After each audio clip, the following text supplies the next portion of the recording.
And we're live. Hello and welcome to the third day of HexConference.com and Hexpo.Online. I'm your host, Matty ALLin, and we've got a great show for you today, which will include Pulse Chain dev types, bridge researcher dev Ruth, Pulse validator David Feeder, and Staker Apps Firebun, who invented the code for wrapped hex stakes. We will also hear from Quants, that is quantitative number guys. And that's important because there are a number of new metrics in Hex that don't exist in any other financial product. Hit the like button if you like that. Such as the chart of future market supply, because you can see when people's time locks expire in Hex. It's true that Hex is the most meaningfully transparent financial technology in the world. We can see it all on chain, unlike Bitcoin, which trades on centralized exchanges that don't share all their data or share fake data. Don't get me started on those. But we'll also hear from Wales only Gerardo of Look Into Hex and Wave3 TV. They will give us the charts we've been craving in hour 2. The third hour will feature myself as a crypto psychologist with 2 NFL players and FundingGym to discuss sudden wealth syndrome. Then we will hear an awkward interview that I did with the SENS Foundation, where they confirm that Richard Hart helped raise $27.5 million for medical research and what they plan to do with the money for longevity research. Finally, we will have 2 hours of socials that feature new and popular Hex YouTubers. But first, I'd like to recap what we've covered so far in the Hex conference. Hex is the best crypto with the best community running the most immutable code with the best price appreciation. That's not hyperbole. In fact, yesterday we were surprised with a video from, I think he's $100 million crypto hedge fund manager and hater of Hex, Eric Wall, where he admitted to being wrong about Hex. Everyone so far has loved the Hex conference, and I've loved hosting it. If you want to help cover the costs, please donate at the ETH address in the show notes. Oh yeah, and please like, subscribe, and share this video now. Also, we have 200 tickets left for the in-person Hex conference on March 6th through 9th, Hexpo.Vegas. So please buy your ticket now at hexticket.com. I'm super excited to announce for the first time that this 4-day conference will be held at Excalibur. Again, please go to hexticket.com now before tickets sell out. This will be the largest meetup in Hex history, and you don't want to miss it. With that being said, I would like to kick off the first round here with our good friend David Feeder. Hey, Matty. Thanks for having me again. Appreciate it. It's good to see you. My pleasure. Good to see you. And so maybe you can just give people a little introduction to what is Pulse Chain, how's it different than anything else, and then that'll help us to understand what you're doing, which is to be a Pulse validator. And you can talk about that. Yep, sounds good. I'm going to hand it over to you. Thank you. All right, thanks, Matty.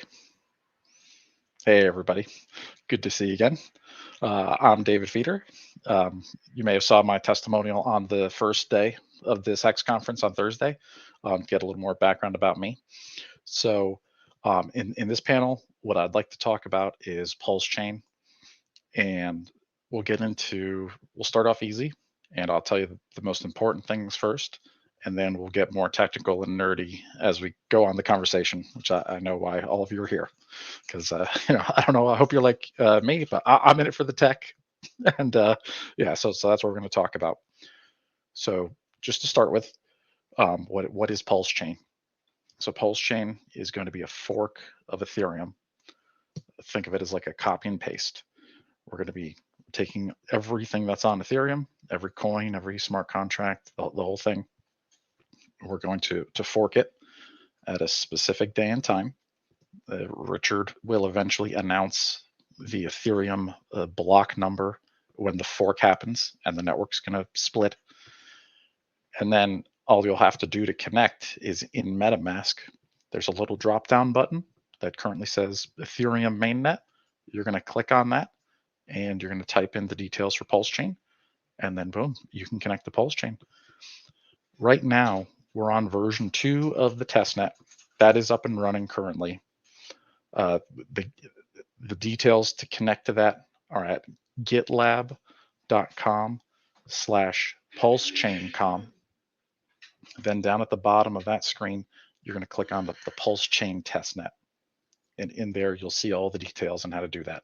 Also, if you check my YouTube channel, it's David Feeder on YouTube, I also have some videos on how to do all that. I've already made some tutorials for you guys. So one of the things that's special about Pulse Chain, and the big difference between Pulse Chain and Ethereum, is right now Ethereum is proof of work. That means that people have to use their video cards, just like I've got here on my computer.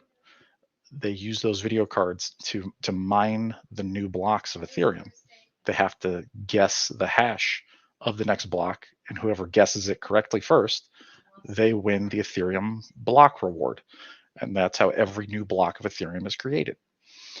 And then those miners join pools to team up, so they're more likely to win. So that's Ethereum. With Pulse Chain, we're changing that. We're getting rid of the proof of work. We're switching over to delegated proof of stake. And what that means is this is a totally different system. There's going to be 33 different servers that are called validators. Those 33 validators, they're the ones who mine the new blocks for Pulse Chain every 3 seconds.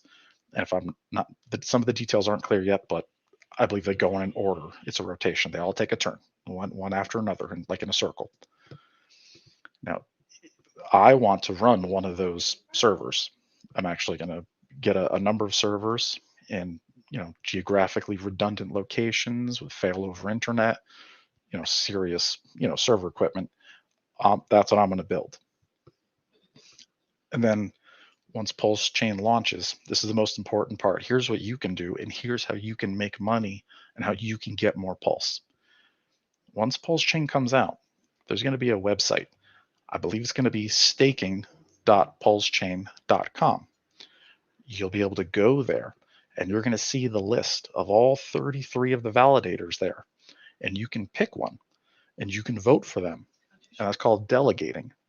And you vote, and you pick your favorite, and you basically lock up your Pulse in your wallet with your keys. You're always in control. And you just vote and pick which one you like the best. Or you might want to pick the one that's giving the most rewards to the people who vote for it. You'll be able to see all that. There's going to be some servers will be different. Maybe one server or one validator, maybe they're only giving half the rewards to the people who vote for them. Maybe you see another one that's giving away 75. Might be a better deal to vote for them. So there's going to be different variations, and I'm actually very excited to see how that comes out and how competitive those return rates are. So that'll be interesting in of itself. So that's the most important thing, is once you get your Pulse, you can vote. And then you get a portion of the fees every day from the blocks that the validators mined that you voted for. So that's fantastic. So if this is also very green and efficient, we won't need all the video cards mining like on Ethereum.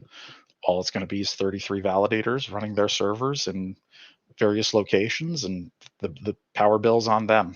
And in compared to Bitcoin or Ethereum, we're not using anywhere near the electricity. There's nowhere near the pollution. This is so much more efficient. So that's very exciting. So that's kind of at a high level what's going to happen. You can vote. I'm going to run a server, and a bunch of other people are going to run servers, and you vote for us. Whichever validators get the most votes measured in Pulse, right? The more Pulse that you delegate to them, the higher they go in the ranking. the top 33 every day are in the rotation, it's called, and they all take turns mining a block. It's possible, and I suspect there will be validators that are ranked number 34, 35. They don't have enough polls voted for them to get into the top 33. So they have to wait another day. They're kind of like on deck, and they need to go out and get more votes or get more polls delegated to them. So that's going to be a competition. Now, when you go to vote, you can place a vote, and you can even vote for more than one. You could actually vote for all 33 if you wanted to. You could do like 1,000 polls to each if you had that much, whatever you want. The only rule I've found so far is you can vote for a validator, and then there's a 24-hour cooldown before you can unvote for them. And when you unvote, that'll release your pulse back to you. It just kind of unfreezes it. And then if you had any rewards, I believe those are given to you at that point as well. So that's basically how it works at a high level. That's what's going to be happening. Right now on the test net, I'm already running a validator. So far, so good. I'm right now ranked number 3 for the amount of pulse I have voted for me. This is just a test, and it came from a faucet, so this really doesn't count. But it is working, and that's happening right now. Friday night, like last night, there was actually a patch that came out for the testnet, and my validator was offline for 40 minutes while I tried to figure out how to apply the latest update from the developers that was launched. And my validator actually, on the staking website, it shows that it got, I believe it was like 3 misdemeanors and 2 felonies. Those are related to slashing. If a validator is offline, there's a penalty. They get these misdemeanors and felonies. Unfortunately, right now, I don't know what the penalties mean. I don't know what happens if you get a misdemeanor. I'm not sure what happens if you get a felony. There's really no documentation for this at this point. This is actually one of like the questions I want to ask Richard so bad. So we don't know everything yet. We're still testing it out and trying it, but so far so good. It does appear to be up and running and working. That's everything at a high level. So those validators are what's going to keep the pulse chain up and running, and they're going to mine the blocks. And it's possible that new contenders may come in and may jump up into the higher ranks, and there's going to be a battle for who's got the most. So that'll be exciting. I think there's also going to be an opportunity for different websites, different front ends that will let you vote. So this can also be decentralized too. It's kind of like Hex. We don't just have one website. We've got a backup staking website as well. I've heard a rumor that Staker app may even have their own validator, and you might be able to validate your pulse right for the Staker app, right in the phone, right in the app. That'd be super convenient. I might, no expectations, I might build a website for my validator that'll show you how much, an estimation of how much you'll get paid out if you vote for me, and then you can just kind of do it with a couple clicks right there on the site. So I think there's a lot of opportunity for developers and builders like myself to participate and keep the pulse chain decentralized and up and running. That's basically the difference. And with this, the pulse chain, one of the complaints or one of the pieces of FUD that I hear, the concerns, is pulse chain is going to be more centralized than Ethereum. In a certain sense, that's true, because there's only 33 validators at any given time. But I believe there's going to be a list far longer than that of people waiting for their chance to get in. So if one server does go down and goes offline and starts accruing a lot of penalties and slashes, and maybe they get knocked out of the ranking, I expect somebody else to be right there to take their place.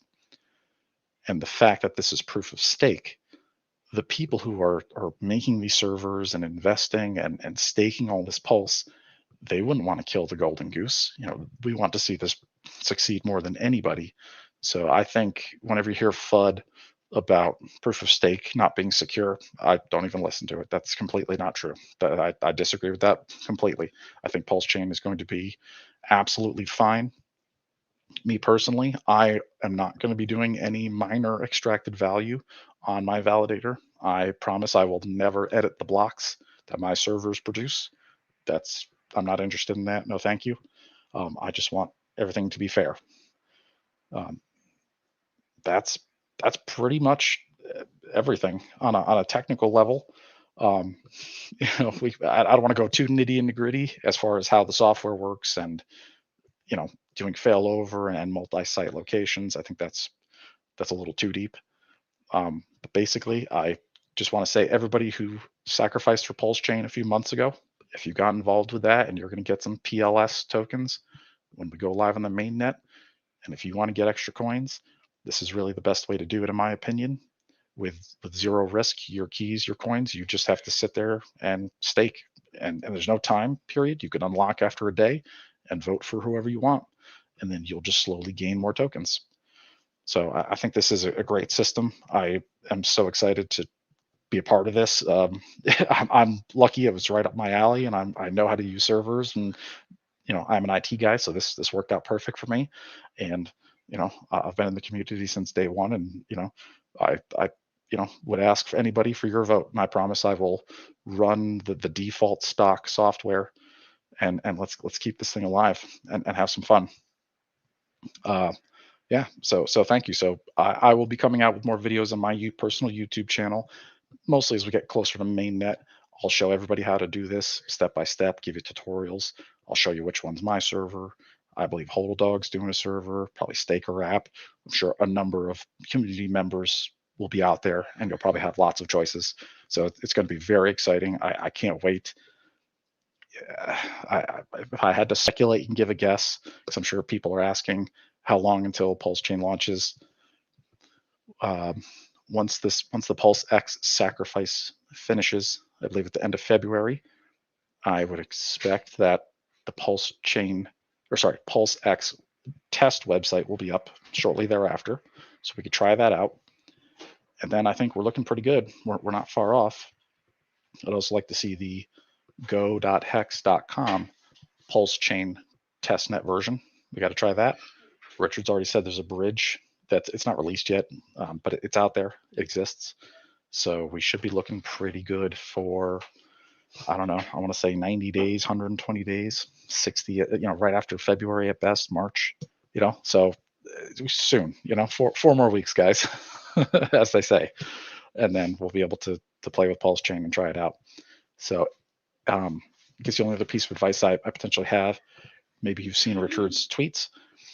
If you're just sacrificing for Pulse X, like today and during February and this month up until the end, and you don't have any Pulse, maybe you missed the Pulse Chain sacrifice a few months ago, it may be a good opportunity to sell some of your Pulse X tokens for the Pulse Chain tokens once we go live on mainnet. So that way you'll have some gas and you'll have the ability to vote for validators. So that might be something to consider if you didn't get any to begin with.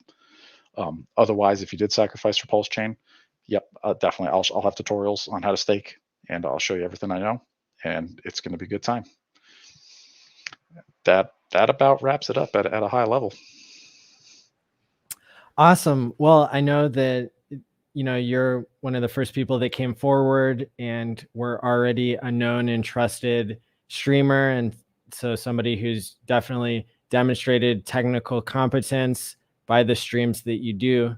So I'd encourage people, if they're interested in more information, this has kind of been an introduction to the topic, and to meet somebody who is essentially replacing the energy wasters. So thank you. The environment thanks you. The future people of the world that can breathe better thank you. And I think we're all really excited about Pulse Chain and the huge innovation that is going to happen. And you're taking a risk by being one of the validators and putting in a lot of hard work. And so we want to thank you for that as well. Yeah, I thank you. It's my pleasure and my honor. It's a privilege to do it. And I expect it won't be profitable for probably maybe a year or two. It's going to take some time. From what I've seen on the test net, I've been running my validator for 2 weeks. I haven't even mined a full pulse yet. So it's going to take How can you afford to do something if it's not going to be profitable immediately? So me personally, and this goes to running with a validator, I'm buying my own equipment. I'm buying the servers out of my own pocket. I'm investing for this. I'm kind of. Are you retired from Hex? Did Hex improve your financial situation so you could do things like this? Yes, Hex and Richard Hart elevated me out of poverty. So absolutely. So I want to give back to the community. So I'll spend my own personal money on running these servers, and that's so yeah, cool. I'll take care of it. I'm not worried about it because I want the blocks to be mine. Somebody's got to do it. So I volunteer. I'll do it. Wow. It's really cool to see how the community comes together and creates this abundance of the commons instead of a tragedy of the commons. Our next video here has been pre-recorded and is actually super long. So I'm going to release it as a separate episode tomorrow, but we'll see the first 15 or 20 minutes of Dev Ruth speaking about bridges and vampire attacks. Now, I realize that this is super technical, and I promise that people can get a taste of it, and then we'll hear from Firebun, and then we'll go to the NFL panel and everything. And so there's a lot of good stuff it's like a buffet of really good stuff today. And, the other thing is that people really seem to love bringing on developers and technical types. And so thanks again for being here, David. And we'll start this next video. Yeah, my pleasure. Thank you for having me. It's an honor as always. Thanks. Bye, y'all.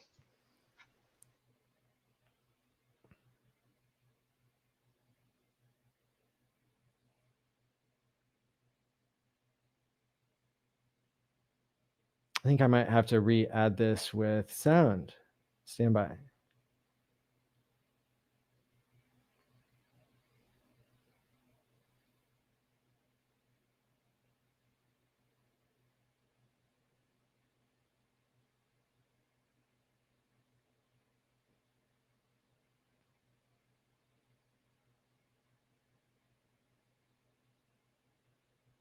In the meantime, I'm going to play a video that tells you a little bit about what Hex is.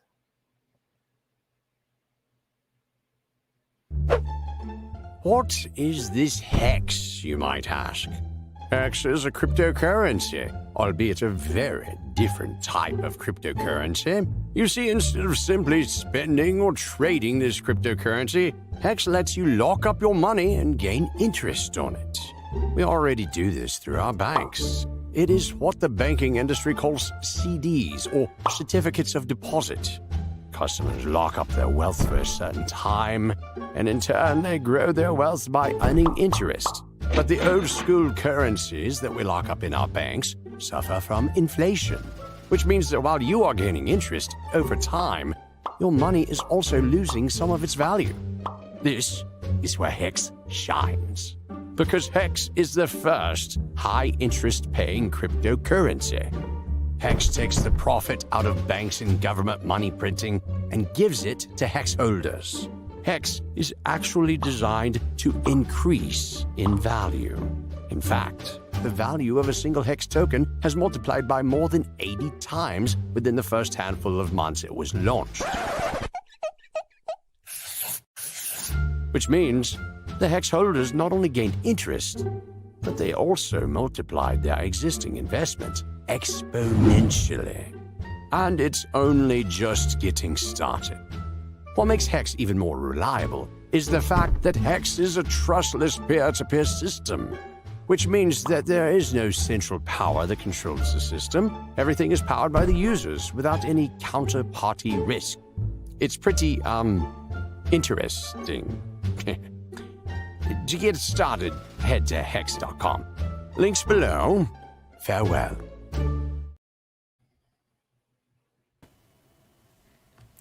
Hello, everyone.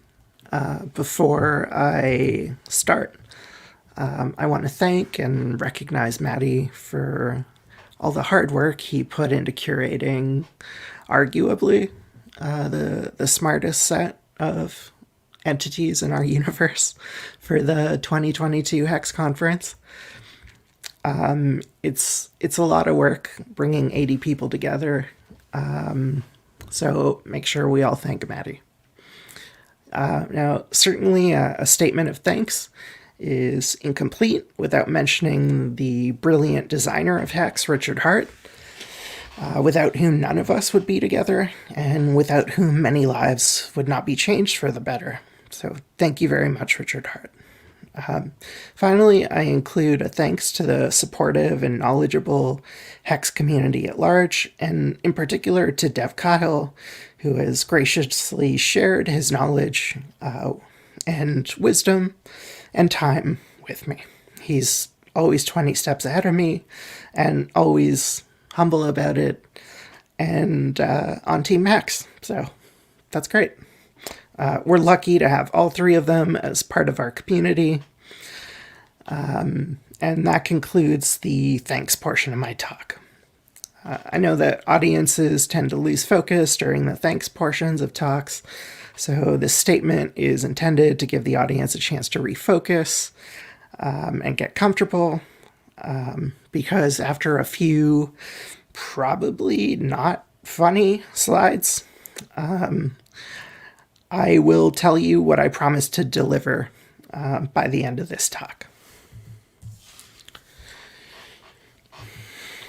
So, just trying my hand at comedy here, initiating comedy at the moment. This is just a little joke about what I'm seeing throughout some of the chats lately. There's a lot of just 2-letter statements, and that's about it. So that's the end of the comedy session for now. So by the end of this talk, I promise that you'll know about some of my recent activities in the community. You'll be more formally exposed to the notion of bridging. You'll take away a really important thing about why you want to use our bridge. It's going to avoid some headache and some additional costs down the road for you. You'll witness some important architectural constraints that a good bridge satisfies. And by virtue of being a Hexican, you'll feel empowered. You'll know which audited code we're using for the community bridge. The auditors are the same ones who are auditing, I believe, the Pulse chain itself and who have audited Hex itself. And we all know how Hex has turned out so far. You'll also learn about vampire attacks. You'll know what they are. And you'll know why you can think of the vampire executing the vampire attacks, who we'll call Dragula, as having 3 fangs. I'll show you some patterns. This won't be an exhaustive list of patterns, but it'll be sufficient for you to get an idea. And I'll offload some of those patterns and some additional bridge stuff onto some Quant Gang episodes, if Matty will have me, on a little segment that I'll call Vampire Bites or Bridge Bites. And all the relevant links will be attached. So that's what you can expect to know by the end of the talk. At the Hex Conference, the goal is to keep things light and accessible. And of course, we want to have a spotlight on community activity. So one of my goals is to limit complexity. I might not do the best job of that, but I hope to do a good job of that. I'll tell you a little bit about some of my activities in the community. Normally, I'm involved in things that are not related to the bridge. But lately, I have been involved in bridge-related stuff, which is in the category of cross-chain communication, which is a subcategory of making blockchains operate with each other. So a question that comes up naturally is, why did you get involved with the bridge in particular? And to understand why, I'm going to define a few terms. So I'll refer to humans as a composition of developers and users. And I'll define a bridge at a high level. So we're on the same page of what the pieces are and how one would use a bridge in general. We're not going to get too in-depth about what's happening. So some network terminology. We have a foreign chain. You can think of this chain as Ethereum.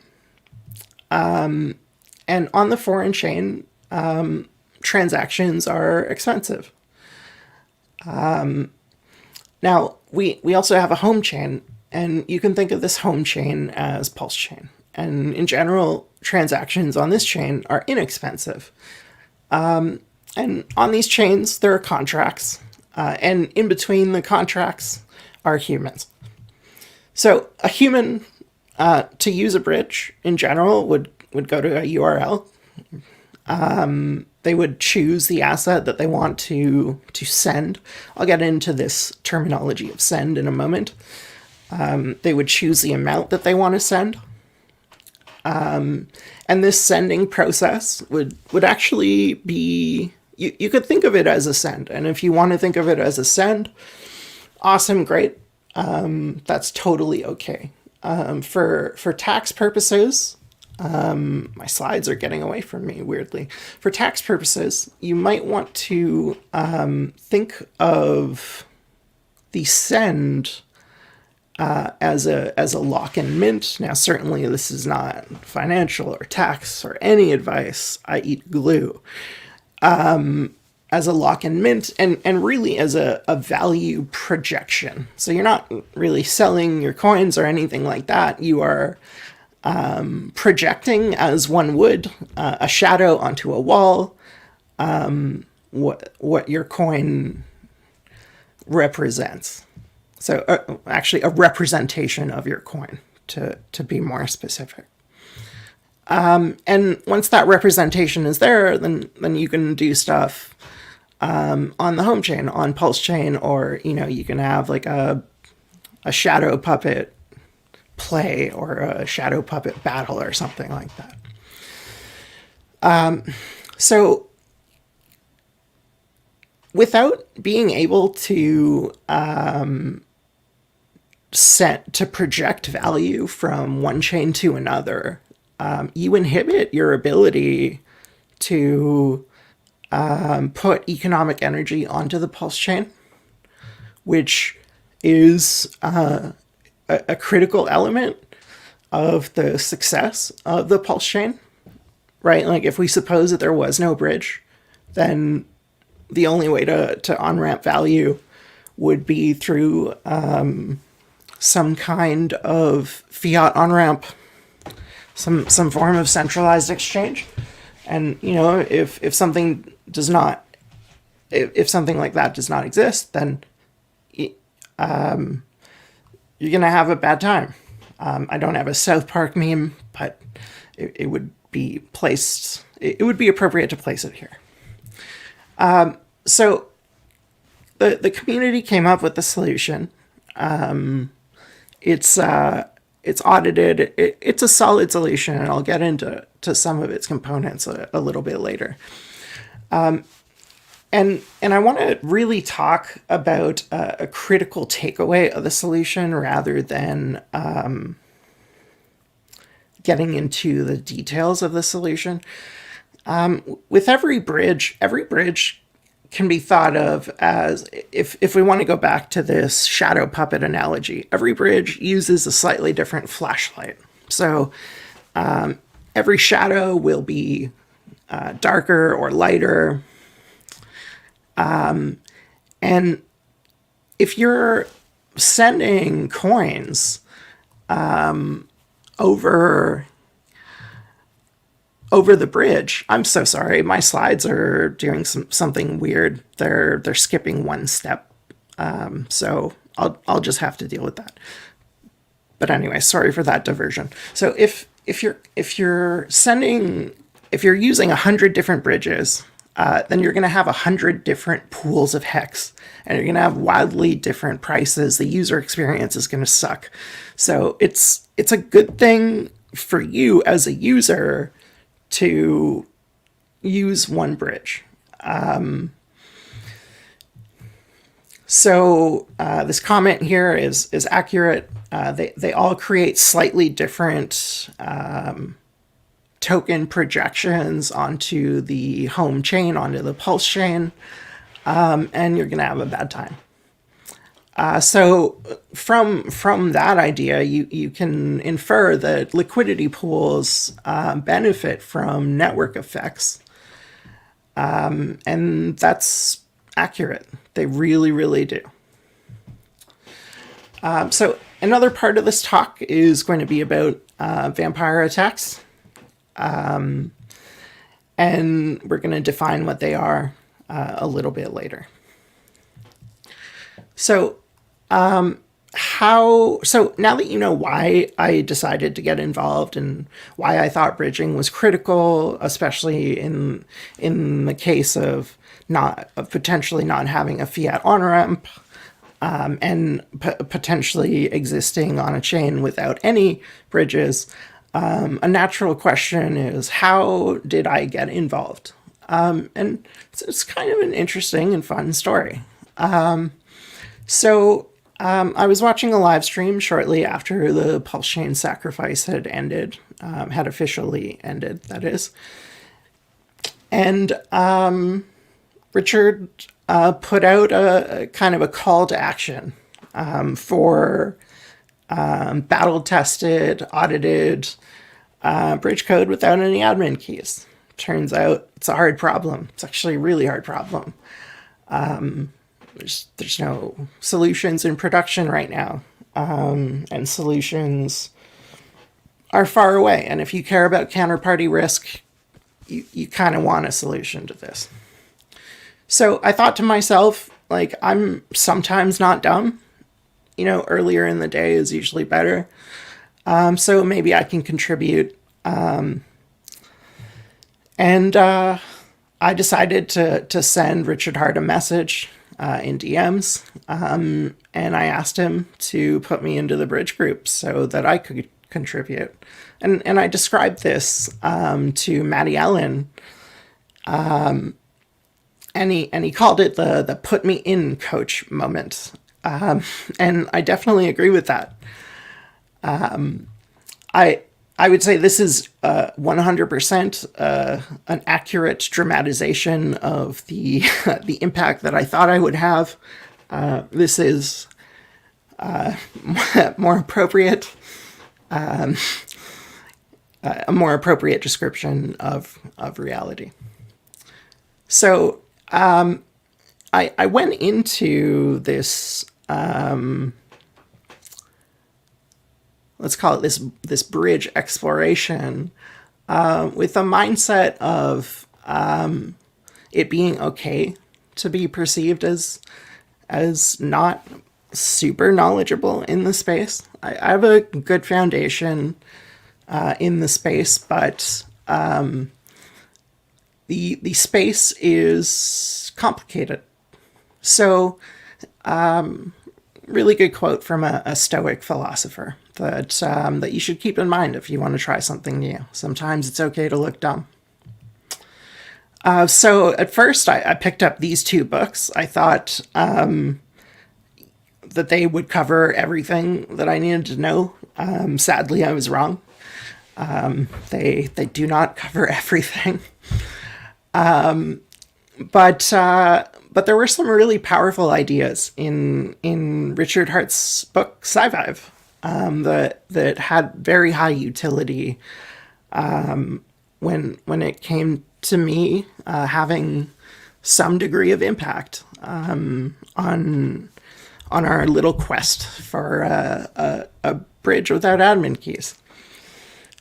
So there was an idea in SciVive. I'm so sorry for the slides continuing to just switch over. I suspect they're on a timer, and I don't want to mess around with settings, and I don't want to risk leaking anything. So we're just going to have to deal with that for now.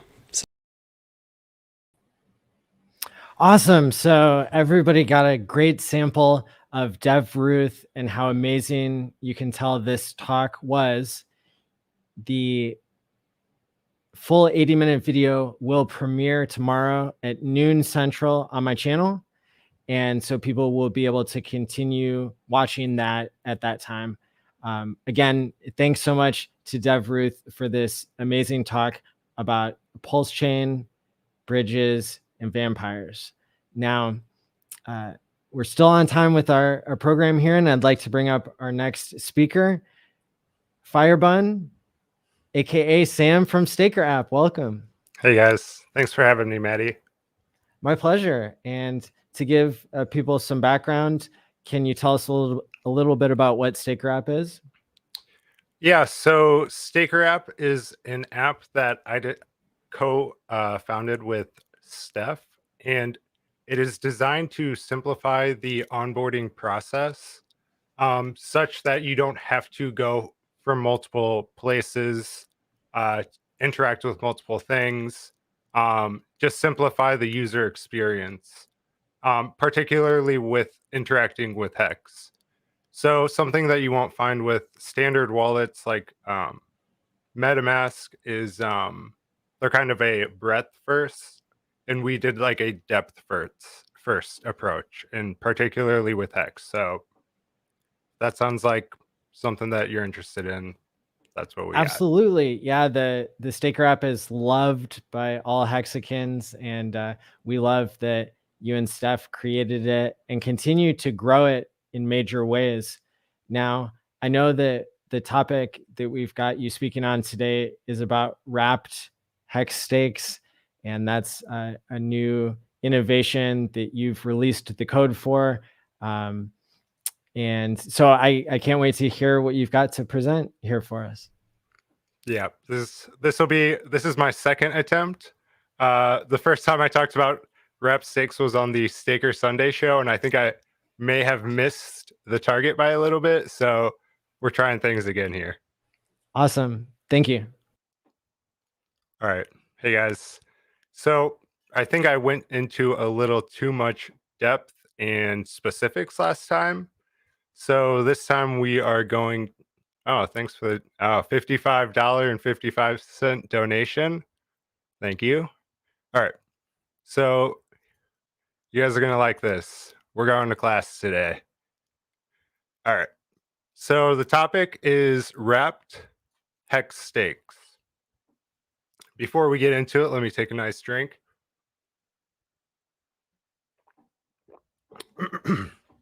Okay.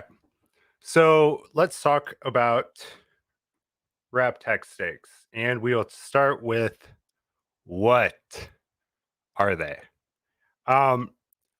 A wrapped stake is kind of a broad term. A lot of people get the sense that it means like transferable stake, but that isn't what it has to be. So wrapping a hex stake is taking the stake and either adding or removing functionality from it by using an intermediate contract. Something that you guys might not know is we already have a lot of wrapped stakes. The Staker Smart Wallet is a general form of wrapped hex stakes. It's a lot of stakes assigned to one address, but it fits the bill of what a wrapped hex stake is, and what that is a proxy or intermediate contract that interacts with the hex contract on your behalf. Okay, so that's what it is. the next thing we can talk about is how it's done. This one is where we got lost last time. So this time I'm going to explain it a little differently. Here we go. In order to create a wrapped hex stake, this is what you have to do. Here you go, move this up here.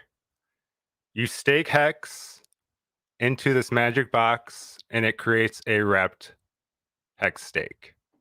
Now, this magic box, we're not going to get into detail about how it operates, but it does exist.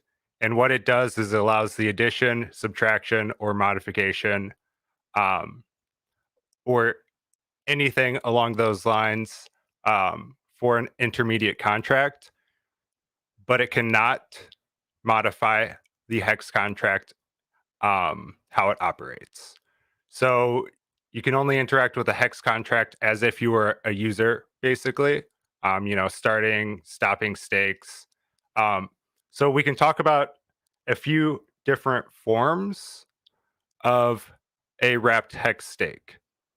Let's say you are a user and you're afraid that you might emergency and stake your hex.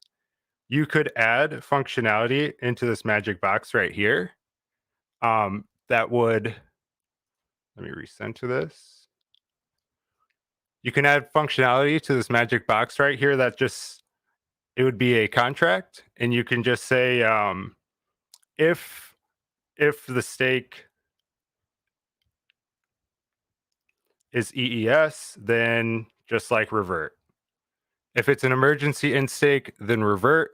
You could write that into a contract, and that could be a simple wrapped hex stake.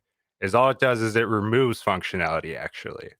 And that doesn't allow transferability unless it's written into the code that is doing the interacting on your behalf.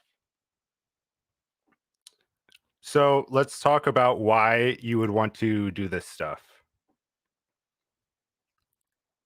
It's pretty simple. You want to solve a problem of some kind. And we can get into the types of problems that you're solving. These could be along the lines of you want collateral. You could do lending or borrowing. And you can write those rules into the Ethereum blockchain so that it's as decentralized as the rest of the interacting with the hex contract. Okay. Some additional things that you can do. You can optimize for different things. You can optimize for security, which is like a Gnosis safe. You can optimize for gas usage, which is something that the share market and share minter contracts that I put together are intended for. You can do incentivized programs. For example, maybe every time you create a stake, it also mints a unique NFT. You can do things along those lines. So you can just add in additional functionality on top of how the hex contract operates. All right. All right, so we're going to walk through the pros and cons of doing this stuff. Hold on. Okay. Let's go through the pros. Why would you want to so some more high level things that you can do with wrapped hex stakes. You can export them to different chains. It's not as simple as it sounds, but you can have contracts such that when a hex stake ends, the resulting payout gets sent to a bridge. The bridge can forward it to a different chain. And then the resulting chain can distribute it to whatever interest holders of a particular wrap stake. That's an example of how a stake can be like exported across chains. Another thing that you can do is just simplify the user experience. And that could be like batching transactions together. Just another example of why an intermediary contract can be good. You can add additional security, things of that nature. All right. Now, there are cons. It's not all good stuff. Okay. No, I don't like how that looks. There we go. You are adding additional complexity on top of how the Hex contract operates. If every line of code could, we'll say that every line of code could introduce a new bug to how that could prevent you from getting your money back, basically. Every new line of code could introduce some sort of vulnerability that allows malicious users to destroy your funds. I mean, we've seen, if you've been around the past couple months, we've seen a lot of exploits in Ethereum, and every additional layer gives that opportunity of some sort of exploit occurring.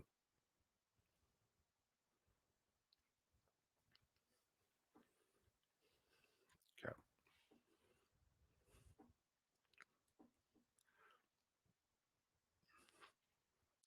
So, if you want to, I have a question for you guys that I was thinking about asking. And how would you guys price, if you were to sell a stake, how would you sell portions of it? How would you determine the price? I want to see if you guys, I mean, it's not that difficult, but the simplest solution with no fees or anything.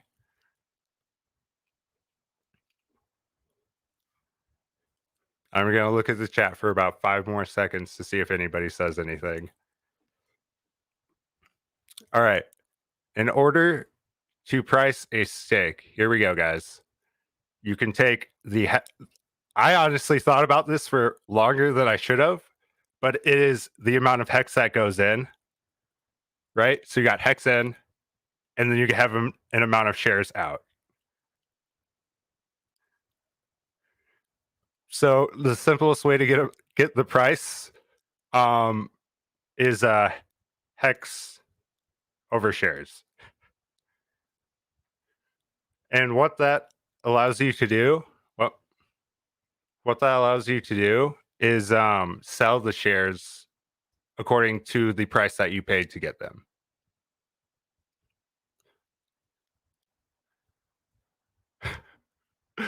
Yeah, you good try, guys. This one actually did take me longer to figure out than it should have.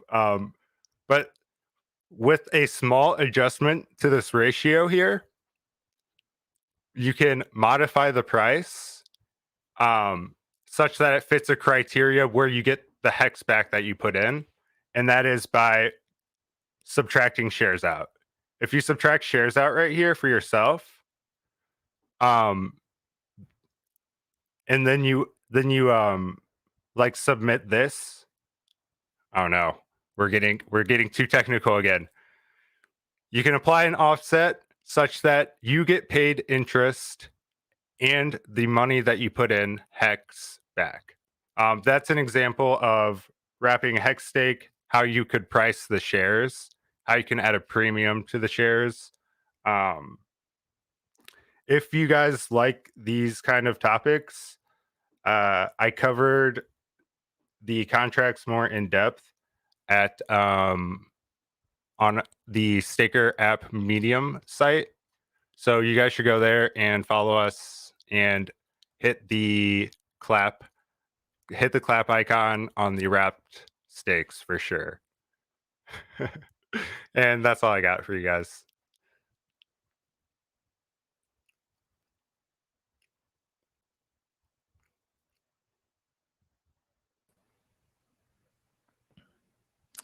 Awesome. Very good stuff. And I'm going to get the next group of speakers loaded up, and maybe we can just talk a little bit more.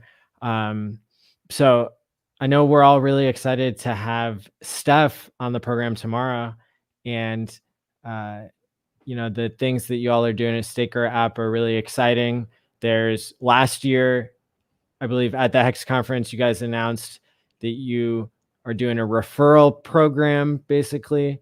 And the details of that ended up coming out being really exciting, that it's a perpetual referral fee that people are making when they generate their Staker app custom link in the app.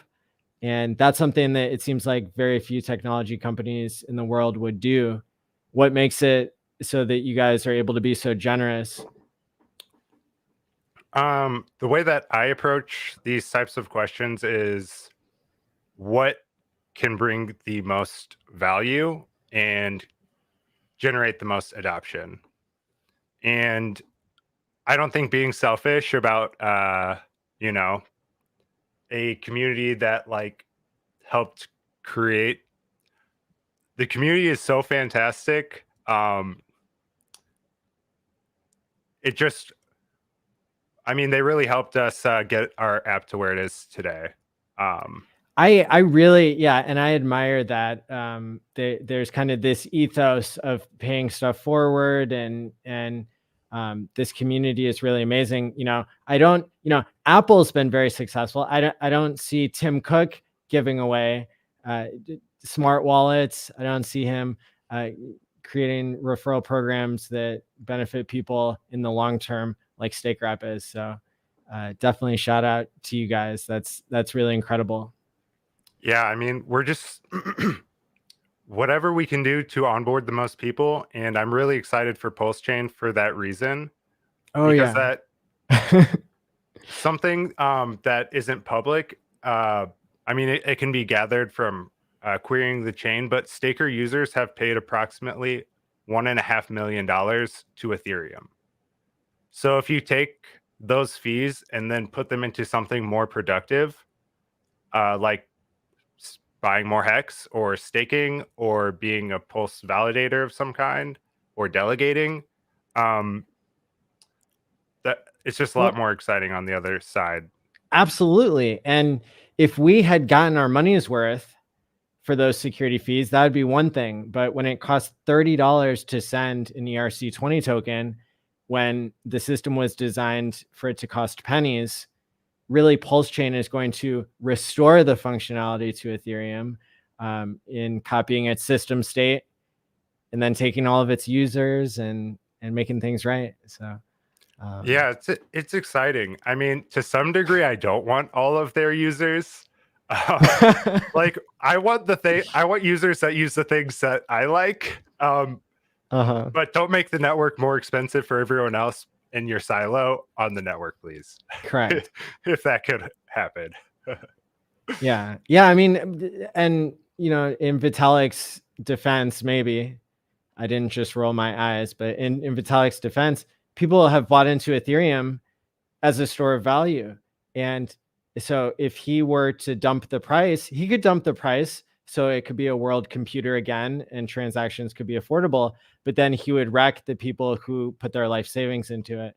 And so it's kind of the entire network has misaligned incentives. Mm-hmm. And so Pulse Chain is going to rework that in a way where the incentives are aligned, where people can take the best technology, the Gnosis. Now, Gnosis smart wallets, will those be able to be generated on Pulse Chain for pennies? Mm-hmm. Mm-hmm. Yeah, like 0.0001. Very cheap. There's going to be a really revolutionary, I think, use case and synergy of the different stacks of technology here. So, yeah, the really conflicting thing with Ethereum, I get most of my information just from being on Twitter, to be quite honest. Like the first thing I hear about exploits is from, people on Twitter, the devs troubleshooting them basically. So the thing that I hear a lot about Ethereum is the sound money. I'm sure you've heard that before. And it's just so conflicting because like from an operation and like usage perspective, it's so painful to have to, I mean, use the fees on the network are insane for operations that don't have as high importance as like sending $1 million, you know? Yes. So the sound money and price go up versus make the network more usable is difficult still. Well, I know the entire community is super blessed and lucky to have people like you here to be able to speak on these technical topics and to actually create the code that helps run the things. So again, thank you so much for coming on. I'm looking forward to more of your Staker Sunday shows and to talking with you again in the future. Yeah, thanks. Thanks for putting this together, and thanks for bringing me on. Thanks for listening too, guys. Lesson number 2, wrapped hex stakes. Awesome. Take care. Matty.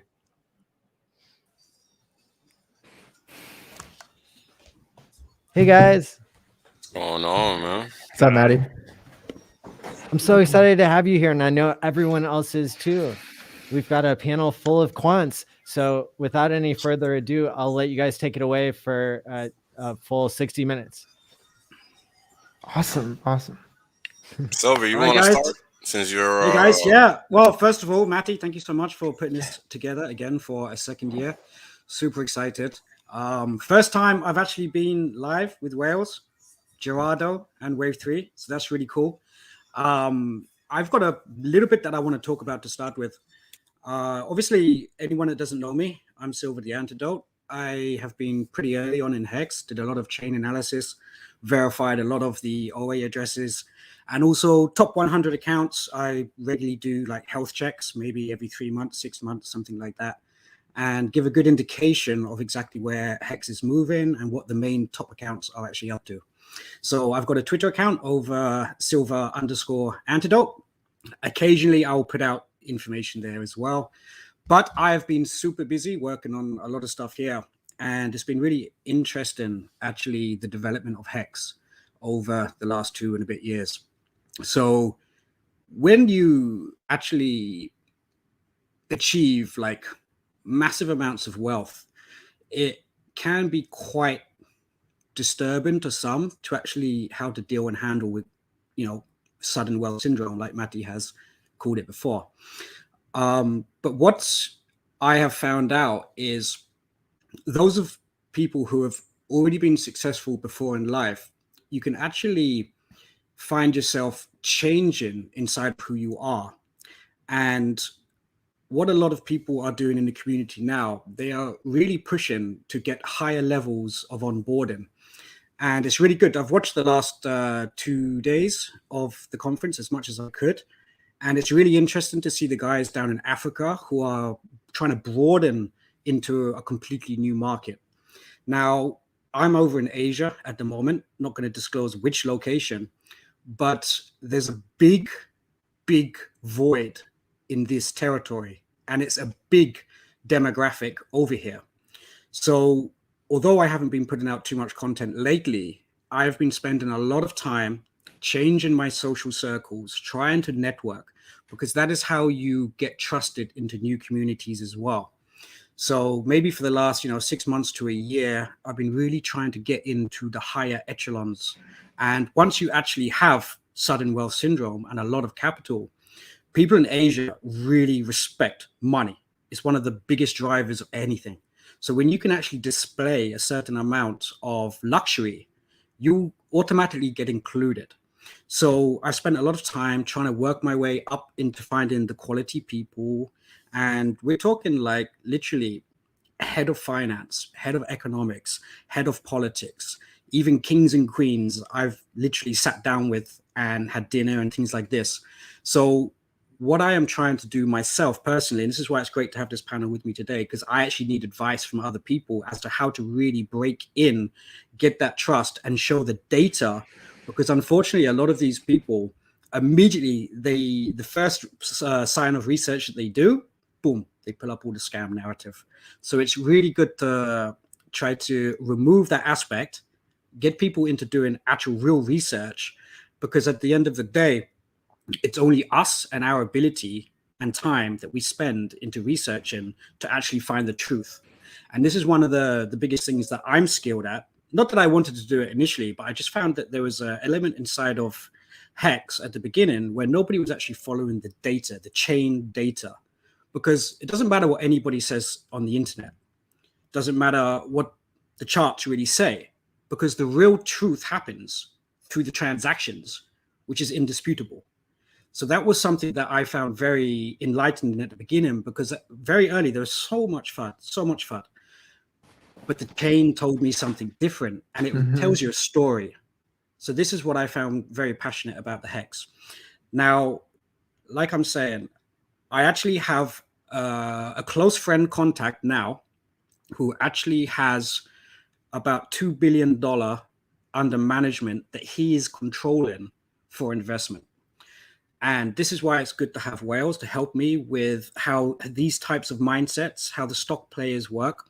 But he is actually a market maker at the very highest level, and also connected to all the top families and conglomerates of this country, like literally on speed dial on the phone.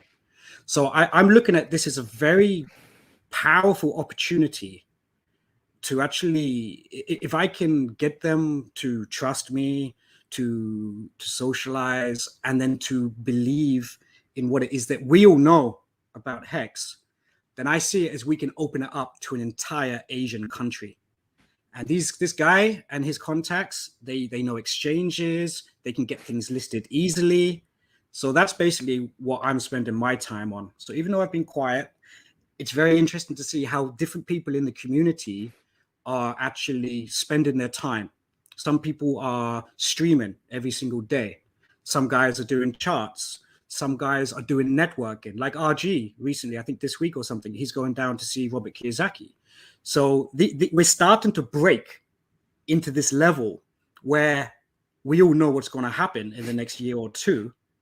And it's this momentum that collectively everybody in the Hex community is playing their part, even if you're in the forefront on video, or you're doing things quietly behind, but still networking.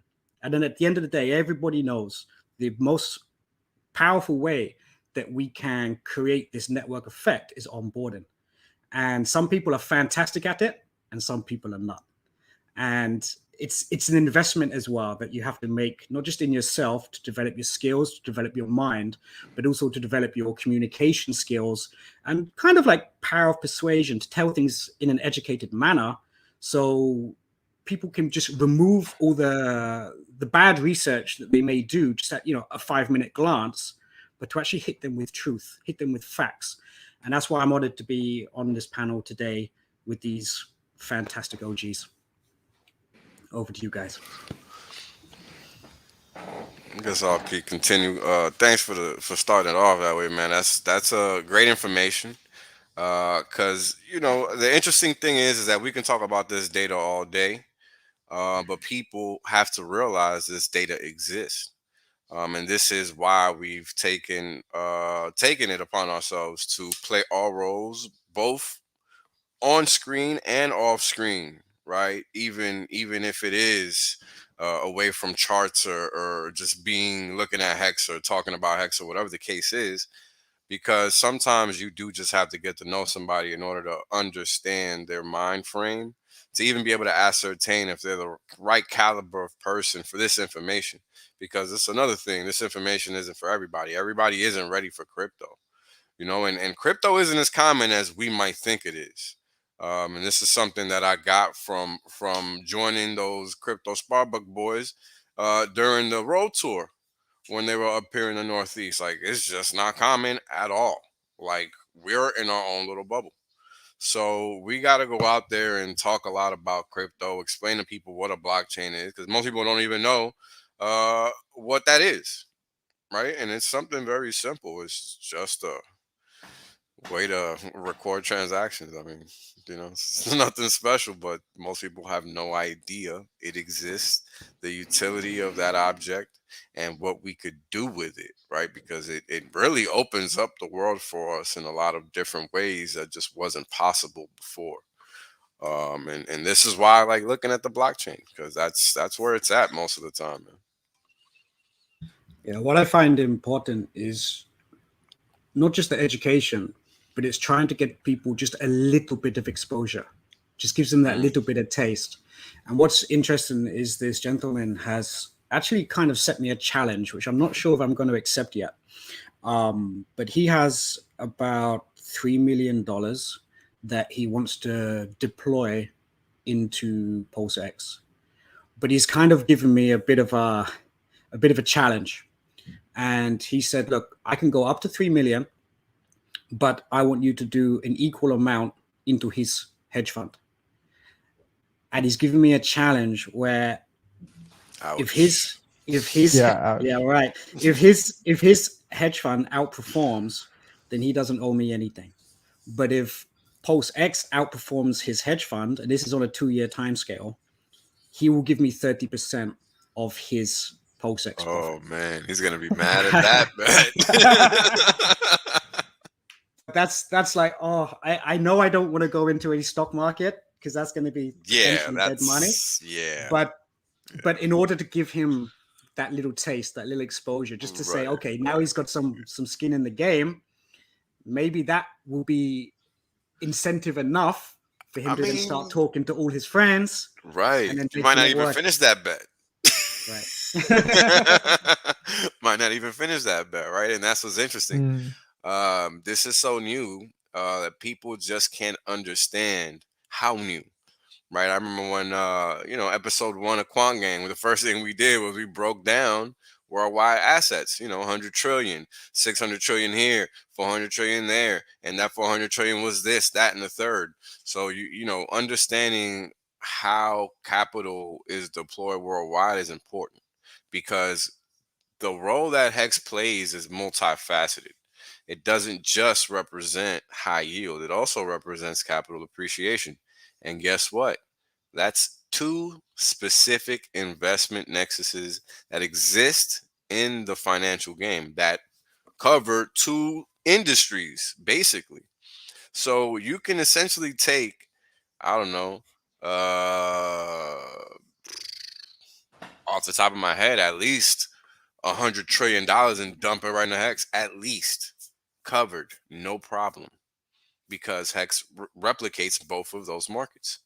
And people don't understand that, and this is the biggest issue that you have when you're dealing with people that are just used to thinking that they're talking about the so-called crypto markets. They're not talking about crypto markets. They're talking about just a copy of any other coin in another digital form. Is just another ticker, right, on a bootleg blockchain that isn't doing anything, right? And we don't have that over here. What we have here is something that is an actual store of value. It's designed to be that, and it functions as that. I mean, you can see it on the data all over the place. So, these are the kind of things that people, when you first come across them, like those kind of people that you're talking about, Silver, I think the most important thing to do is to ascertain what their desires are with respect to their investment, right? Well, their investment process or their investment goals. What are they trying to get? Are they trying to get yield? Are they trying to get gain? Are they trying to get both? Because we have it all. So, depending on what it is that they want, right, you could always kind of go down that road and then guide them into the facts that you and I know and love, right? And that's it. Because once you got them hooked with that one little bit of bait, everything else is kind of going to take care of itself, because nothing is a lie, right? And that's, I think, the most important thing about being able to focus on the blockchain and what's going on the blockchain, because you can't hide anything on that thing.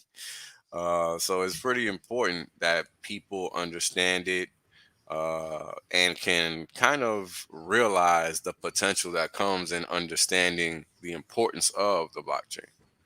Yeah, I think it was interesting the other day. They were asking questions about what is your elevator pitch, and I forget who actually said it, but you really need to tailor it to the person, not to the pitch. So you need to study and learn who it is that you're talking to, which is kind of what you're saying there.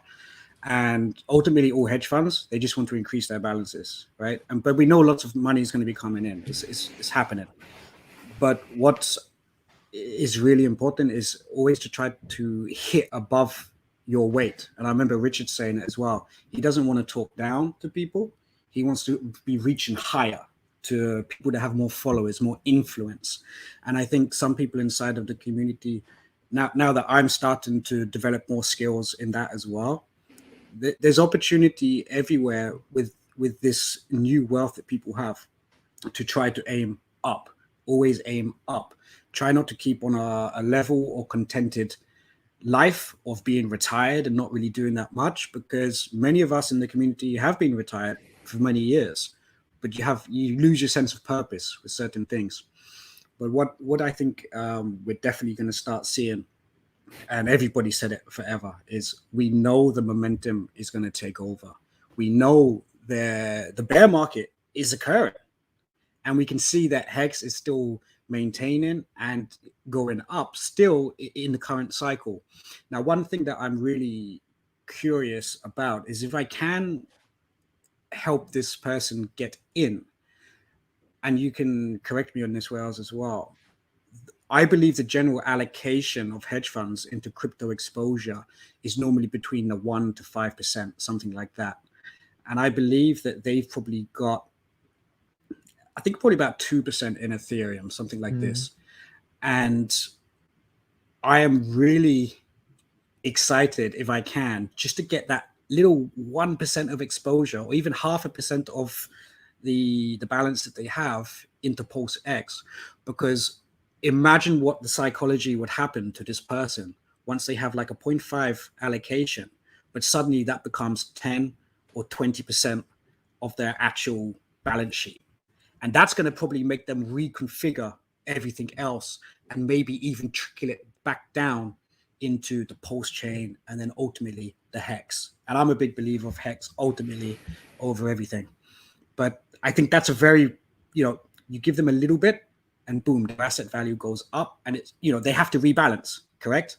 But what the hardest part is going to be is these people like to trade, they like to make their profits, and they like to sell. That's the biggest risk of these types of players, in my opinion. And obviously you'll know a lot more about this. But it's the aspect of trying to get them to stake and lock it in to then have that growth over a long period of time. And then once you've got that hook inside of them, and then they're going to then spread it and do a lot of work for us in other countries. And Asia is a big place that we need to get into. That's how I see it.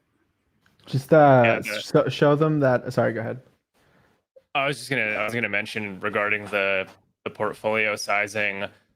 I think that's actually a great way to draw in some of those higher net worth individuals, because you actually do see that, even if you use Grayscale as an example of that. Like, the vast majority of the holdings they have are just Bitcoin and Ethereum, just because they're most comfortable. They just have the most trust for it, purely because it's been in the market for such a long time. And then there's typically very small allocations to assets within their product line after Bitcoin and ETH. But as you mentioned, had Hex been offered and had that been an option, that 0.5% would have become like a very substantial part of their holdings. And that's I think that's like basically the outlier is, every cycle you see basically revolving coins come and go, and then ones that start to outpace some of those assets in the market, because there hasn't really been many coins this cycle that have actually outpaced even just Ethereum over a really long period of time. Like, there's now a lot of ERC20s today that are just bleeding out. So perhaps even spinning it with like the data and the metrics, like, hey, you can see like there's a very clear like uptrends just on the macros. Like, there's of course everything Gerardo has on Look Into Hex, like where you can actually very easily visualize like where things are headed along with that unique spin as well that Wales has with some of the data that he has. Because the risk management side of it, like those, at least from my perception with some of those individuals, instead of picking, let's say, putting 0.5% in some random altcoin in the market, why not put that 0.5% in one that actually has data that's proving it's actually outpacing Ethereum in the market, whereas most coins are not doing that. Not every one system is outpacing Ethereum. So I think there is kind of a big disconnect, and I think a lot of it is also due to like the amount of gatekeeping as well, because of the lack of exposure on some ranking websites. But I think that's something that's going to improve with time. But I do like the idea of it, and I would say the hard part is like with I guess with some of these investors as well, is the mindset's also vastly different compared to how the crypto market is today, which is a very social.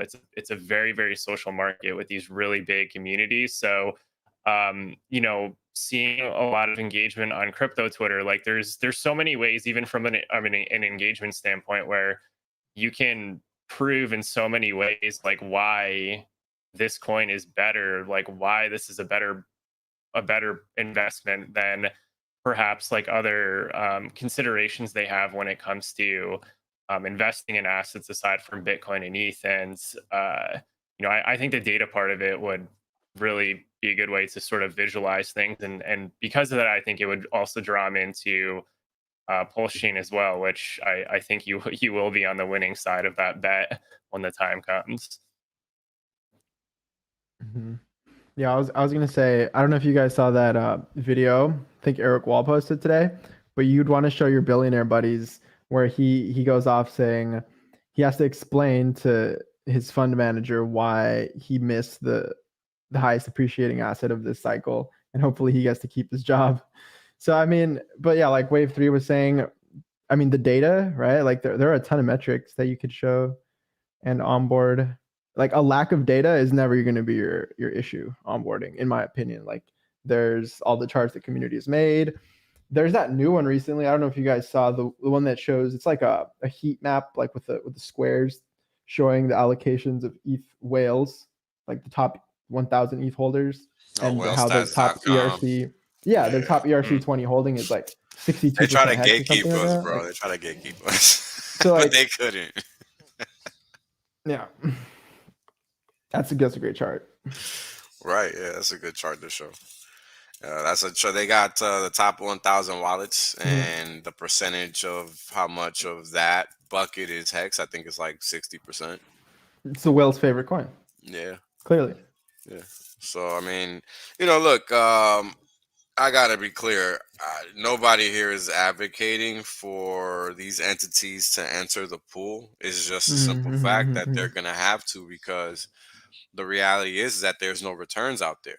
They have to come here. This is why they're now allocating capital. Shoot, the other day I saw Wisdom Tree is adding a Bitcoin ETF to its pocket. It's adding Bitcoin to its portfolio. Wisdom Tree, you guys, most of you aren't going to know what Wisdom Tree is, but that's one of the biggest ETF players in the market. Like, they don't do fancy stuff. This is fancy for them. So for these type of actors and pension funds to be redrawing investment guidelines and all these things to be happening, it's because it's just time. There's no more returns out in the legacy markets.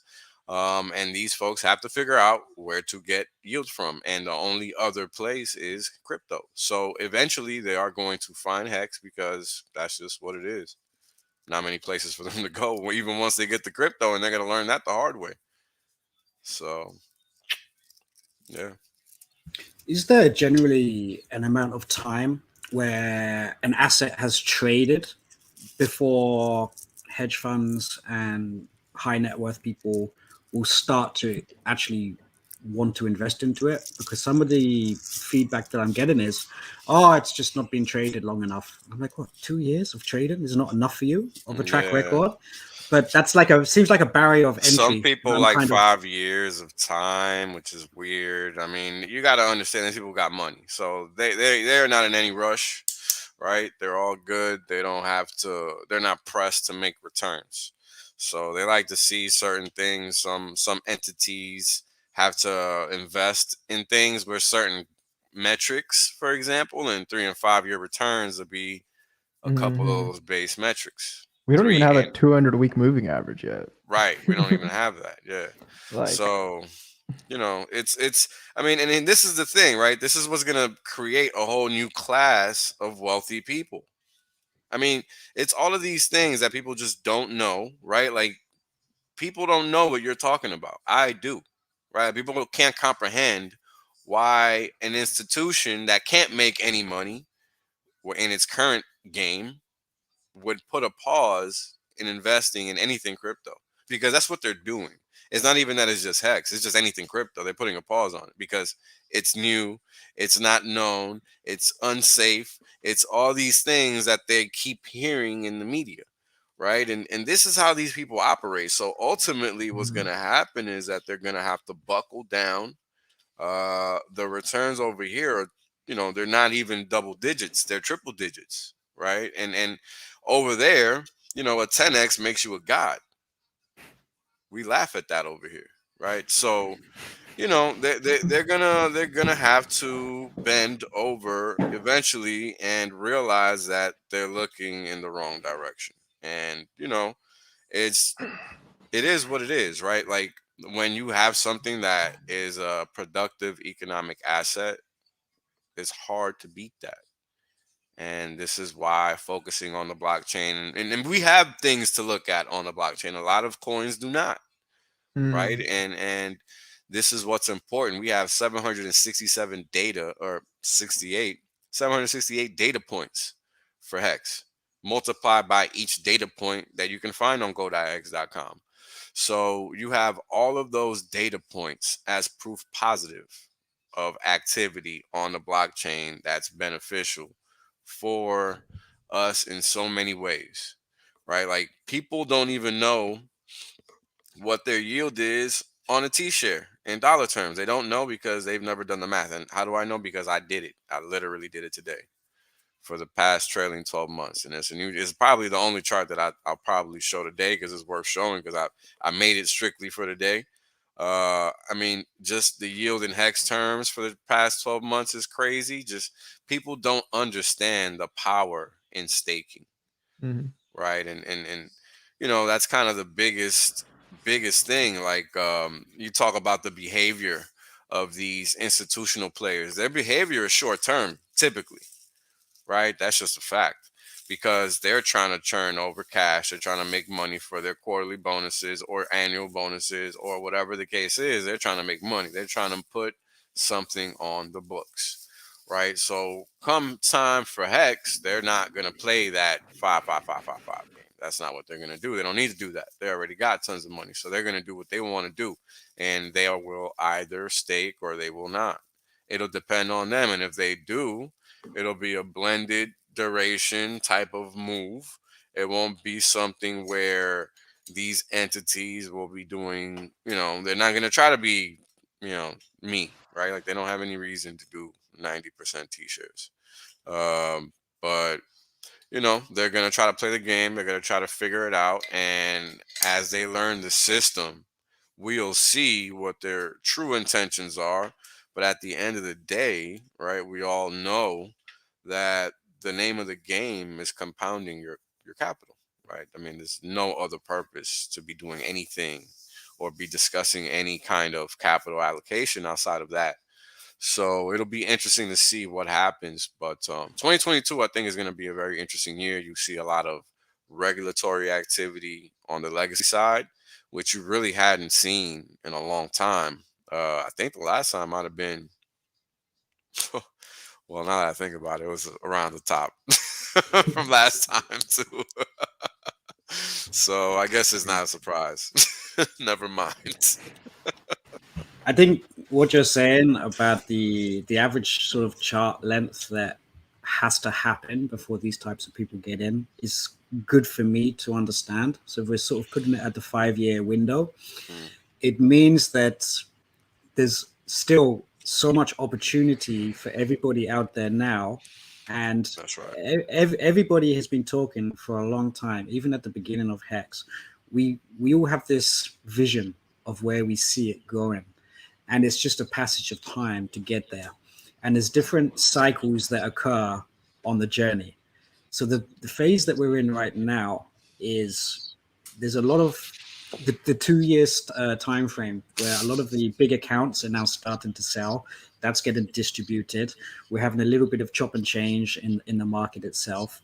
But ultimately, like, this is just a transition phase. So anybody new to Hex right now, you still have a solid 2 to 3 year window before this big money really gets in. And they're only going to dabble a little bit, but it's going to be in the 10-year time that they actually start putting in billions, like you guys mentioned it. But this is why everybody out there now, everyone always thinks it's too late. It's too late. It's too late. But how can it be too late when the big guys are not loading up? Not even looking this way.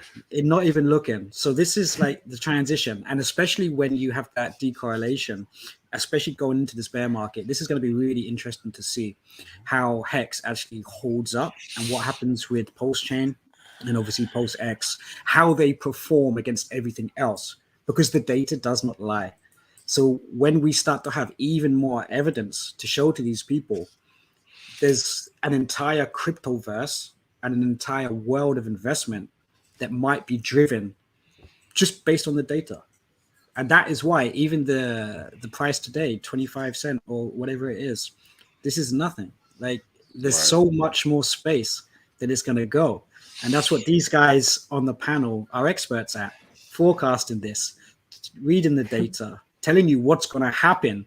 And they've been saying it for the last year, 2 years, and even before. Like, this is a revolutionary change in the financial system, and it's going to be amazing to see the other layers that are built inside of the post chain, and also what this new exchange is really going to do.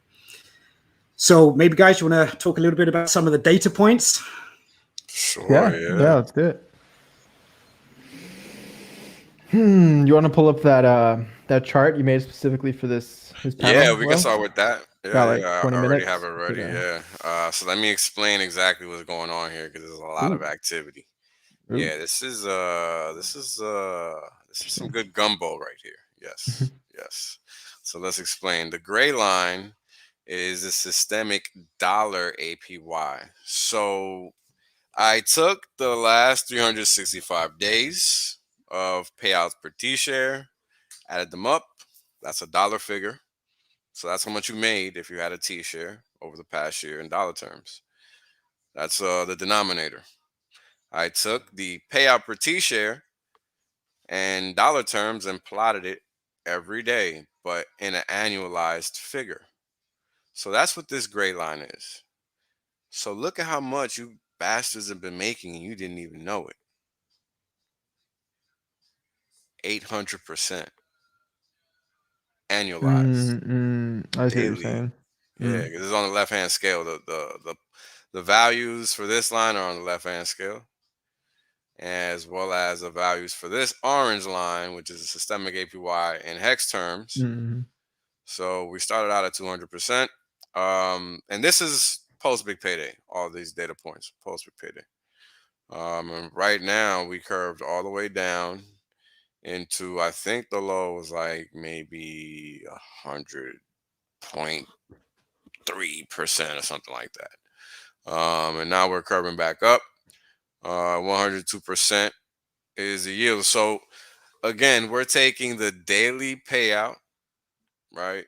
Annualizing that value in hex and dollar terms and dividing it over the past 12 months of payout in both dollar and hex terms. And that's what these values are showing you. So that's basically your yield relative to today over the past 12 months, or from today relative to the past 12 months. So got it. Imagine you're getting paid enough in one day that annualizes 183%. People can't wrap their head around that. I mean, at one point, people were making thousands of percent a day annualized, and they didn't even know it. Like, these are the kind of gains that exist in this system. 100%. I mean, come on. Just in crypto terms, this isn't even in yield, in dollars. This is just, I mean, this is just for doing nothing, right? This is just the payout. This is just the yield. So there's so many levels to what this system can do and the way it could be exposed and the way it could be explained. So every data point that you're looking at here is the daily payout in dollar terms annualized divided by the sum of the payouts over the past 365 days in dollar terms. That's what this gray line is. So that's why it stops back here, because at that point you couldn't go back further than 365 days to plot the data. The reason you can with the orange line is because there were more data points, because we're tracking hex. Here there wasn't any data points to track in dollar terms at that point. So that's what we got going on here.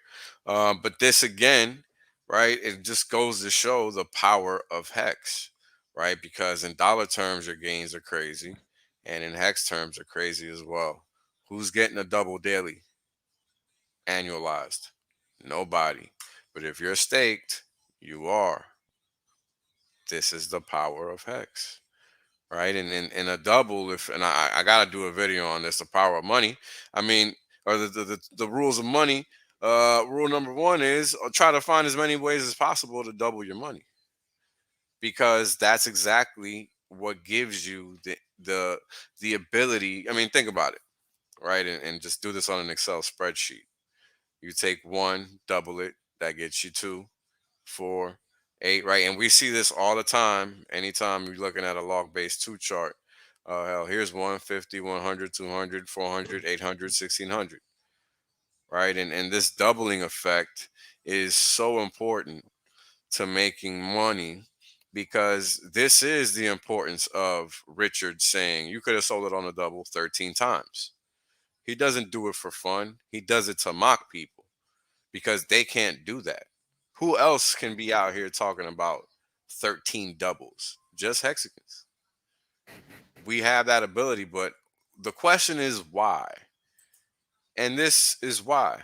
This is the first official year of inflation for Hex. Right now, oh damn, Yeah. something's messed up on my chart here, but it's okay.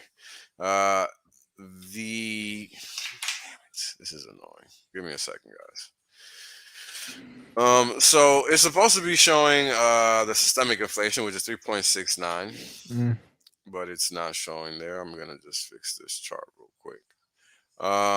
But even though it's not there, I can still talk about it.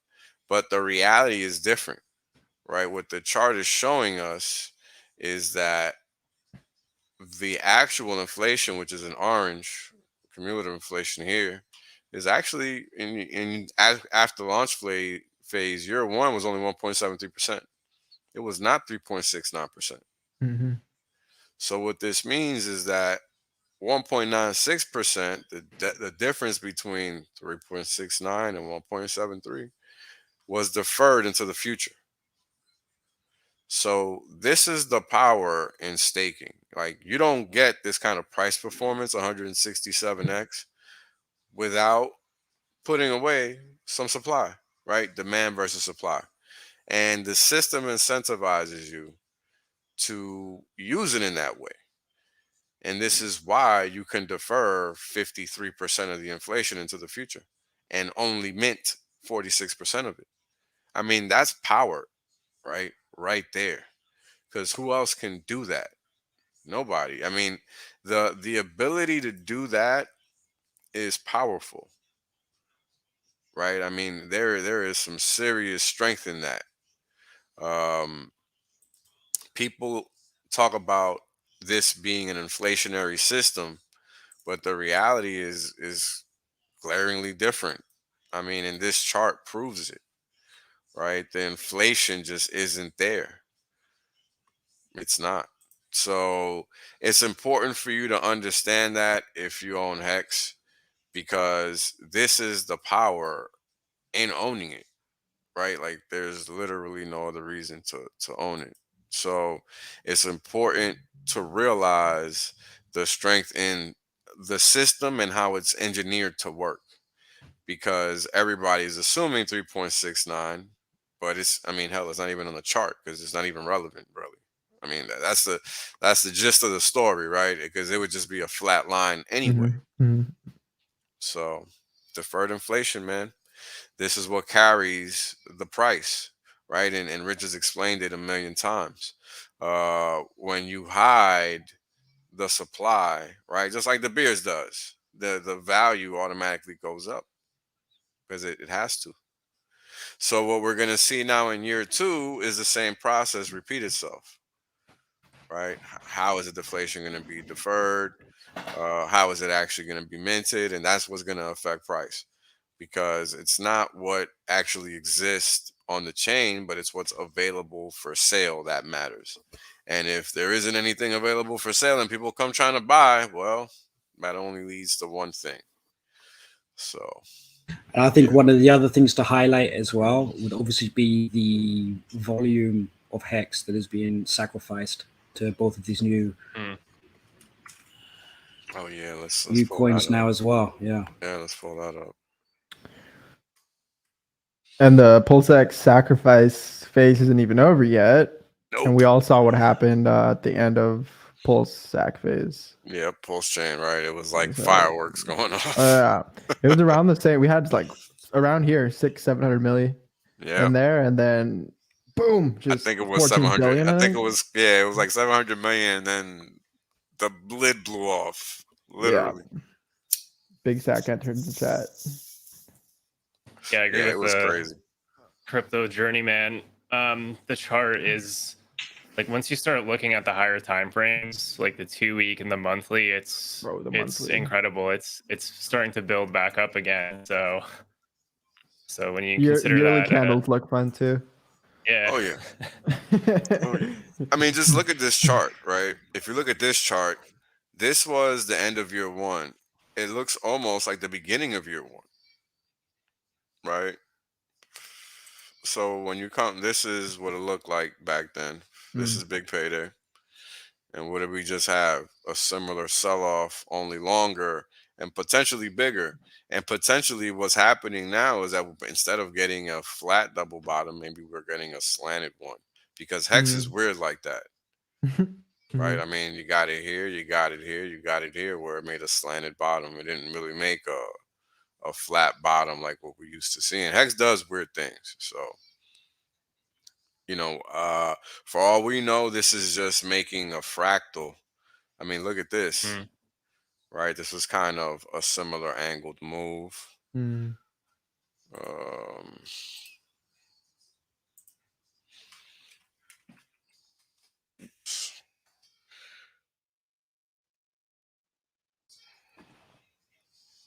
on. Go ahead. We've been the price has been dancing around the like 200-day moving average as well, which I've been kind of keeping an eye on. It like went above it, went below. It's like oscillating around it as opposed to like clear support resistance.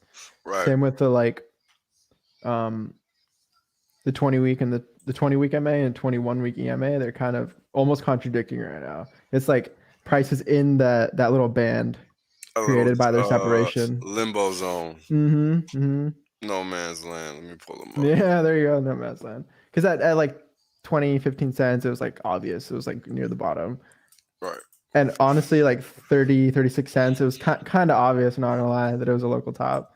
Like PulseX Sac day 1, like previous support, now resistance, triple divergence in the RSI. Like, I mean, this is shaping up to look like an inverted head and shoulders. Oh, I love the shape of that currently. Yeah. Wow. Kind of like a little slanted inverse head and shoulders. Yeah. I don't look at these charts enough, so that's a little ooey. The bounce off the 50-week was glorious too. It repeated exactly 50 week, same as big payday. Fucking Yeah, beautiful. let's see, because I keep V1. yeah. Well, this is V2.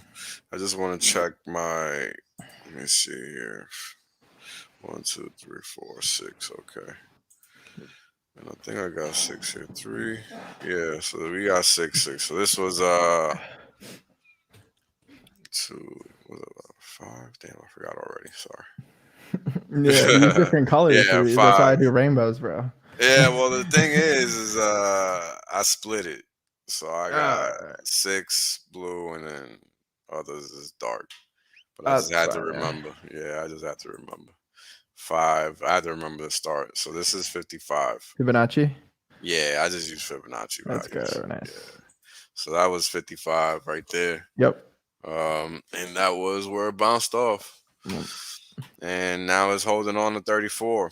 So it's probably not going to break that low. This is probably it. Pretty good. Worst case, it's probably chopping around here. But that's worst case. I think it's really going to find its floor here. And we're just going to see, like you guys were saying, just a replication of what we saw last year. Let me see. Why isn't it? Hold on, I think I got If you're on Dex.Vision, I don't think that has V1. right. For V1, Yeah, it's I forgot. Uniswap. Yeah. Yeah. Have it. I usually don't look at Hex on Trading View, but I wanted to show you guys the moving averages. Oh, for that, yeah, for that one, it's like, yeah. Here we go. I mean, this thing just looks nasty, man. Come on. Like, I don't even. Yeah, like you don't even need all these lines and stuff on here. Like, all this stuff is just for fun. This is just this is just nasty. Yeah. Oof. I mean, just look at this. All right, what were we gonna talk about? Because I already forgot. Right. Yeah. I mean, you can pull up the. Yeah, go ahead. No, I was gonna say, yeah, this was that we're basically saying is just doing a bigger version of this. That's what I think is happening. A bigger version of this pull back and rip, right? Because it got dumped, pulled back a little bit, then it just ripped, right? That's what it kind of looks like, just a bigger version of that. What do you want me to pull up? I was just gonna say I'm looking forward to that golden cross because we've only ever had it once before, and it signaled. You could argue it signaled that the bottom had already been in because, as we all know, even after the big payday dip, if you take into account staker value, like it was a higher low. Right. So I just like the fact that we're kind of hanging out in that golden cross area, but like you said, it's like no man's land. Yeah, that's why you gotta like the funny thing about those crosses is that they typically happen when you have conflicting time frames, when you have conflicting point of views on a time frame. So this is just exactly like we just showed on the weekly. It looks one way, but then on the daily, it looks like it's not what it looks like on the weekly. On the daily, it looks kind of weak, but it's actually strong, right? And that's why making sure your time frames are aligned and you understand the importance of longer actually is better, even when you're looking at a chart. You'll be all right, because if you're looking at it on a monthly perspective and the monthly looks bearish, well, here it doesn't. Wow. Yo, this candle right here, man. Oh, because for price to break a moving average and come back like that, all the way up here, like down there, all the way up here, man, that's something. It's like a big ass bull flag almost. Yeah. Yeah. What are you guys seeing in terms of actual price? Because I know a lot of people were waiting for like the 9th and the 10th potentially to do their sacrifices. Obviously, we've had a lot of the speculation that has now moved out of the market. But are you seeing a coiling and a potential pop potentially like in the next day or two in price? I'd say for oh, sorry, go ahead. No, please. Oh yeah, I guess for the coiling part. So at least this is kind of my thoughts on if you're looking at it with daily time frames, is since you have a lot of chop, it's hard to know exactly where you're going to get the breakout on daily time frames, but the higher time frames like the weekly, the 2-week, even on the monthly, like if you look at the wick on the monthly, I wouldn't be surprised to see an explosion sometime during Q1. I find it's a little bit easier to go off the quarters because it just gives you a little more room for the market to build up if necessary. And the chart, for like just on the higher time frames, if you go off basically the 2-week and higher, and I could show a chart of this one as well, at least with the moving averages. It's like it's objectively to me like it's one of the best, if not the best chart in the market like today across everything. It's back to the build-up zone, similar to what took place after the first really big move on the chart. It's at the lower, pretty close to the lower trend line off the bull market channel. It's been following along, and I know there's different ways that some analysts use on it, where they'll use like a fib channel, and it's within the lower ranges right now of that fib channel, and typically those have been historically really good, really great buying opportunities. Exactly like that wick. One of them actually wicked into the channel, and it's setting up again, in my opinion, before it starts to move towards dollar plus targets that I do think is going to happen again sometime before I think basically sometime before Q3 is pretty conservative, but I wouldn't be surprised to see a push sometime basically Q1 to Q2. So it's I mean, I just look at what's even taking place with the sacrifice. There's been a lot of supply that's also now off the market, in addition to, so there was the deferred inflation chart that Wales was just showing, and then now there's like a huge supply sink in addition to that from the Pulse X sacrifice. So I think it's just going to be an absolutely explosive move where it starts to move back to the upside, while the rest of the market is just getting left behind. So I'm pretty excited, honestly, over the next 2 months or so, because I do think we are going to start to see a push back to new all-time highs in the very near future. Yeah, interestingly enough, I created this chart here that's just a replication of where is it? Is it this one? No, it's not that one. This one. It's just showing the circulating supply per current holder. And at like one that. point, yeah, after big payday, we started with 2.85 million per circulating holder, or per current holder, and now we're all the way down to 2.073 million. So in percentage terms, this is what it looks like. I mean, it's crazy, right? I mean, this is like, where'd all the hex go, right? People are asking where the ETH go. They need to ask where the hex went, because it's gone, right? And we already know where 17-18% of that is gone into the Pulse ecosystem sacrifices, right? We already have 1.3 billion hex gone into Pulse X. We had, I don't even know how many hex gone, 134 billion, I think it was, into the first Pulse chain sacrifice. So there's a lot of hex just disappearing from the market in numerous ways. And here's a few charts just to show how. Staked hex per staker at one point was 2.5 million hex per staker, and now we're all the way down to below 1 million, below 850,000, down to 815 hex per staker. And of course, these are just averages, right? But it just goes to show how the system has grown over time. And in conjunction with that, you have the payout in hex terms per staker.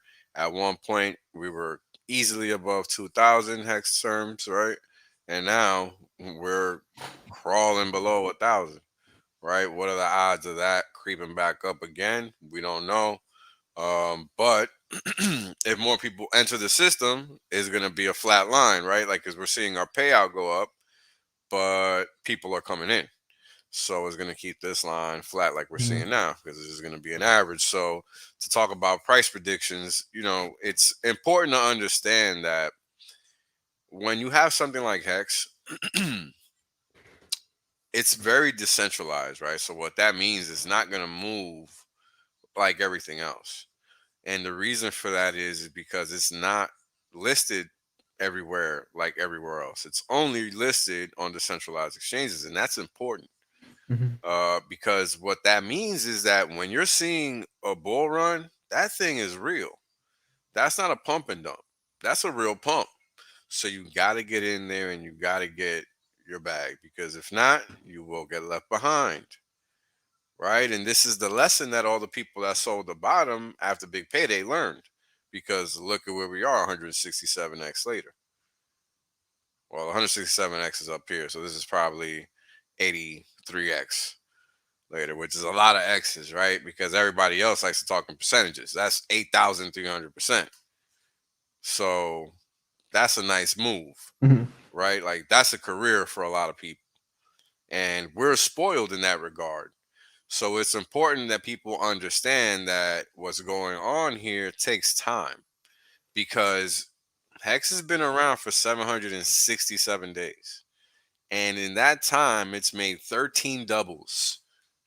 Most things don't do 5 doubles.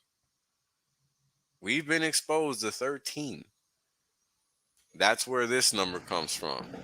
Actual number of doubles that's occurred in the 20-month period of time in which they happened. And then you multiply by 30, and then you get your number of days. Simple. That is all. And then if I can just go ahead. Can I add something? If you could just bring that chart back up, showing the average holder going down. That one, I think, yeah. So I just pulled up for anybody that's on my YouTube channel, Silver the Antidote, I do pull out top 100 account reviews time to time. So I'm just checking out now. And this is from November, so probably 3 months ago, less than that.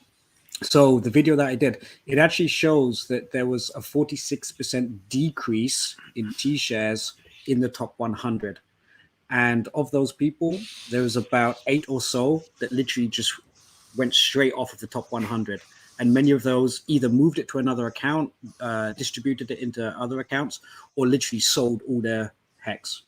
So this is showing the actual tying in with the average holder inside of Hex is going down, not just in the low ranges, but also in the very high ranges. Right. So overall, this is showing a coiling in supply again. What with the sacrifices, what with the whales redistributing, selling, taking profits, all the way down the top holder accounts, all the way down to the very lowest level of holders.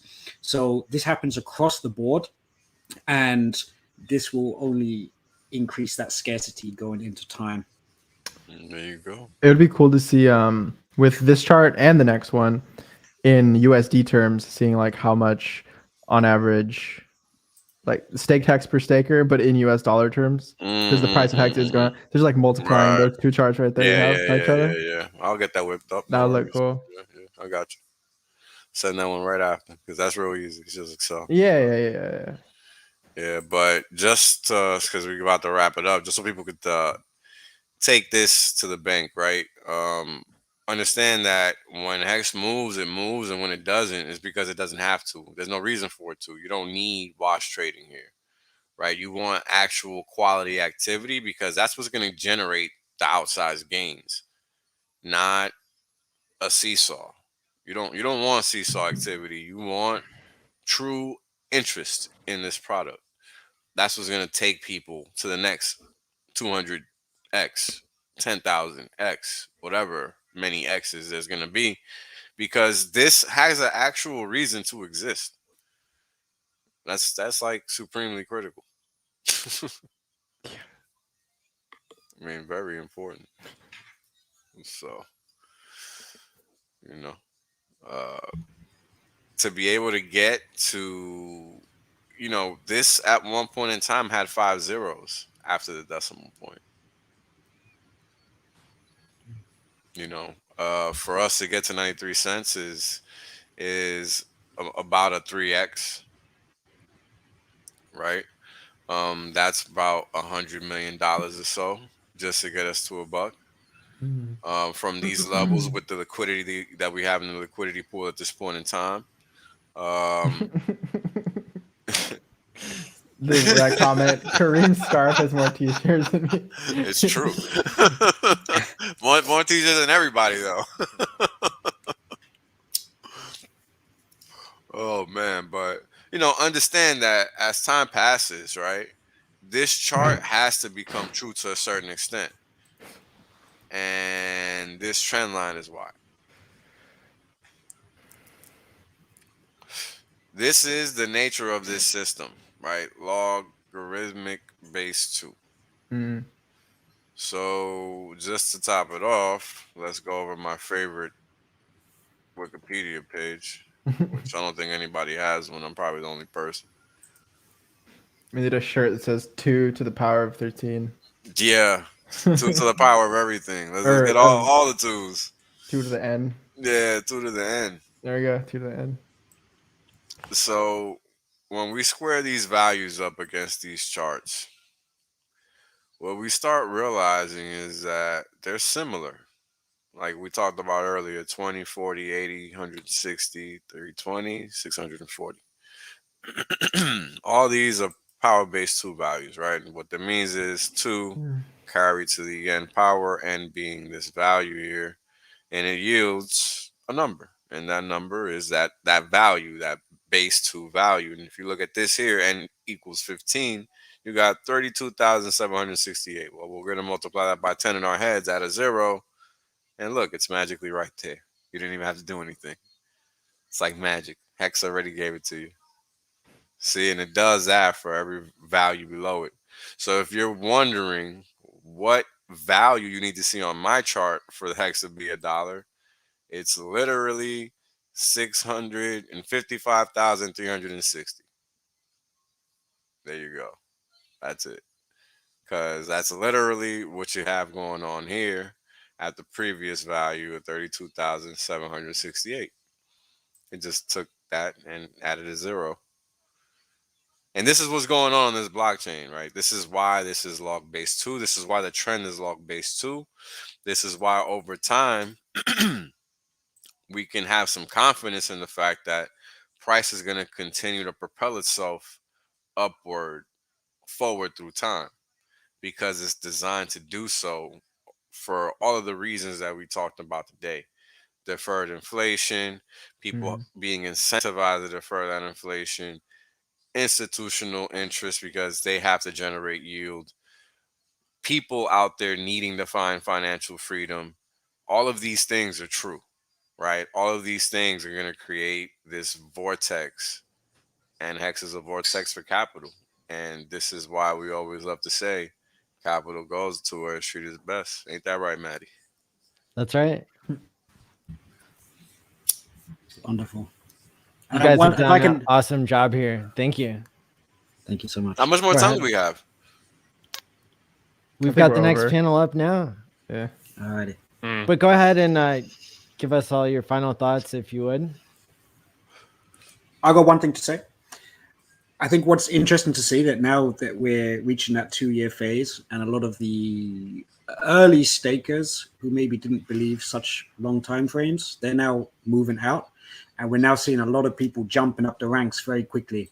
And I think that's a very interesting thing for people to see, because now it's happening on a daily basis. You know, share rates inside of people's accounts are changing. They're actually seeing them climb up the tiers. And that's probably going to give them even more ambition to start moving things out longer now that there's more confidence inside of this ecosystem. For sure. Yeah, that's a really good point, actually, because I myself made a point of that probably a couple of weeks ago, because I've jumped, I don't know, 120 slots or something like that. It's been crazy. I mean, this is the whole notion of Richard's idea of making more whales, right? You just sit there, stake your shares, and you just relax and let everybody else go crazy and lose their mind, and you just go up the ranks and make more money. Like now, we even barely see payouts that are under 5.9, right? Like it's usually over 6 now. I threw a little stat out I think it might have been a few days ago, where it's since November 14th, we have not seen 2021. We have not seen a T-share payout of 5.7x on a daily basis at all. We haven't seen a T-share payout of 5.8x since December 7th, 2021. We've already gone more than a month of getting 5.9 hex per T-share or more. This is the importance of staking long and doing nothing. It's like a money printer or something, huh? Almost. I don't know. Well, this has been a power panel. You are all greatly revered in the Hex community and produce awesome content. So again, I wanted to thank you guys for coming on and for everything that you do for the Hex community. Thanks for putting this whole thing together, Matty. This is man. great. My pleasure. Thank you. Take care. We'll see you guys later, man. See it.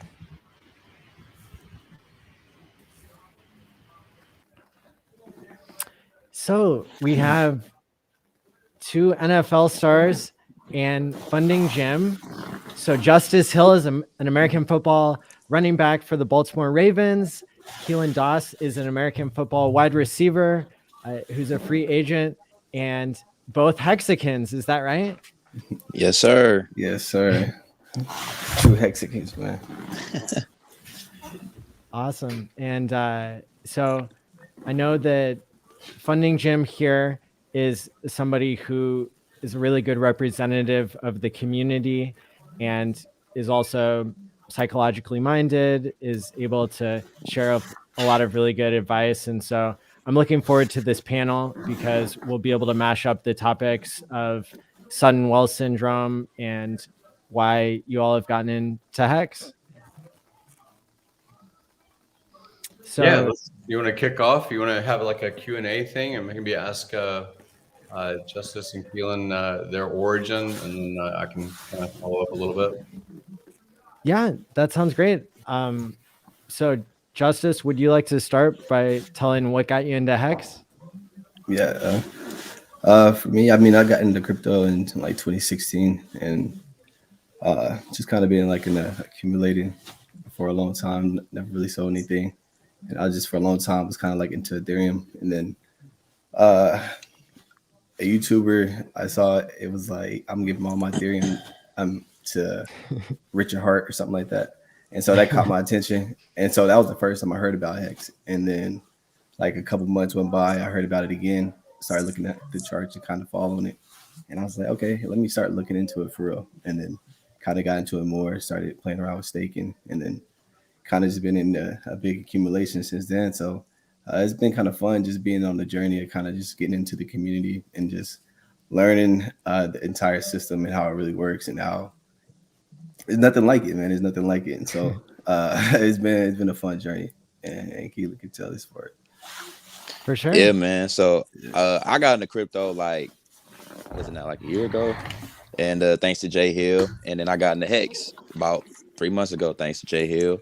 So I got Jay Hill to thank so far for my whole crypto journey. But I got into Ethereum when Jay Hill introduced me to it. He was like, "Hey man, just put some money here, you know what I'm saying, and see what it does. Like it might grow for you, you know, who knows."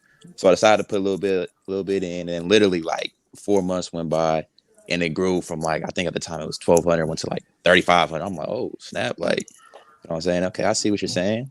And then so didn't say nothing really much after that. And then some time goes by, and around, I think it was October, Jay Hill tweeted, he had said Hex 5555. I don't know what it meant, but I'm like, you know what? I'm gonna call him and I'm gonna see what he's talking about. So we had a conversation, talked for like 6 hours, man, and then kind of hit it off from there. And then I got introduced obviously to Richard Hart and all his live streams, and started watching all of those, and you know, the rest is history. Very neat. Awesome. I love it. So I think that the topic today is, as far as this segment, is about sudden wealth and sudden wealth syndrome. I know that Matty's covered this topic a bit in the past about being psychologically prepared for when you change your access to capital, or access to money, or access to some of the material things. Some people have followed recently that I'm on the road pretty much the past 5 months or 6 months. I haven't been in my own home in about 6 months, and it is because I'm an advocate about HEX and delayed gratification and entrepreneurism and things like that, and it's brought me into the community of 100 millionaire, billionaire, wealthy people that have legacy money that have built over long periods of time based on them being prepared first and then having opportunity. And I think that, again, when it comes to athletes, when you started your preparation, you're probably teen or younger than teen. You know, when you started playing football as a sport, you know, I don't know that you always had it in your mind that you were going to be in the NFL. Maybe you did, but you had to be prepared for the opportunity to be in the NFL, right? You had to already have this, your techniques and your abilities polished and prepared. So I kind of wanted to hear that journey, you know, your start. Was that a goal in mind that one day you would be a professional in the sport? Yeah, I mean, I guess I'll go first. But yeah, so since I was younger, I was surrounded by a lot of dudes that were older than me that were very successful in like Division I football, and then went on to the NFL. So growing up, it was kind of like, well, you know, I want to do that. You know, I need to do that.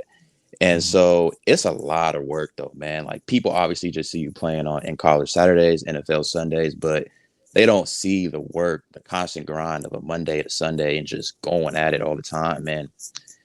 It gives you like a perspective of like, you know, life's not fair, life's tough, but you just keep pushing through, right? And then so, yeah, man, growing up, really, I always had that mindset of, you know, I'm gonna play in the NFL, like, and it's the same thing. It's funny, man, because it's kind of like with HEX in a way, because it's all delayed gratification, right? Like I don't just go to, and Jay Hill has mentioned this before, like you don't just go to the NFL when you're, you know, 10 years old. Like you got to put in work for like 12 years, man. And then you finally get a paycheck. And so it's just, and then like you have all these naysayers saying, why are you going to like focusing on football? There's so much more you could be doing. That's not a realistic goal, right?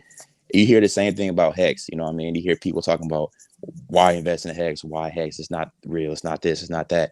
You see the opportunity there, you know? And so for me, man, just going back to football now, it's like, I've always had that mindset. It's a lot of work, but if you put your mind to something, man, like anything's attainable. You know, you just got to have that right mindset and push through all the negatives that people tell you. Justice, have you kind of echo that sentiment? Or you have something? Yeah, for sure. Like my story, like I started playing football when I was probably like 5, and I was always kind of like the underdog. Like, I mean, I've always been like pretty good, but I've always been like undersized for my position, but I've always like produced. And so like, I've always had that like underdog contrarian, like everybody says one thing, but I believe in other things type of mindset. And so I've always had that mindset all the way growing up, and that kind of just took me all the way through and kind of like got me to where I am today pretty much. But when it comes to X, man, like and me and KD talk about it all the time, just merging the two, because all the time in football, everybody thinks that like these guys just get so much money and then just spend it all, you know. Oh, it's crazy. Like, yeah, it's just like that's just a stereotype. Like, yeah, a lot of guys aren't like that because it's not like a sudden wealth thing. It's like we've always had this vision since we were like a little kid, and so we work so hard to get to a certain spot. It's like, why we come here and blow it. And so sometimes people just get misguided and like stuff like that. But just being able to get the right resources in place and finding the right people to connect with, it really just opens up a lot more opportunities. And so I always kind of look at everything like as me against the world. And that's what it kind of feels like with the HEX community. And I feel like we can't take over the world, you know, and just one step at a time, just like anything. Like I'm going through an Achilles rehab right now, and it's kind of like a one step at a time. Like it takes 6 to 9 months to heal, and it's just one step at a time. And playing football growing up, it was just one step at a time. And now getting into this part of life, it's just one step at a time. And so we just continue to do that, and we just continue to grow. But it's been fun. That's awesome. Yeah, I've heard this cliche phrase of overnight success. And you know, someone comes on and they go through the draft, they end up being on television. You're like, hey, that's somebody from my hometown, and they're the overnight success that took 10 years to get there. You know, because like I said, you started at age 5, start as a preteen, and you're Exactly. an overnight 10 years later. It's funny, man. It's honestly funny. It takes a while, man. It takes a while.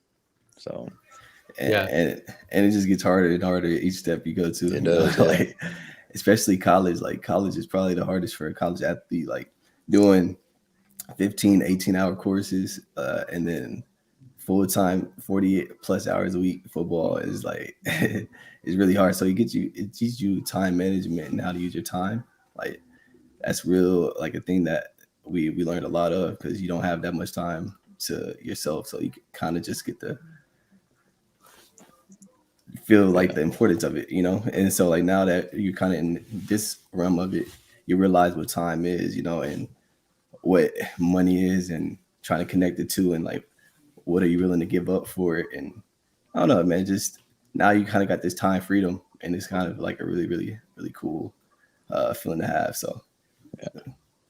Have both of you seen by chance some of this? I know we did a Hex Rewind video from 2020, and you might have seen that. Richard in that makes this commentary he filmed 5 or 6 years ago about, you have to own a business. You have to have something that pays you while you're sleeping. So you can be the highest paid professional athlete, or you can be the highest paid radiologist. You're always selling your time effectively. Yeah. Now, you guys have some things like residuals, and you have things like your brand image or something like that that can go on after your career. But even that is rare inside of sports. So, I think that's one of the things that I gravitate to now. Is I've chased money to a degree through different business ideas and entrepreneurism and things like that. But the passive thing has been fairly elusive. I mean, you can go into real estate and think that that's passive, but it's not the same as Hex, right? You have 100% constantly, Yeah. And that's the thing I think too. in some ways, Hex is hard work, and in other ways, it's really easy. Waiting isn't easy for most people, and so to get the highest gains in Hex, and with Bitcoin as well, it was the people who waited the longest. For me, it's been particularly painful to time lock my Hex. I think a lot of people glorify this idea. And it's really cool to be able to send money to your future self, so that you establish that savings plan where it's harder to screw it up. But I think that for me, I physically feel ill when I send like $10,000 or more to my future self. And so I'm just seeing this parallel here between what you guys are saying about putting in hard work and all that kind of stuff. If you don't mind, I don't know if you can play. I did do a video of I brought Matty and Kareem and others to Europe, and after that video, if you can play it, I'll comment about some of the other participants that were there. I just saw again here in Miami. Matty knows who I'm talking about, but you have a moment to play that video. And I think part of the context of that, and I'll talk more about this, is preparing ourselves for sudden wealth syndrome. It can be an identity crisis for some people, and the more that people talk and plan and build community and have a plan ahead of time, I think the better. And then it can be a lot of fun to enjoy the community that you've built and the wealth that you've built. And so I think this video kind of is showing off kind of the lifestyle angle as well, right? Yep. Awesome. Here we go. Okay, ready? I appreciate everyone that's taking the time out of their busy lives, out of their entrepreneurial ventures, out of everything that they're doing in their life, whether it's Hex or Pulse or mental health or real estate. We all have busy lives, and I appreciate you coming for this event. I hope it's going to be a great experience, something to remember. I'm very pleased again with Alex's oversight and opening of these doors.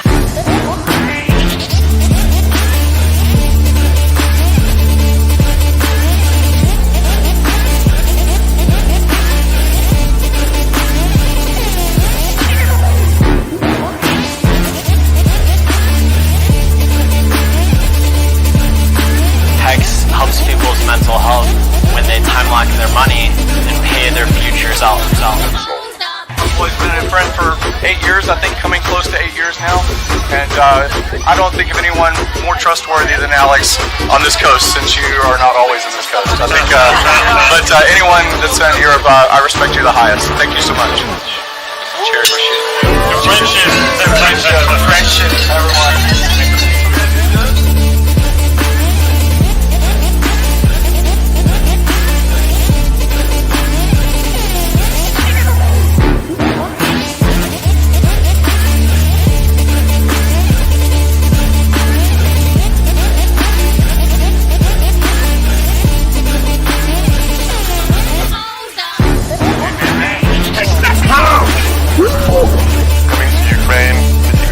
Like-minded professional investors and professional partners, something I'm looking forward in that trip.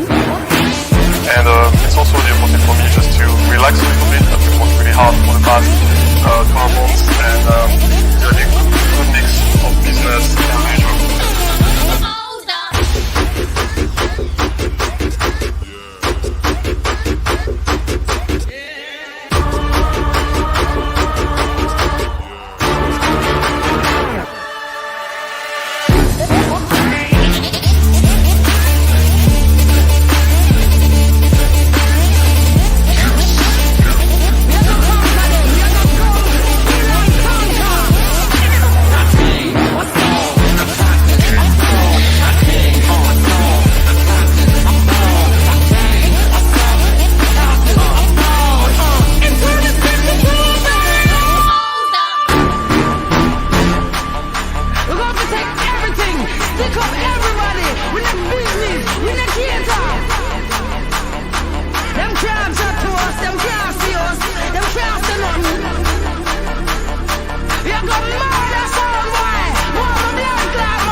About to be on the boat. Remember, always live your best life.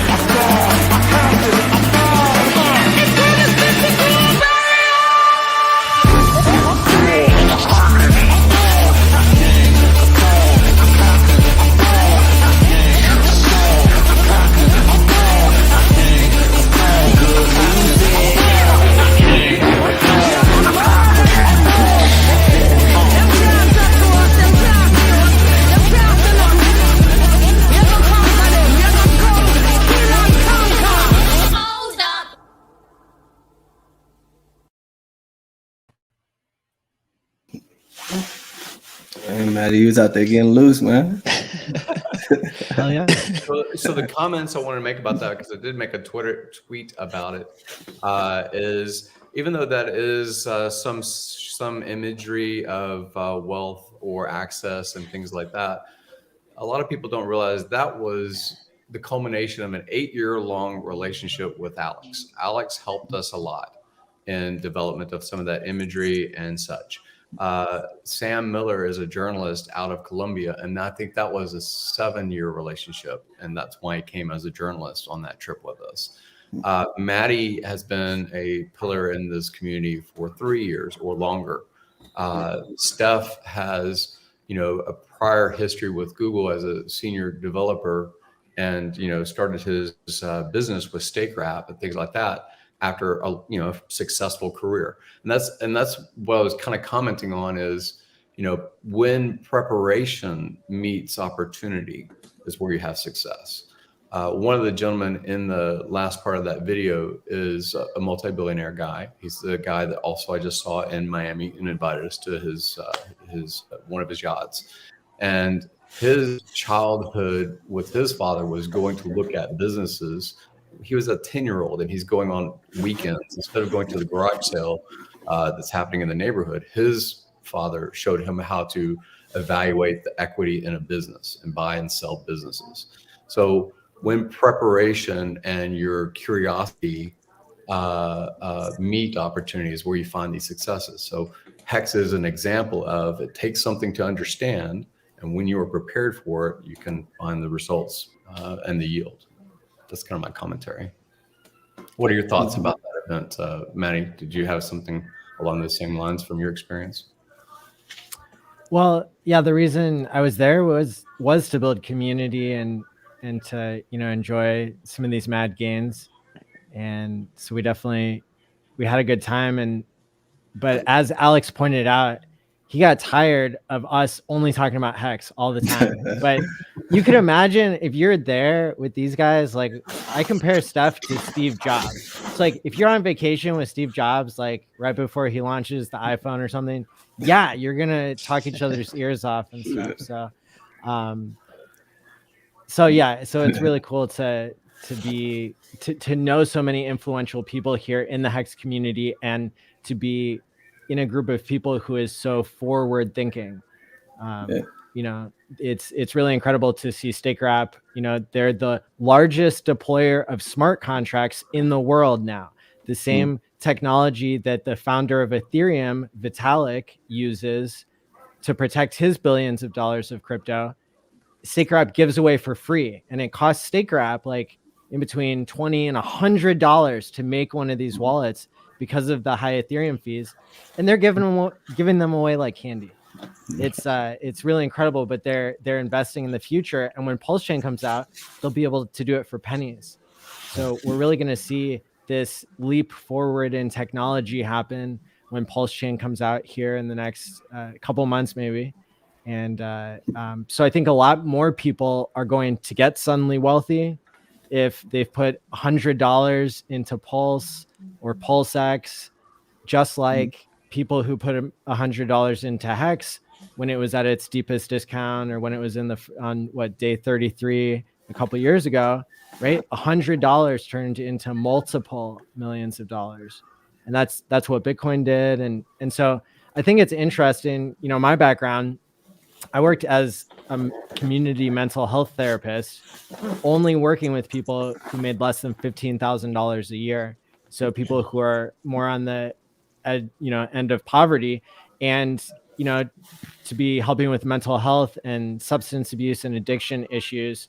And now I'm retired because of Hex, and I'm interested in working more at a system level to understand how we can program mental health into money, and how we can really just not end up being the group of rich assholes that says that they're going to change the world, but then doesn't end up figuring it all out and, ends up being corrupted. That's to some extent, I think, what happened with these. If you look at all the big Bitcoin billionaires, how many of them are raising money for SENS Foundation? How many of them are doing this and that? So I think it's really cool to imagine how these two things go together, crypto and mental health. And, even to tie in, the athlete side of things, I think I do want to hear more about this stereotype, right? That athletes, get so much money and then they blow it all. That may have gotten copied over from lottery winners. And I think I've seen completely different numbers on lottery winners. Some people think it's like 15% of lottery winners blow all their money. And on the higher end of things, I saw one estimate 70% within 7 years go broke once they win the lottery. And so that's an example of sudden wealth syndrome gone wrong. Other people adapt to it well. And so it's just kind of interesting to me to understand, what kind of training, what kind of advice you give in your community of athletes. You want to go? Yeah. So, that's definitely real, right? As far as like, NFL or whatnot, like it's not everybody, but there's a good amount of people that, when their career is over, that money stops rolling in, like you're not getting paid.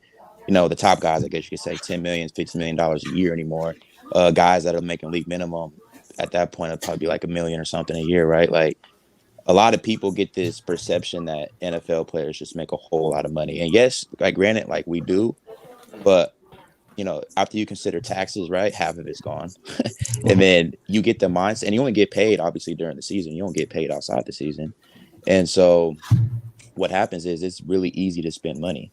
Like you go on these off seasons, guys want to go on trips, rightfully so. You want to go to the club, you want to buy a new car. Hey, this is only $20,000. Let's spend $20,000 real quick. Like it's so easy. Like I'll take me as a personal example. Like coming out of college, obviously, I got a scholarship or whatnot, so I wasn't like trying to scrap up money for college, nothing, unfortunately. But I never had like that money to just go out and do whatever I wanted. And so once I obviously graduated and went to the NFL, I have a long story in that situation. But long story short, I had a good signing bonus, and instantly hits your account. You know what I'm saying? And so I seen it and I was like, dang, like this is more money than I ever seen in my life. Like, at the time for me, for sure. And so it get that mindset of like, okay, this is coming. This is going to happen every year for me. This money's going to keep rolling in. I could do whatever I want. And I was young too. Like when I first I was like 22, right? So I'm like, okay, I got all these years. And then you just start to realize though, like your perception on money changes. Like I said, like you go out, I'm gonna buy some shoes that cost $3,000. Like who the hell gonna buy some shoes that cost $3,000? I was never thinking that before this, right? But like that's just how like your mind changes. And so you see a lot of these guys, they go broke. It's really easy once their career is over. And the NFL is so cutthroat too. Like look at like me in my position, I get all that money in my first year, right? And then like right now I'm a free agent, and that's just how the NFL kind of works. So if I went out and just splurged and had a great time, I wouldn't have any money right now. But there's just certain ways of handling it. Just you got to understand like you gonna get all this money, but it's so easy to just kind of spend. You just got to be smart, and I think that's why Hex is really good as well, because it allows you to just keep having money that comes in. The what do you call it, the interest or the yield that keeps coming in. So when Jay Hill told me about that and everything, I was like, well, you can't beat that. You know what I mean? Like now, obviously, I'm a little older, so I got a little smarter with money, and now it's like, okay, I understand what's going on here. And at the end of the day, everyone want to be wealthy. You want to have a good life, and you want to have time to do what you want to do. And so you should try to find the assets that provide that. And that's actually what, Hex does. So, yeah. Yeah, man. I kind of had a similar kind of like start as Keelan, like getting just a lump sum of money. And it's just like, geez. But like for me, I think that I felt like I had just matured enough by the time I got it that it was like a 15-year stake or something, like playing football from like a 5 years old and not getting your reward that you've been looking for from the time you were 5 or 10 and not getting that until you're like 20. And then it finally comes. It's like, oh, I've been working all this time. And so like, that's how I was looking at it. I was like, I'm working all this time. I'm not about to just blow this. Like, I was like, I want to figure out some ways of how to like generate income and generate more yield and just generate assets. And I was like, I'm not spending this. Like, I was like stingy with my stuff, bro. Like minimum for a while. And then just kind of just get into more investments and just I had more money to put into investments. And so then I found Hex and I was like, yo, it's crazy. Like every time me and Keelan talk about it, I know Matty said like when y'all went to Europe and y'all was talking about Hex all the time. It's like when me and Keelan hop on the phone, it's like supposed to be like a 5-minute convo, and we'd be on the phone for like 2-3 hours talking about stuff. Not for real, man. But it was like everything that we both were looking for, like everybody's looking for. It's something that everybody can use and always will be able to use. And so when I found it and kind of like fully understood it, I was like, it didn't make any sense to not just kind of go into this. And so, yeah, it's been a crazy journey. Like everybody in the NFL or just really anything, like everybody has a journey, and our journey was kind of it was like ideal from the outside world, but when you live in it is a tough journey. And so so we just gonna continue to do it, man. We kind of have Hex on the side, like giving some hopium, and so and you have other things, but those things don't give you hopium like that until you're like 50, 60 years old. So yeah, man, it's been fun to kind of just be going on this journey. So it's gonna be fun couple. Interesting. I wanted to make a comment. So I'm at an event right now, and spent time with Robert Kiyosaki this afternoon. Introduced RG3 to him, and so forth. We went to dinner. We just came back from dinner in time to do this. We left from dinner actually to come do this stream with you guys. And Jason Hartman is another real estate podcast guy. He's an advisor to a lot of celebrities and things like that as far as real estate. And I hear inside the crypto space, people think that they missed out. Like my friend, I remember about 2 years ago talking about Hex, and I think when I first mentioned it to him, it maybe had gone to about 50x from its launch. I think that's the first time I'd mentioned it to him. And about 6 or 7 months later, before the end of the first year, it was at 352x. And I was like, dude, man, you missed out. Like there's 300x you could have been part of. What happened? You know, let's get you involved. And his thing was I didn't say he had missed out. He had said he had missed out. He says, oh, I already missed it. It's, you know, it already happened. It went past, you know, me at 352. It doesn't have any more room to go, right? Something like that. And so I remember making a stake. And here's where the mistake I think sometimes happens. People gift away, you know, something of value, and then it's not really respected by the person that receives it, right? You actually have to have the time value of money. You actually have to have, you know, a cost for money in order for it to be respected. And so versus gifting him and Hex and just to get him involved, I actually said, okay, well, you would be putting $5,000 in, because he had said something about that in the past, but he was balking a little bit. And I said, well, I was gonna do a stake anyway. I'm gonna do a stake.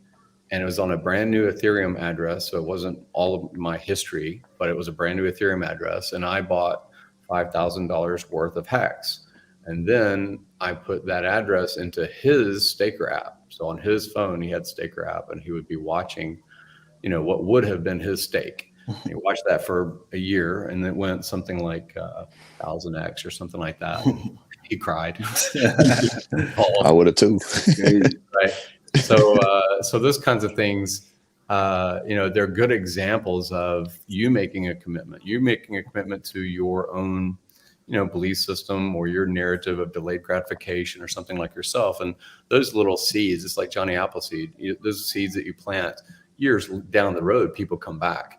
And my point is, I was having a conversation with Robert Kiyosaki about maybe 4 months ago, 3-4 months ago, and he was elated that he got great timing on buying Bitcoin at $6,000. You know, it had already gone up 20,000 in 2017, 18, and it had come down. And when it came down to in the 3,000s or something like that, he still didn't get involved. But when it was on the way back up, he was excited that he got it at 6,000. And I didn't want to hurt his feelings by saying, you know, people bought it for a penny, and you did buy it at 6,000. Right? Yeah. There's a history. You can do the same thing with your narrative in your mindset, right? Is Hex undervalued at 25 cents? Is it overvalued? Where's your mindset? Because, you know, there's in every adoption curve, there's going to be people that are quote unquote late, but they still adopt. You know, they still adopt. They don't ignore the automobile and stay with horse and buggy for eternity, right? They eventually adopt. And it's the same thing with price narratives. You can think that might be high risk, high reward until it becomes normal. And you're like, well, everybody is doing this, right? So some people say something like $7 hacks or $100 hacks or $1,000 hacks, and it seems in some ways wild, but it's very probable. It's a probability game you're playing. I just highlight that about when you think that you're late, you're actually probably early when it's a technology, and that's why I like Hex. Yeah. I'm gonna have to steal that Staker app move with the wallet address. No, I definitely got to do that. I got to do that with a couple of people because. And the thing is, it's one of those passive things. It's not you calling every so often and bugging your friend or you know, anything like that. It's just like, hey man, okay, fine. It's not for you at this moment, but here's what I'm going to do. I'm going to create a new address. So they don't have to have all of your history, and then because it's transparent on the blockchain. And you just do the process, show them the process, but it is your stake. You're the one that has the keys to it. And I've done that. I've done that with several. I used to do that with my tenants. I used to have an executive housing right beside Apple in Silicon Valley, and I would house 6 tenants. They would pay between $3,000 and $4,000 per month. You know, very simple accommodation, but in that area. But I gave them the offer when Hex was first launching in the AA. I said, hey, you want to save $500 per month on your rent?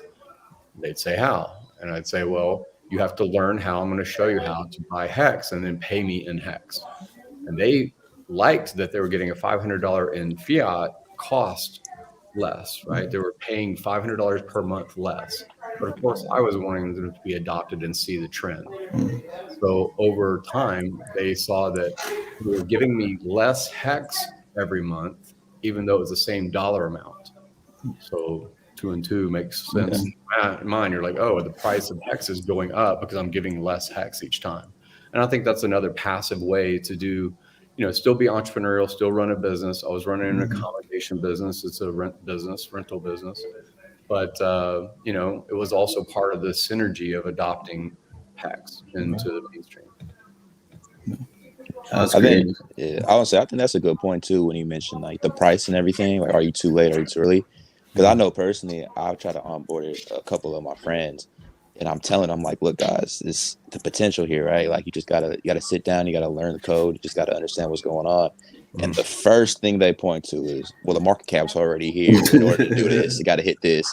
I'm just like, listen, I can't explain in like severe detail of what it's right, but all I know is that doesn't really matter. You just got to look at the supply and demand of it and what's the potential of the code, man. So that's a good point though with the price, because in my opinion and all of our opinions, like, we are quote unquote still early, compared to like what it can do.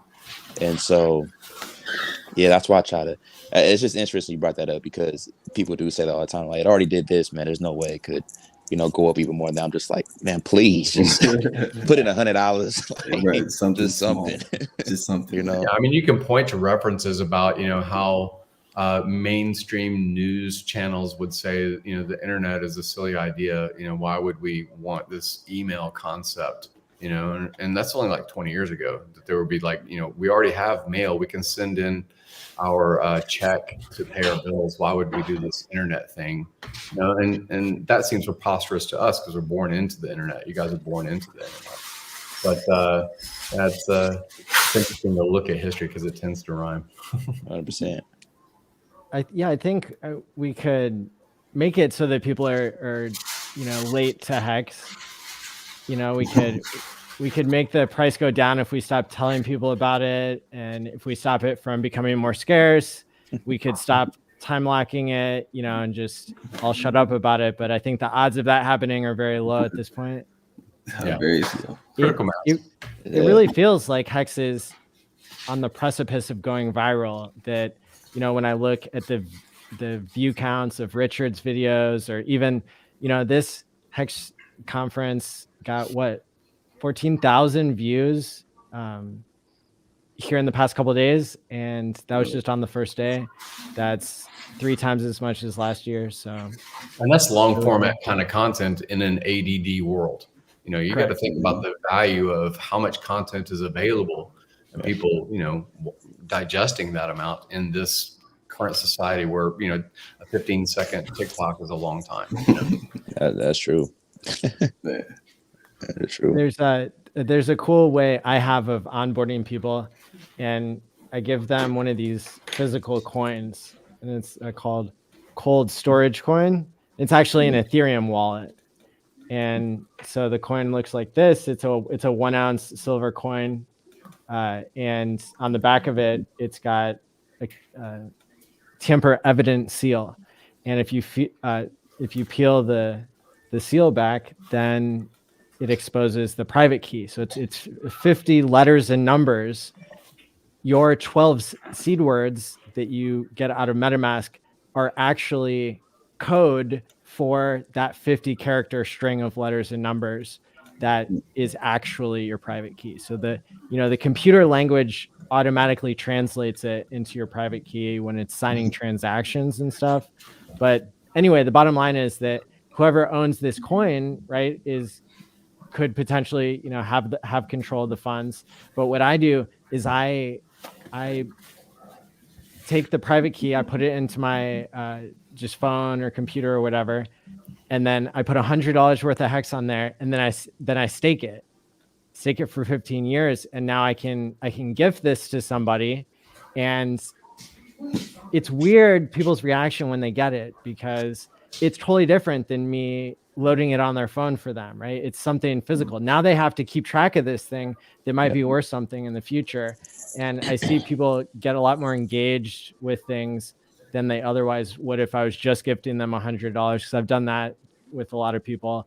And even if it grows really big, if they aren't taking some ownership, if they aren't doing something, and even if there's not like a puzzle for them to start to unravel, because a lot of times I'll just hand people the coin and then they'll come back and ask me about it when they're ready. Yeah. That's an interesting technique. I hadn't thought about that. That's actually pretty cool. Yeah. I've done that before by giving actual physical silver to people and things like that before crypto, but that's an interesting opportunity. So another one of the things that I wanted to see if we could explore here on this panel. So I think whenever people are trying to understand what your relationship is with money, that's something where it can change when you're in crypto. Just like people who become suddenly wealthy, because they are finally getting the signing bonus, because they're winning the lottery, because, they get an inheritance, or because they're investing in cryptocurrencies. In those types of situations, being able to understand what your relationship with money is now and how it's going to change in the future is useful for people. And what I've noticed is that when people suddenly become millionaires, because we have a lot of examples of that in Hex now. We had I would say for the 5,000 people who are subscribed to my channel, probably 2,000 have become millionaires from Hex. And so when I ask people and when I learn from the community and when I observe my own reactions, I find that really your people, places, and things is kind of what drives your own behavior. So your environment really matters. And that's the people that you spend your time with. It's the places you go and the things you do. And when people get a lot more money, a lot of times they have access to way more choices when it comes to people, places, and things.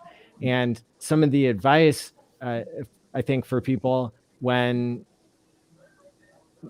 they want to avoid the pitfalls of becoming, of the syndrome that goes with sudden wealth, sometimes people can really have a rough go of it. And for people who haven't experienced it, it's kind of hard to describe. But when we think of sudden wealth syndrome as kind of like a transition or like basically an adjustment issue for some people, it can be difficult to adjust to, whenever you can't relate to people the same, because you can go anywhere and do anything and they still have to work their job, or they're not financially free and you are. And so when it comes to sudden wealth syndrome, I think it's important for people to stay grounded and to stay connected to what your identity is, maybe, before you become suddenly wealthy. So for example, this is a silly example, but for me, I feel like myself when I buy dress pants that are like 80% off. And so even though I can afford to spend the full price, of the $100 dress pants, like I'm still going out of my way, and it's just because I feel like myself. And that's my quirky thing, that I do. But I maintain relationships with people that I've known for a long time. And I try to keep it more low key about being suddenly wealthy and everything, because that's another piece of advice that people have is you shouldn't tell everybody all at once, because then they might expect things from you, or they might, they might not appreciate what you're going through. So have you guys had any experiences like with your people, places, and things changing based on your net worth? Well, I was gonna say it's funny, man, because when I had got my little bit of money, I was like, I don't give a damn who comes talking to me. It's my money. Like, it's not your money. You didn't earn it. It's me. And so obviously, right, I take care of my close family members and friends or whatnot along the journey. But you do have to have that boundary though, because I do feel like if people start seeing you be successful, they want to attach themselves to you, you know. So there's a lot of leeches in life in general, and you just got to understand that when you get suddenly wealthy or whatnot, those people are going to come back and, you know, into your life and be like, hey, what about me? And so, you know, you don't even have to be rude necessarily to them or whatnot, but just have a game plan to know that, like, you know, that time will come and there'll be family members you haven't talked to in years trying to, even friends, man, everybody blowing up your phone like, hey, you know, what's going on here? Like, want to do something, blah, blah, blah. And so just had to find a balance of that, in my opinion. And yeah, just kind of go from there. Yeah, I'd say like, especially like for us, I guess, like whenever you make it to the NFL, everybody just assumes you have money. So it's like you can't really be upset, you know, like behind the scenes, like not letting people know you have money because everybody thinks you already have it. And so like we kind of just had already kind of adjusted to that. Just a lot of no's. You gotta learn how to say no, and like people really that's really like the biggest thing that people tell you is just learn how to say no, because people ask for you things all the time. I mean, you're gonna have charity, people gonna come to you with sad stories, like you get that all the time too. And I mean, people sometimes do have sad stories and you want to help out, but like everybody can't help everybody, because if it was turned the other way, it wouldn't be able to provide back to you. But I obviously love helping people and doing those things, but yeah, when it comes to suddenly being wealthy, you have to take care of yourself first, and then once you're mentally ready to take care of other people, then mentally and financially ready to do that, then you can do that. And so yeah, man, is the mental part of all of it is definitely very important. And I like that you talk about those things. Thank you. I was gonna say, if you get you know, wealthy from Hex, you could just tell them, hey, listen, go ahead and get wealthy yourself, man. Just invest. Go ahead and wait. Just go ahead and wait 15 years, man. Yeah, put your time, man. Go ahead and put I think your time, man. Hex is a great product, man.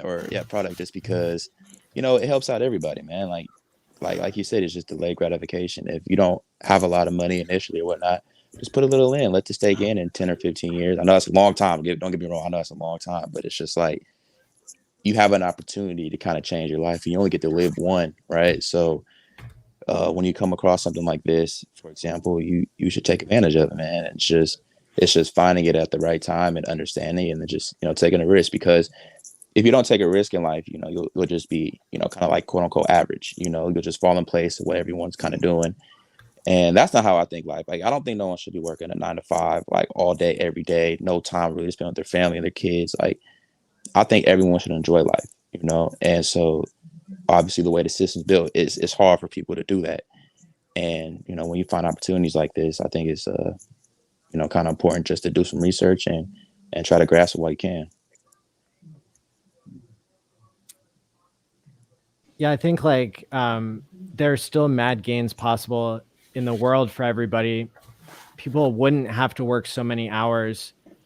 You know, it's you know, there was a prediction a long time ago. A lot of economists, even people like John Maynard Keynes and everybody, they all predicted people would work less in the future. In 100 years, people would work less, but they don't. People work more hours than ever now.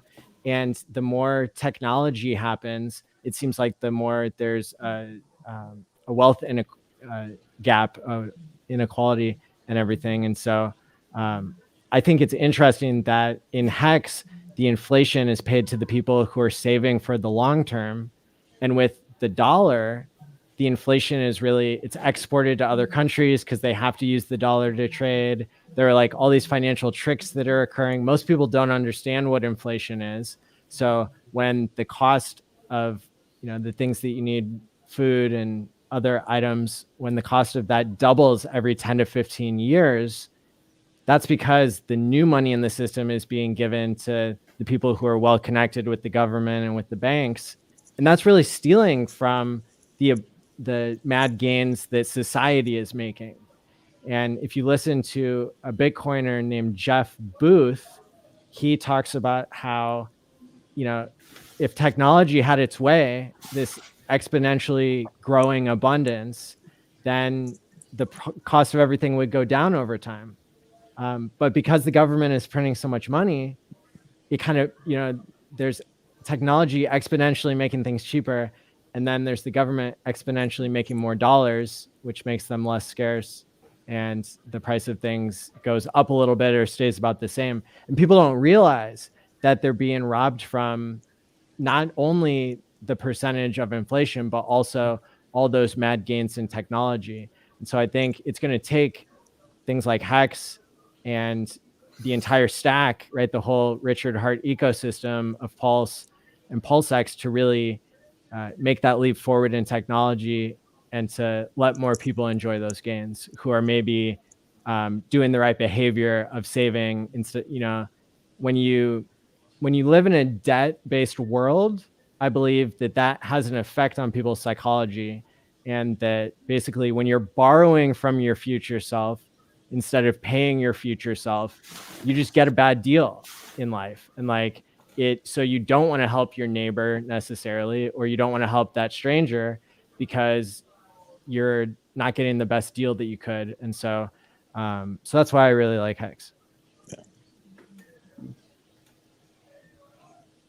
Yeah, this is this is a master class. The longer that you're involved, and a lot of us were staked for a long, many years.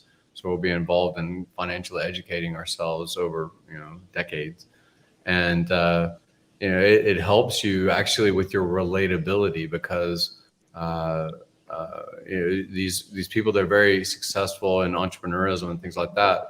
Sometimes when you make an approach, you may not relate because you don't have that similar experience that they do. But as you become more financially savvy, they see common ground. And, like I said earlier, your Johnny Appleseed efforts to educate others just hit the target better because you're relatable through your own experience too. So I like Hex. It's amazing. I agree. Very cool. I think we all. And I came out of retirement. I've been wealthy, and I've lost money, and I've been wealthy again. And crypto is just the most recent iteration of like a life story for me. So it's really, really cool to be part of this community. I'll say it's a great community, man.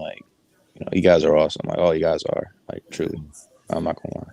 It's like everybody's different, and everybody brings something different to the table. It's kind of cool hearing everybody's story because me and Key tapped in on everything. We be talking, we watch all the streams and everything, and so we feel like we know you guys too. So yeah, man, it's a dope community, man. It's cool interacting with everybody and just kind of getting to know everybody. Very cool. And I think Richard designed Hex to have this gamification thing about it. You guys mentioned that you could call each other on the phone and expect to be talking for 5 minutes about Hex, and it ends up being hours. That's a pretty good example, I think, of how deep you can go down the rabbit hole. It's easy too. It's real easy too.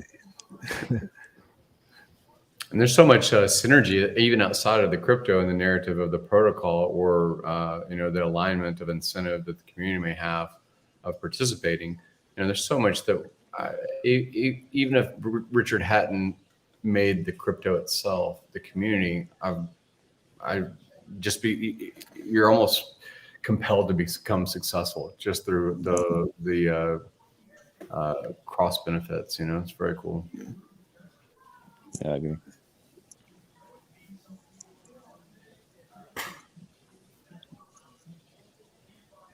Who's next on deck there, Matty? Yeah, so next we have the SENS Foundation presentation, and so I can go ahead and get that queued up here. I wanted to thank you guys for coming on. It's been really fun talking and hearing your stories. Yeah, amazing, guys. Appreciate you guys having me, man. Yeah, appreciate you. My pleasure. Take care. Have a good weekend. Thanks.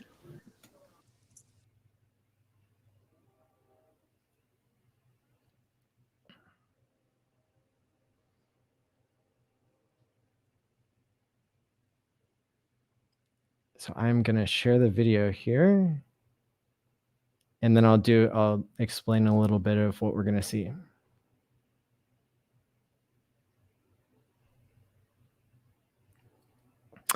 Awesome. So I interviewed a couple awesome people from the SENS Foundation, And sure, maybe it was a little bit of an awkward interview, but what do you expect when a bunch of scientists get together and the list of questions that they had prepared kind of went back and forth on different topics. So you'll have to excuse me, but we could still get excited about this interview as being, from what I know, one of the first instances where, or maybe it's the breaking news that the SENS Foundation is acknowledging the $27.5 million that Richard raised for longevity research, for medical research.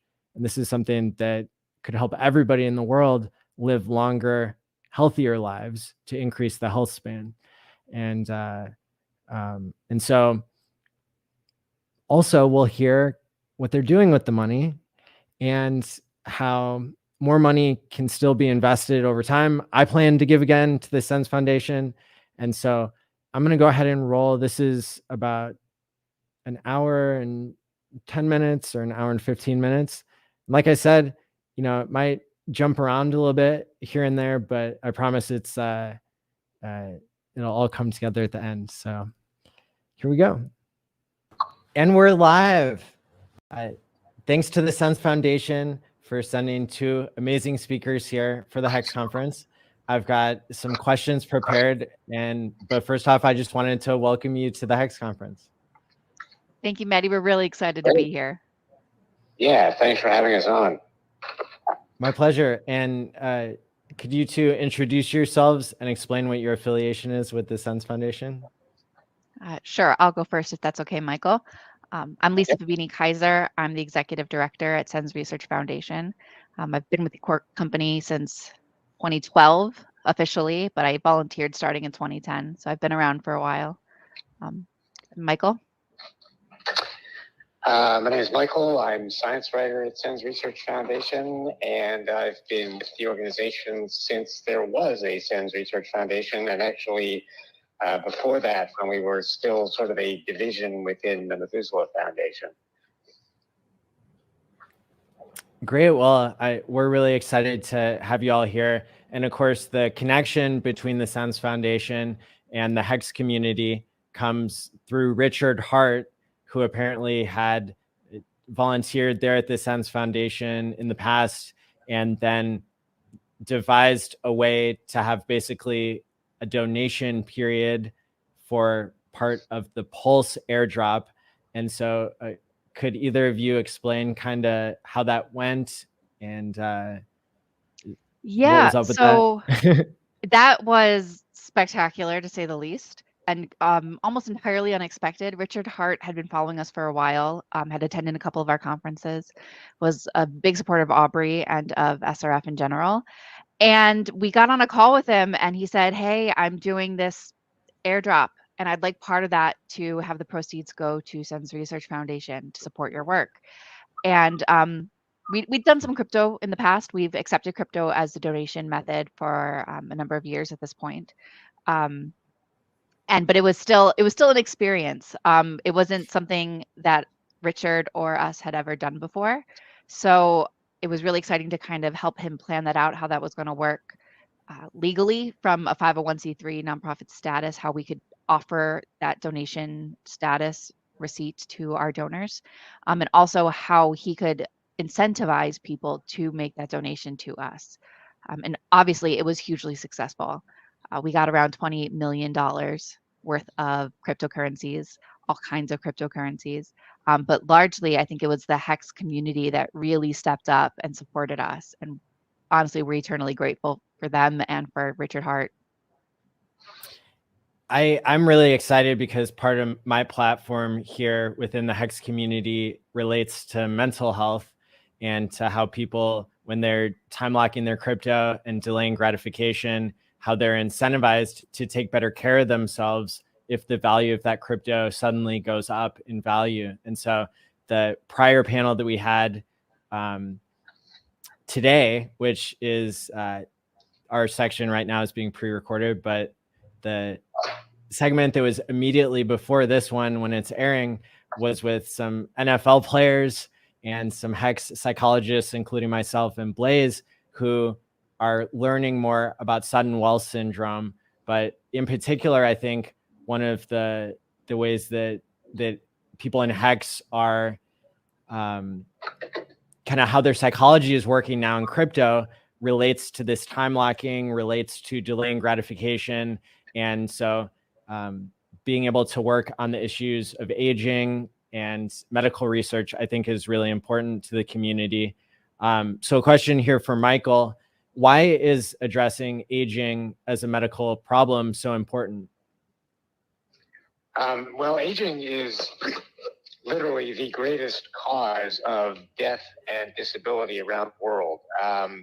That used to be just the case in the developed world, but it has now become the biggest issue in the developing world as well. So when people think about why people suffer and age and die as they reach, towards the ends of what's currently a normal lifespan, they say, well, I didn't die of aging. This person died of cardiovascular disease or cancer or Alzheimer's or other dementias or all of these individual diseases. But really, those are just the manifestations of the degenerative aging process in specific organs. So cardiovascular disease is the aging of the vascular system and the heart. Or Alzheimer's disease is part of the aging of the brain.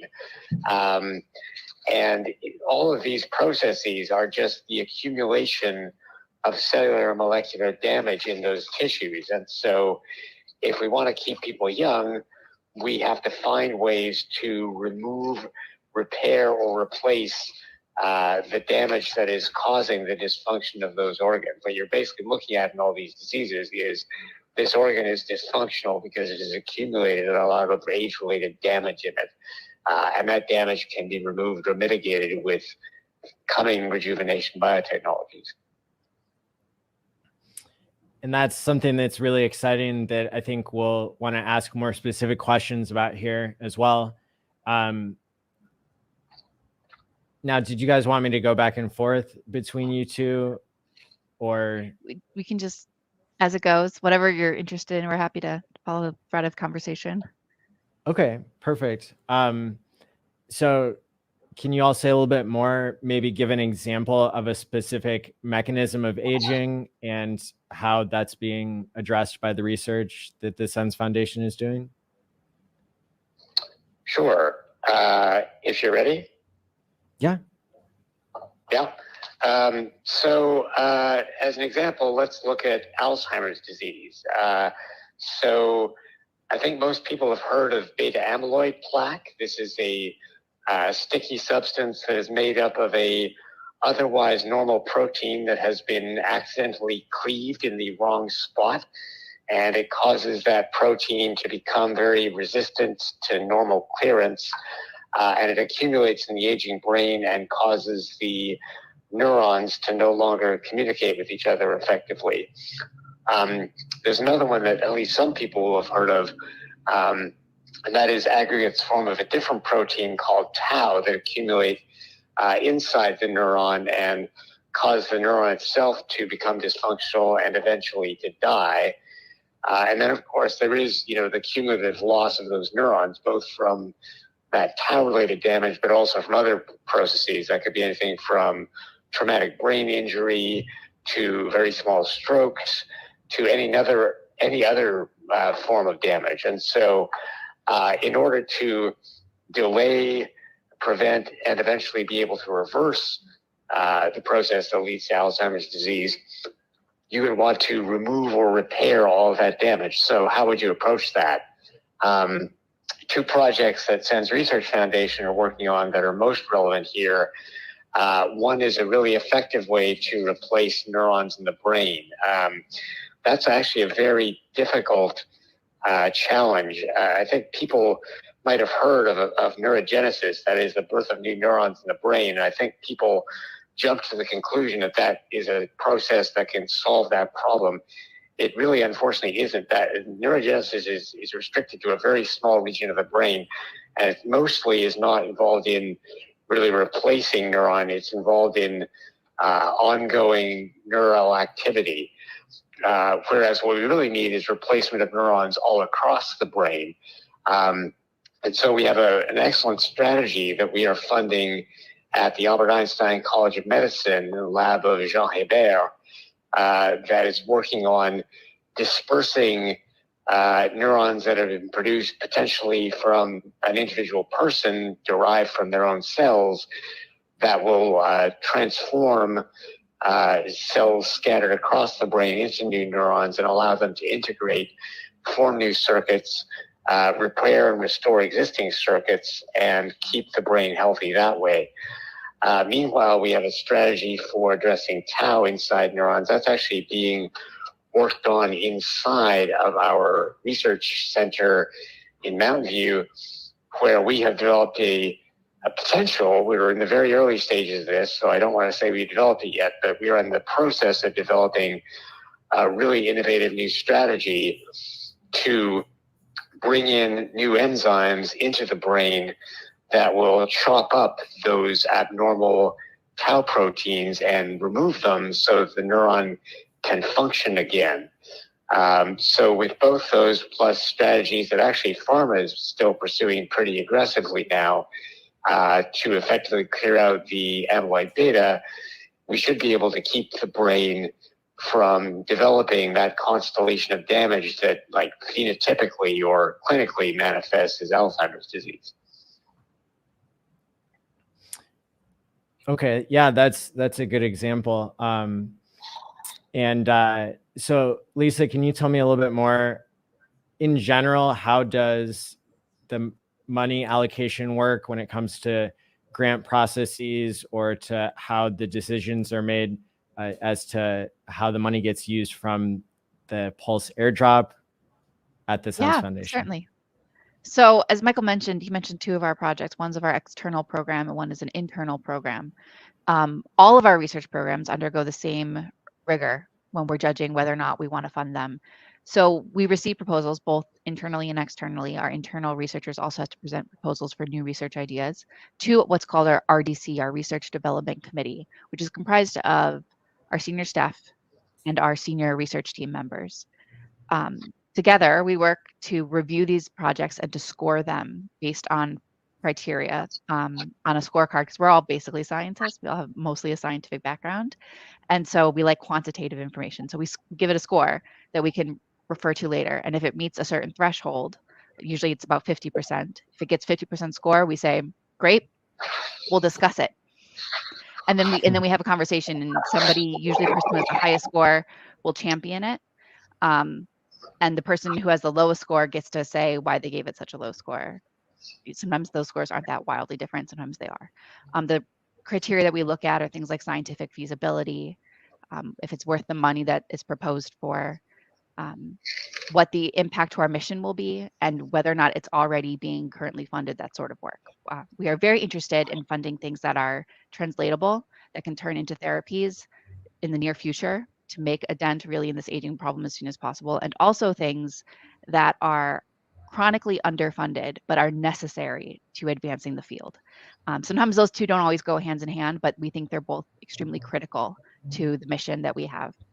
So the RDC will process this, and we take in letters of intent, grant proposals, and then if they pass snuff, we will fund them, and we coordinate with the institutions that they're at, or we create the projects in-house.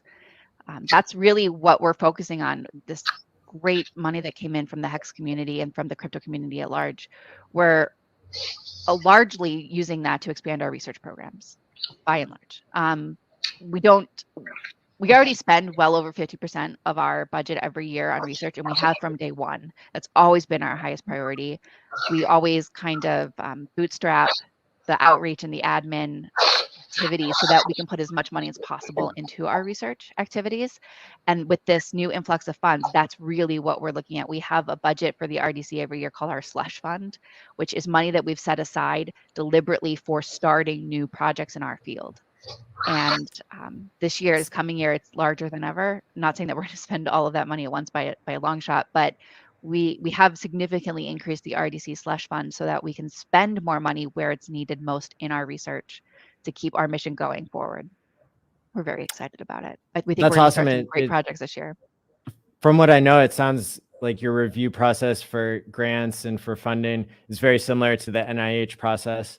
And so that makes a lot of sense. And then are you able to tell me like what the ratio is of where you all are doing requests for proposals and you've already got a topic in mind versus maybe researchers who are, competing under a certain category that that you're deciding or that is an open topic? Yeah, so you might need to help me here if I'm not quite. So our ratio of who gets approved and who doesn't of the LOIs that we receive is very low. We don't get a lot of proposals that are damage repair focused. And because of that, we want to be spending more research money. But if we don't get the proposals in the door, the letters of intent in the door that fall within our mission scope, we're not going to waste our money essentially funding things that we think don't fit our mission. And so we are really focusing this coming year on drafting more white papers, drafting more RFPs, requests for proposals. Specifically, we've done, I think, maybe one in the past. We're ramping that up this year significantly because we need to be driving this research forward as quickly as possible. We now have the funding to do so. Thank you again, HEXICAN community. And this is how we're going to do it. Is we're going to. Michael is actually a great candidate to talk about this too because he knows so much about the research. He's been with us for so long. So he's going to be helping us draft these RFPs to send out into the world and to bring in the world-class scientists who can do the work that we need to have done. The other thing actually I will add to that right off top is that actually in the quite early days, we used to do something that is not unlike an RFP, but is significantly less structured, which is early on, we were aware internally of a bunch of work that was really important that just was not getting funded. And so as soon as we actually had a foundation set up and had some money, we went out and recruited those people and said, hey, that project that we've been talking about for years, let's do that. But of course, there was only so many of those that you could run through. And it was after that we developed this more structured process where we'll say, okay, we would like you to come to us and pitch us on work, or increasingly we are putting out formal open RFPs and saying, tell us what you can do in this space with these kinds of criteria.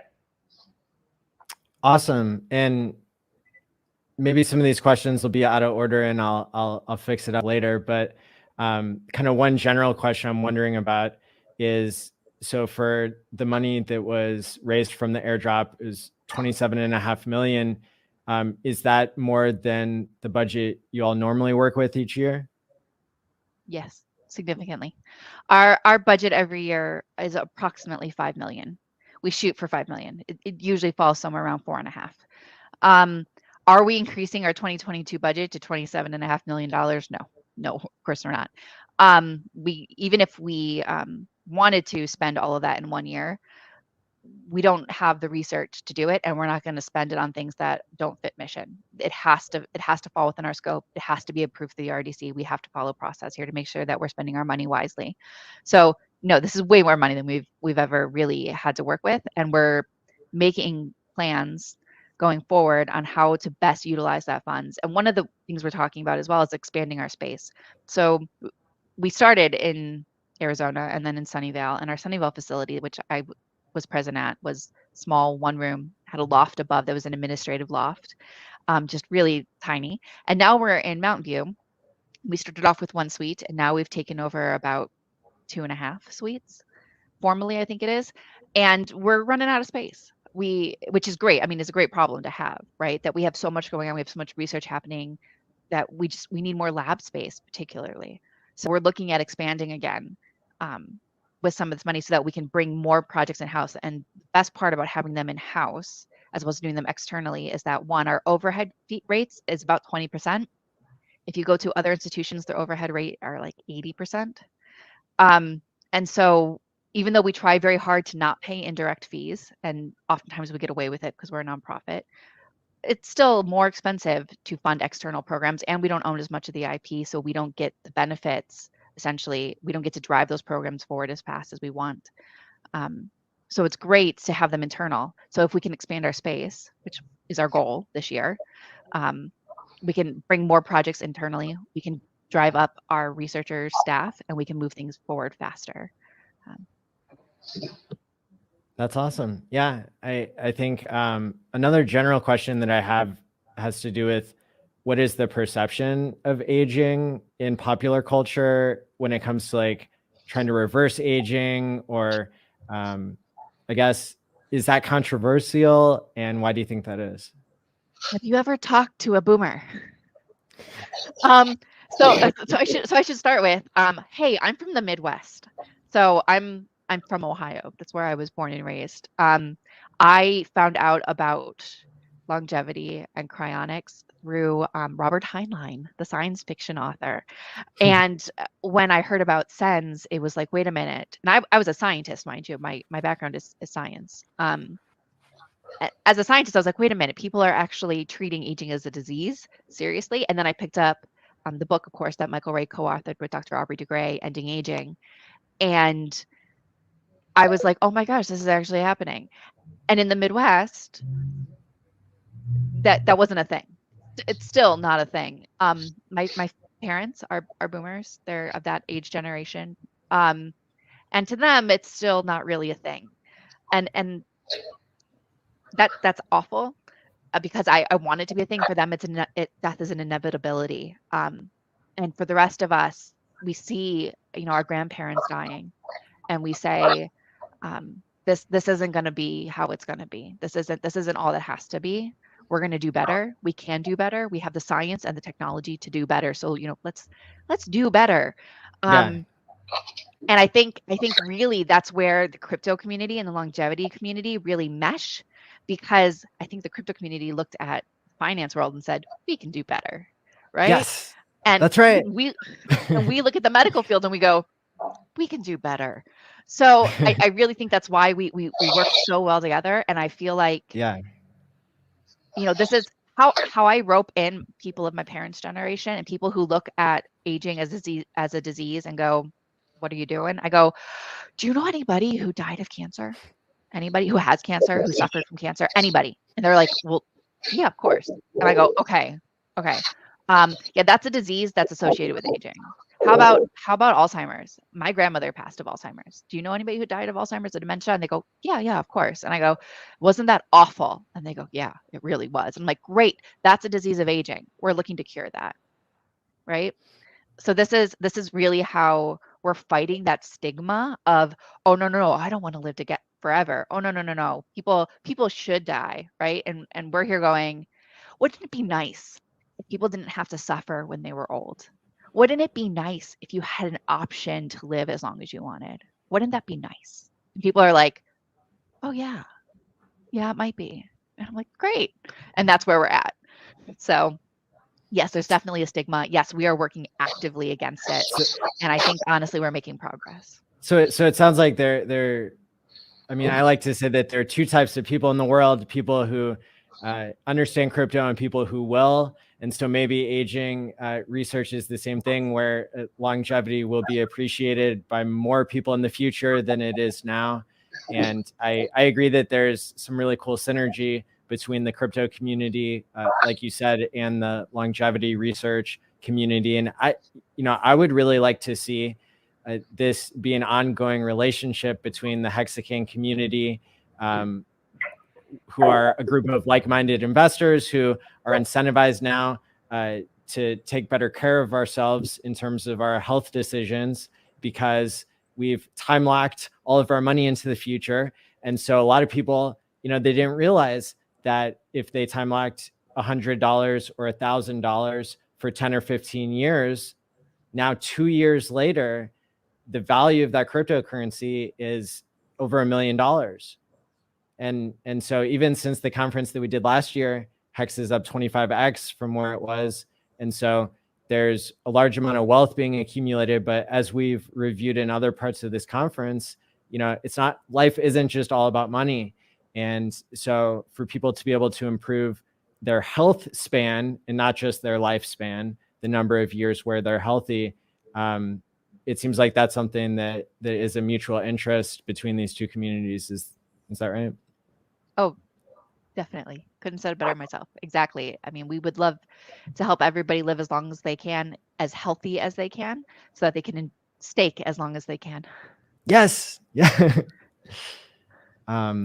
And yeah, one of the things that I maybe coined was this idea of paying your future self by time locking hex. And I think another way that we can pay our future self is by doing behaviors that help us take better care of our bodies and our minds, you know, whether it's getting better sleep, drinking more water, taking your vitamins, taking omega 369, right? All these things that I talk about on my channel. Are there certain things that you all have found people can do today in order to live longer? Michael, I think that's for you.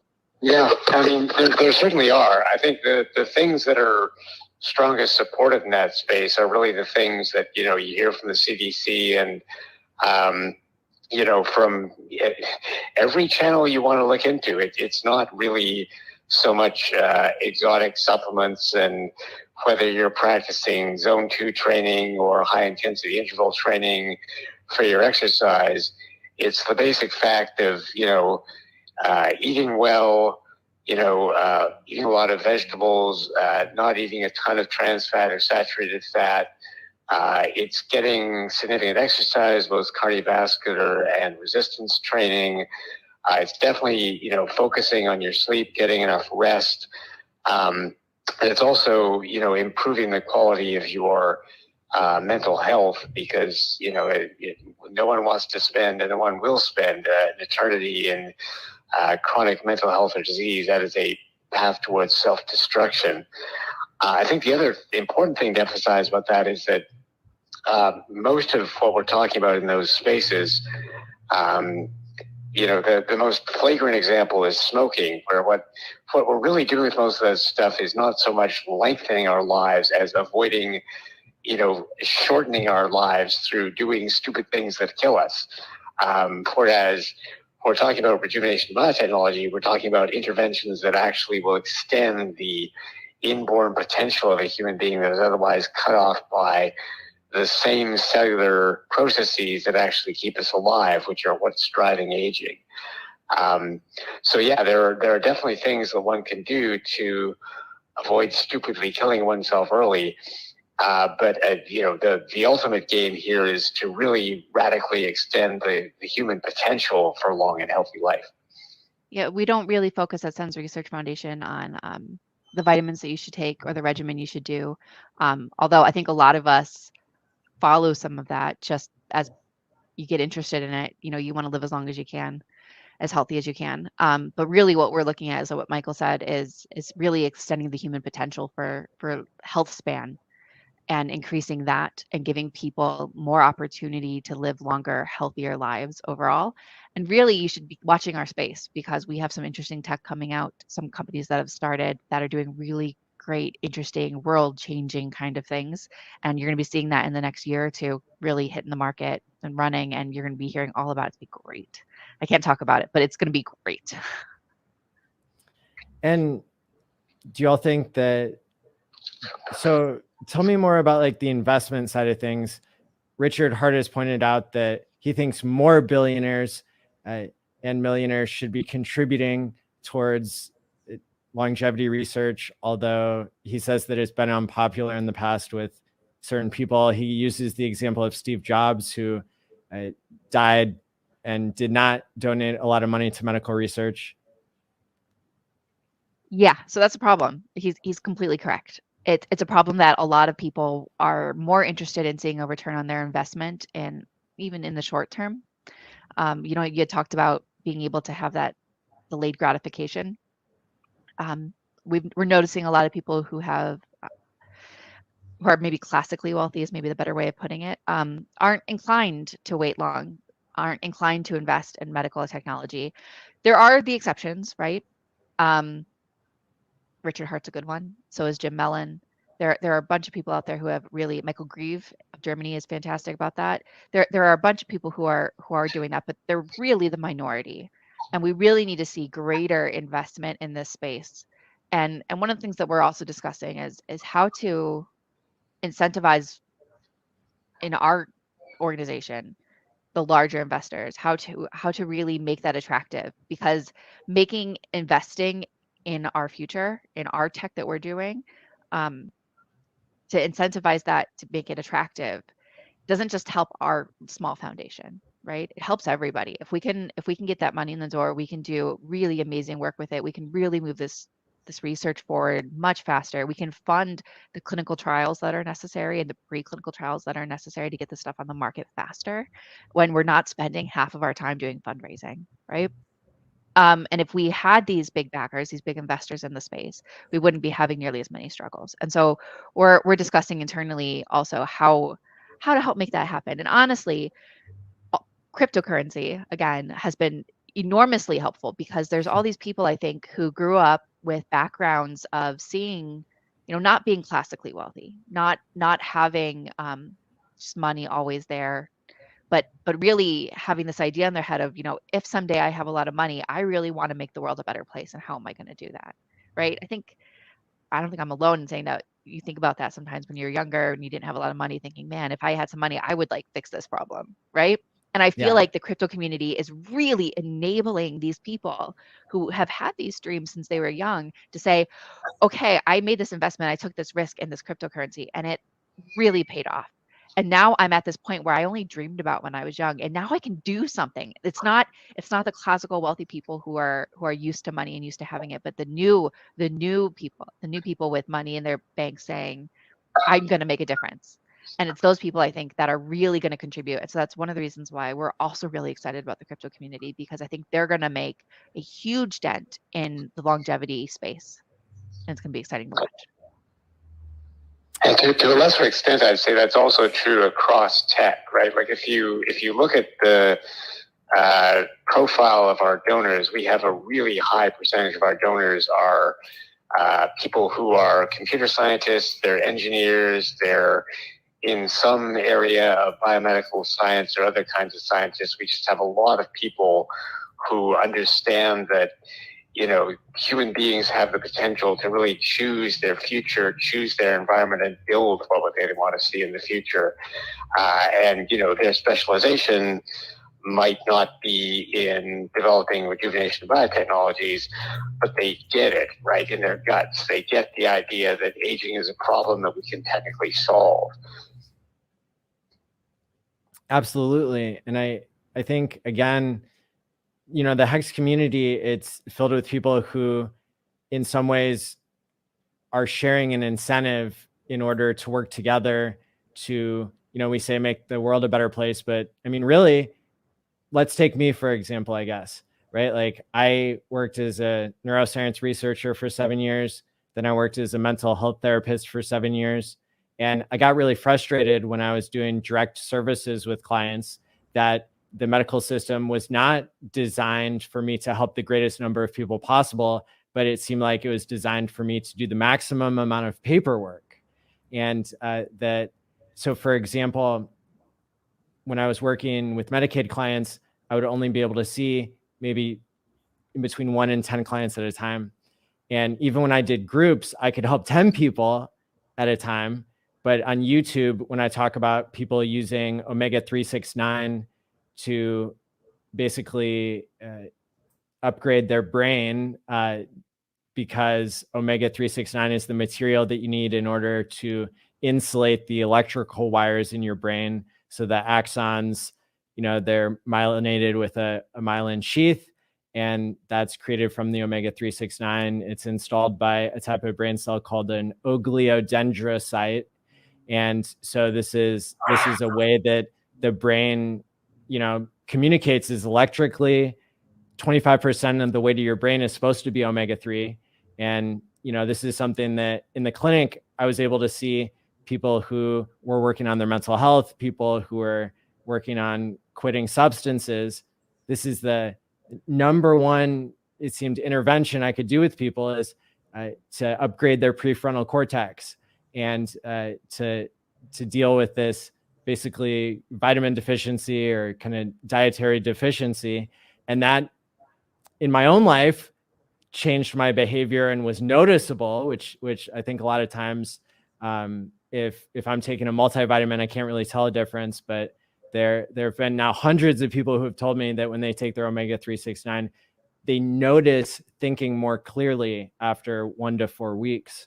And this is something people can get for $5 at their local grocery store or supermarket. And so it's, $5 a month. And so it's something really cool to now be on YouTube and have a platform to, to spread the word more and to not be giving medical or therapy advice on YouTube, but to just be spreading certain findings or certain life hacks, you could say, that people can use in order to become the best version of themselves possible. And it seems like part of being our best selves is thinking about the future, still being able to live in the here and now. But, people really do need a balance between thinking about the future and thinking about now.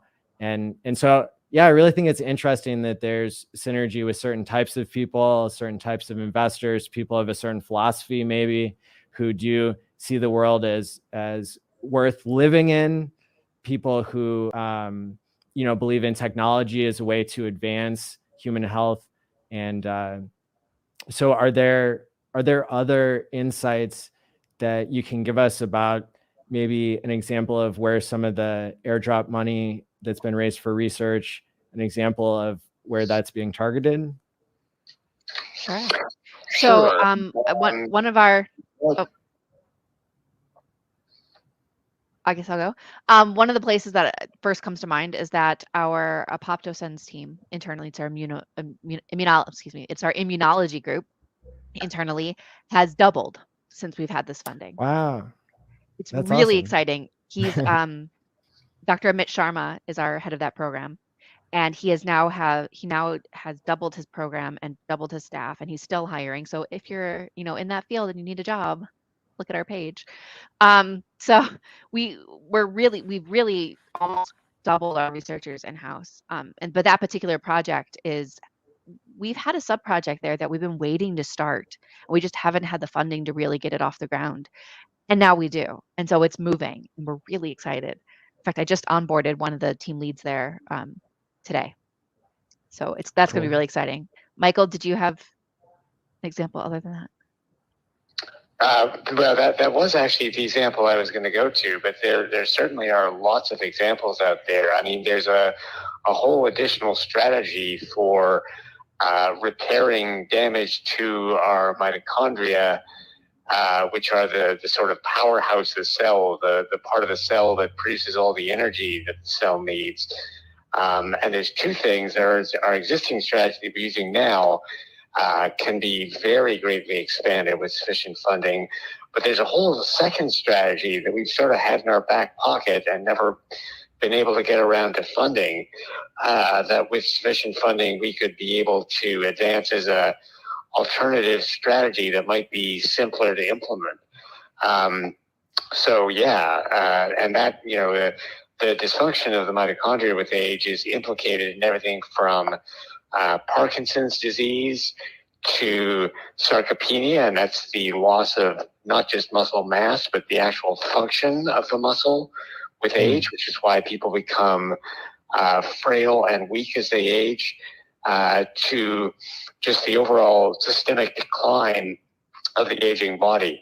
So being able to rejuvenate the mitochondria is a really important goal that we've been focused on from the beginning, and actually was Dr. DeGray's first foray into the whole aging space. And the funding from crypto can really expand everything we're doing on that, both our existing strategy and potentially this new strategy as well. We're also looking at expanding our education program. So we have an education program. It started out as an academic initiative with just a few summer scholars that we would take in their undergraduate degrees and teach them about aging. That has expanded. Now we usually have roughly a dozen summer scholars. We have approximately 6 to 8 post-baccalaureate students who have finished their bachelor's degree and are doing a gap year between that and their graduate work. And we have had PhDs and postdocs that we've also funded off and on when we've had the funding for it. The greatest thing about our education program, by and large, is that we are teaching a whole new generation of scientists who are coming through the ranks that, hey, aging is a disease. and you can treat it like a disease, and you can cure it like a disease. And so that is, I think, going to be revolutionary. It's important, I think, to leverage the expertise of the current world-renowned scientists, but it's equally important to talk to those new students who are coming through the ranks, who are going to be the next generation of world-class scientists, and teach them how to view aging appropriately, what we think is appropriately. And I think everyone out there would probably agree with us. So we're going to be expanding our summer scholars program. We're going to be expanding our master's program. We now work with university in California, and to pair with them so that we can help students earn their master's degrees while working in our laboratory, which is going to be great. We're also going to be expanding our PhD students, our postdoc students, and we're going to be reaching down even into the high school level coming up.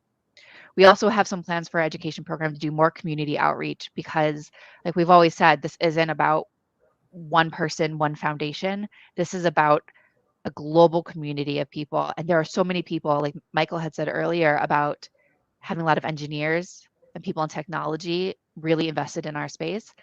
And we get so many people saying, I'm a computer scientist. How can I help you? Can I volunteer? Can I work in your lab? And we're like, it's great that you want to work in our lab, but if you don't know how to use a pipette, we could teach you, I guess, but then, our time is so much better spent progressing the research in a lot of ways.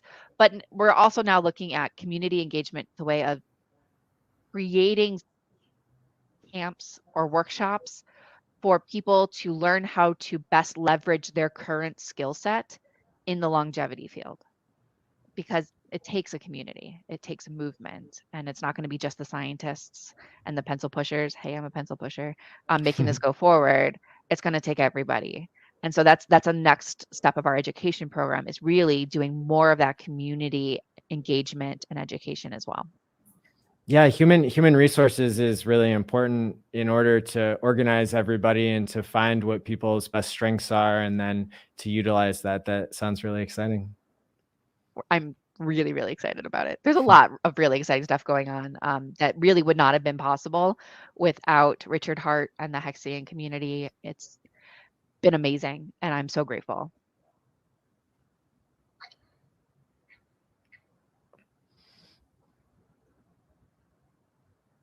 Let's see. So, yeah, I think so. Another question I have, let's see. So can you explain a little bit more the breakdown of how you all decide whether you're going to keep some intellectual property of something, whether it's more of an investment or something where you're just granting money and hoping to get a scientific breakthrough in return, or what's the difference between investing and donating? So we don't donate. Let's just start there. We don't donate. We grant funds, but it's a little more complicated than a straight grant. We don't ever just say, here, have money, be free. That's not how we work. We have developed over time a really strong research advisory board and a really strong internal scientific team that know the space and know the science, and their contributions and guidance are critical, I think, to making sure that the research that we fund stays on mission and isn't about, just getting extra money in the door. So whenever we give money out to a research organization, to either an institution, a for-profit company, whatever it is, once it passes our criteria and we go through that rigor and it's approved, I negotiate with the institution or the company terms. And those terms can range from, here, have some money, and you have to give us a quarterly research report, and you need to talk to our vice president of research, Dr. Alexandra Stolzing, regularly to make sure that you're staying on track. And then every year we get you can ask for more money. And if you give us an update and your research updates every quarter have been good, and you're on track and you're making progress, or even you're not making progress, but you found something that's really interesting and could help our cause still, that's great. We'll continue to fund you. If it turns into more than just a research grant, as in you have something, this has happened. We have funded research at an institution that has turned into a translatable technology. Mm-hmm. We say, well, if in case that happens, we are going to have to ask you to include us in those discussions. So oftentimes we say the institution and us will own the IP, and we'll discuss based on how much funding we've put in, who gets what. A lot of times, though, it's less about having a strong IP position and more about having a little bit of control. just a little bit, because we want to make sure that the products that we are helping create are thoroughly vetted, are appropriate for our mission, and will actually help, right? We don't want to put money out there into the world and just say be free. We want to guide it. We want to make sure that it falls under our mission and that is making a dent against aging. So oftentimes we have a very, very small stake in the company, but we also ask for almost universally an observational board seat on any for-profit company. And it's not a voting seat. We don't really get to make decisions, but we get to sit in and we get to listen. And then we also get first chance at additional rounds of funding and things of that sort. And that's worked out really, really well for us. We're not really, as much as we like the idea of a return on our investment, again, that's not why we're in this. That's not what we're doing it for. That's never been part of our mission. It just helps us be able to fund other things in the future. By and large, what we put into an organization starting to make their research, basic research that we funded, translatable is guidance, right? That's really what we want. We want to make sure that what they're doing is appropriate. And so that's why we kind of keep our fingers in the pot. And it's worked out really well for us. And then, sorry. No, it's okay.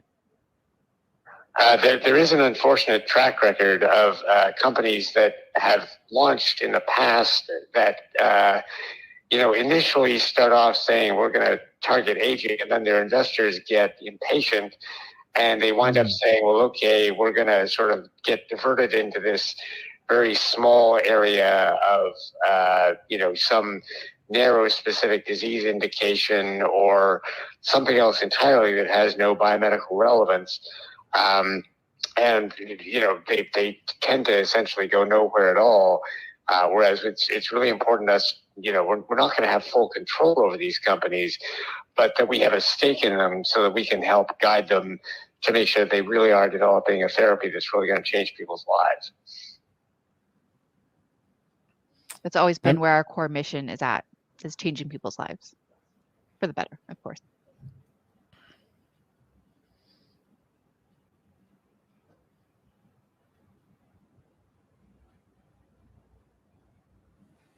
Okay, let me see here what other questions I have for you guys.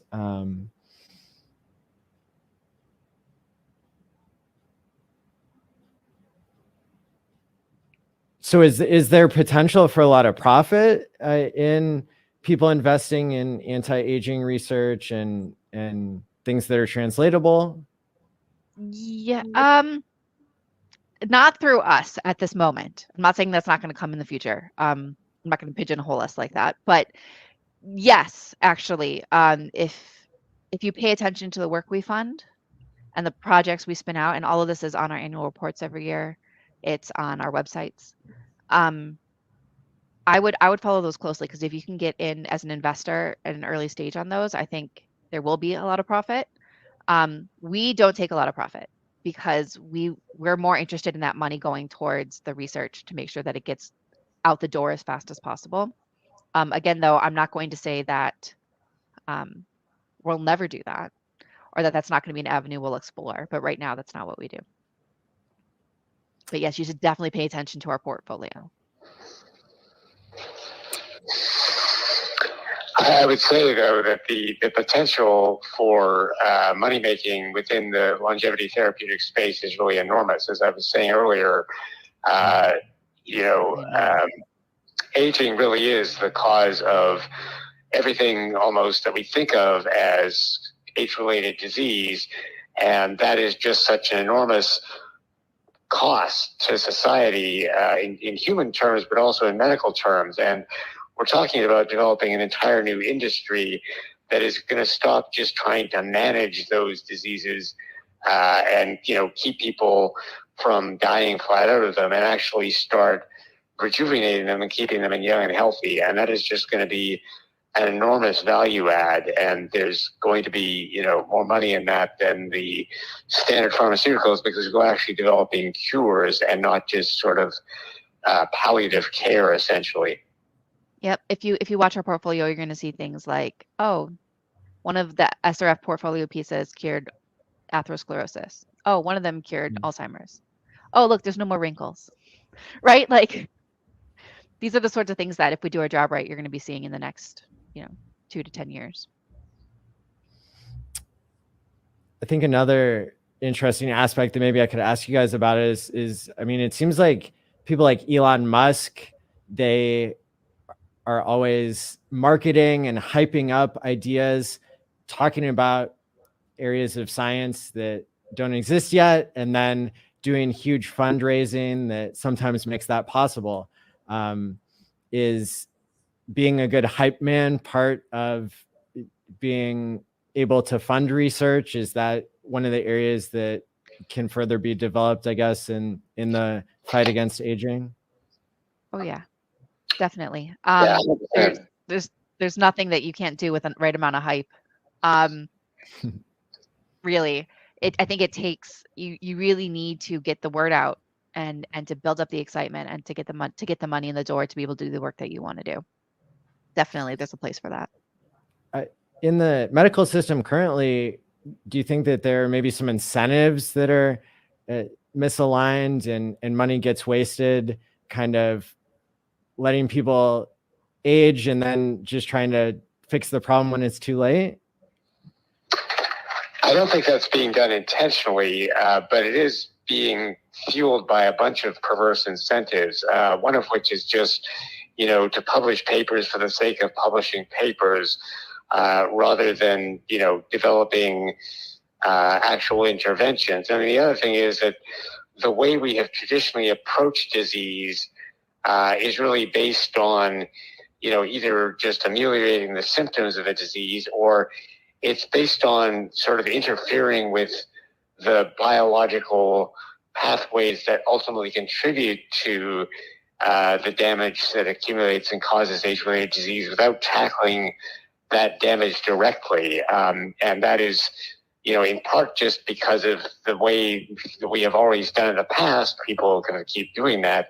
But there are also regulatory issues around intervening in aging, and in particular trying to intervene early in aging, that make it currently somewhat difficult to develop longevity therapeutics. And so there's a bunch of sort of perverse incentives built into the system that, we have to work on to accelerate progress beyond sort of the core science itself. Certainly our ability to insert an independent source of funding that is saying, no, this is the specific approach that we're going to take, where we're very focused on developing therapies, not just, science for science's sake, and where we're very focused on directly removing and repairing the damage that drives age-related disease is critical. But then beyond that, to turn that into therapies, there's, as I say, additional things that we can do. And the fact that we are developing these projects, as we start developing cures, that is going to also change the way that other researchers think and apply for grants and, drive the entire biomedical system in a different direction from the way it's pursuing now. You also have to look at things like IP we were talking about earlier. The incentive there is to develop IP, make it as broad as possible, and then cling to it, right? And that's another way where additional funding really comes into handy, because there's almost no one that you can't pay off to assign you their IP. And then you can actually build with that, right? You can use it in ways that you need to actually create treatments and cures when they might just be sitting on it. You could also look at the cost of insulin, right, in the American system at least, and how outrageous it is compared to, let's say, just the cost of how much it takes to create insulin. I feel like Michael's right in that at the low levels, at the care levels, the doctor levels, no, that's not, I don't think that's what they mean to do. At the corporate level, yeah, you're fighting a behemoth, right? Yes. They're clinging to profits like it's their, they're trying to climb on that door at the end of Titanic. Like, you don't need to push off Jack, Rose, just let us all on. So it's one of those things where, yes, there's definitely, I think, incentive to not do preventative care, to not treat aging as a disease, to look at it. I mean, if there's a way for you to prevent the accumulation of tau to never get Alzheimer's, I mean, it's not the only attributing factor, but still points there. Would they agree to that? Would that exist? Or would you be toppling in an entire conglomerate of nursing homes who specialize in Alzheimer's care? What would that look like? There's also, you know, other things other than corporate interests, of course. There's also like people being afraid of change. And this is how it's always been. And that's a mindset that has to change too. And from my perspective, you have to change the mindset first, because then you get the manpower to fight the systems. And you're going to have to fight the systems. That is something that has to happen. We've already seen it though. The WHO has said, the World Health Organization has said that aging is a disease. Awesome. And that's huge. That's huge. And it's something that we need to be moving more towards and really leaning into. Having cooperation is key. And I think, again, with people being incentivized, I think through Hex and through crypto, to be thinking about innovation, to be wanting to change things at a systems level in order to get better outcomes and results. One example I'm familiar with, having come from a research background that focused on the neuroscience of tobacco cessation, I had dinner with the guy who invented the nicotine patch, and heard straight from him that he sold it to the tobacco companies. And so when the tobacco companies print on the nicotine patch that you shouldn't smoke on the patch, that makes perfect intuitive sense. However, if people don't experience the mild sickness that they get from smoking, then their brain never learns really that smoking is something that's painful or basically not pleasurable. And, you know, it's like there are all these, I guess, examples that I could point to without getting too sidetracked on that. But it's, you know, this idea, most people, when they experience a nicotine patch for the first time, it's because they're going in for surgery. And so now they associate, whether it's consciously or subconsciously, the horrible pain of surgery with wearing a nicotine patch. And now you know, it would have been great if we got them a nicotine patch before then. There was also, I've seen initiatives where doctors were paid to, you know, they were paid a bonus of however many dollars to speak to a client, even if it was for 30 seconds, about quitting smoking. Well, when you have, you know, thousands of doctors talking to millions of patients and only giving 30 seconds or a minute to quitting smoking, those patients, they're going to feel like they gave it a try, but they really didn't have the support that they needed. And so even when there are breakthroughs and when there is intellectual property at stake, I mean, I think it's really great how the SENS Foundation is trying to have a seat on that board, is following up, you know, with that property and with those investments in order to kind of see it through to implementation.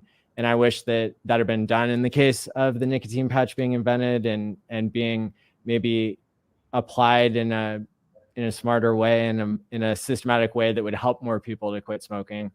But I think the more that people are working together, like you say, the more that we'll be able to get out of medicine and research in general. Completely agree.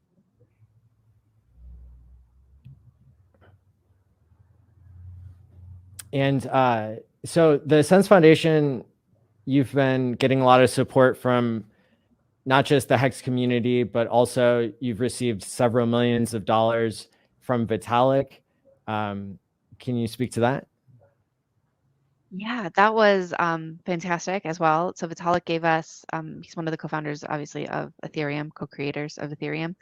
And he donated a large sum of money. Also, we got a large sum from the Pineapple Fund back in the day. And it's been, again, amazing and wonderful and completely unexpected. And it all really stemmed from them knowing about us and our mission aligning with how they want their world to be and how they want the medical research to go. And it's been spectacular. And I can't thank Vitalik enough. He gave us funding. I'm not sure a lot of people know this, but we've been very small for a long time. We've been doing a lot with a very little for a very long time. And when Vitalik gave us those funds, we were having a hard time financially. We've had over the years discussions about whether or not we'd be able to maintain operations and what that would look like. And Vitalik particularly gave us this, we had this big, it wasn't just Vitalik, I mean, it was definitely Vitalik, but it was also Pineapple Fund and a bunch of crypto donors gave us this huge donation of around 7.5, 8 million about worth of crypto. And it saved us.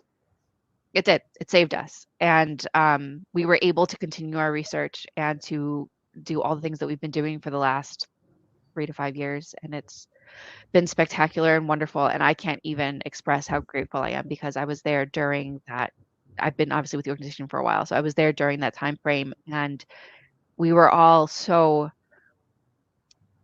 how to phrase it? Our team is small. We've always been around 25 staff members, roughly, not including our external people that we fund.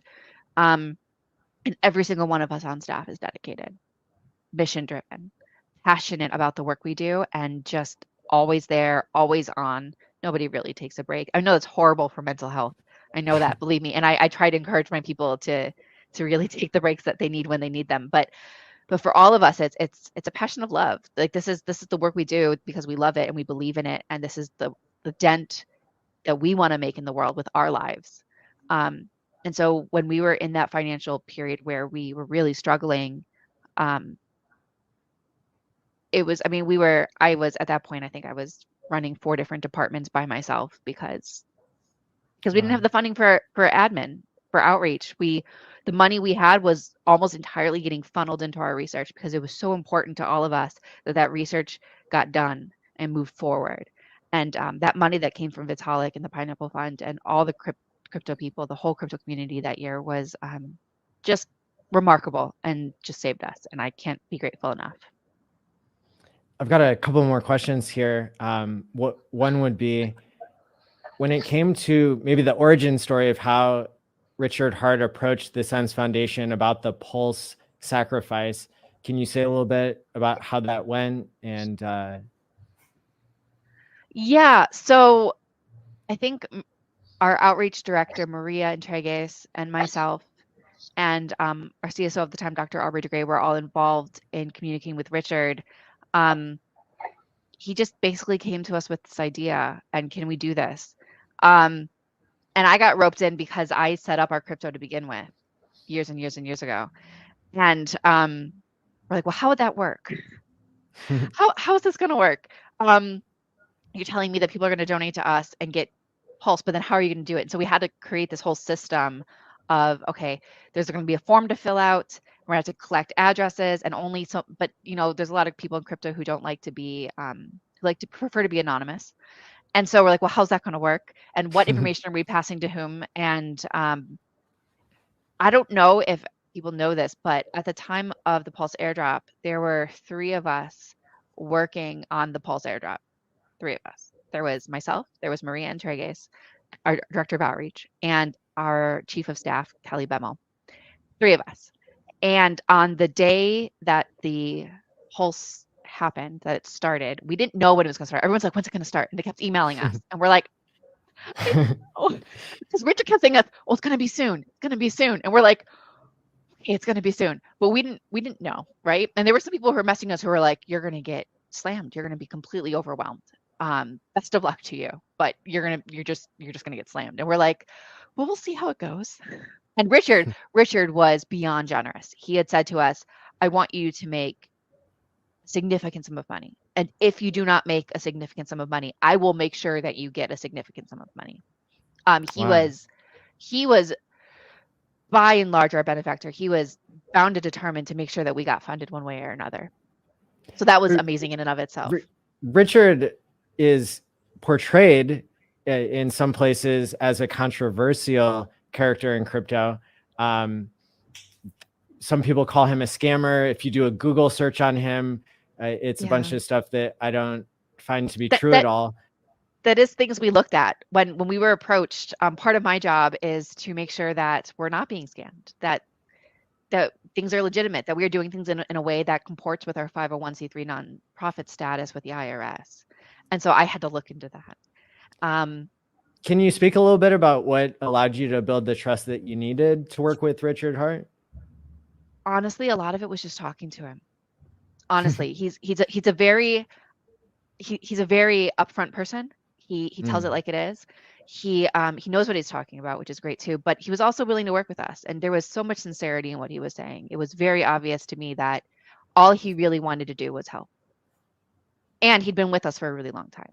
We'd known not of him in his current position, but when, back in the day, back in the SENS conferences, when we were having them in Cambridge, he had attended. And so we knew of him. He wasn't just some random person coming out of the woodwork. We knew he was a longtime supporter of ours. And as him and I were working out the details, and him and I, Maria, were working out the details of exactly how this would go down, the logistics of it. It was just obvious that this was something that he really wanted to work, and we had a very frank conversation. It was, he had said to us, I'm putting my trust in you. I'm sending people to you. I need you to like handle the money well, handle the transactions well, make sure that you're being upfront and honest with people, because my reputation's on the line. And we were saying to him, we need you to actually do what you say you're going to do when you say you're going to do it, because our reputation's on the line. And so it was a very frank discussion of, how is this going to work? How are we going to support each other? Okay, let's make it happen. And on the day it happened, again, we had no idea when it was going to happen. And so when it happened, I think we had like maybe an hour's notice, maybe. And then it happened. And I didn't sleep for 36 hours straight. And I was just answering people. If you talk to anybody, any of you who are out there who donated to us, you probably talked to either myself, Maria, or Kelly. I mean, every single email was, thank you so much, signed Lisa. Thank you so much. Cheers, Maria. I really appreciate what you're doing. Thank you, Kelly. I mean, it was one of the three of us just working. We probably worked the first week. We were trading sleep. Because, of course, the HEX community is international. It's global, right? We would get maybe like a lull for like an hour every 6 or 8 hours. We get a lull for about an hour where it wasn't very heavy. But for the first week, it was insane. It was the best. It was the best thing ever. It was exhausting and just the most work I've ever done in my entire life, probably. Wow. But it was so worth it. And we were so grateful to be doing it. And we would get on we'd be on Telegram messaging each other going, are you okay? Do you need more coffee? How are you doing? I'm so glad this is happening. Gosh, I'm so tired. And it was insane. It was just a waterfall of support. And I think there was more than one occasion when we were just in awe and in tears about the support we were receiving from the community. And it went like that for 2 or 3 weeks. It was it definitely lightened up. The last day was crazy again. The last day of the airdrop was insane as well.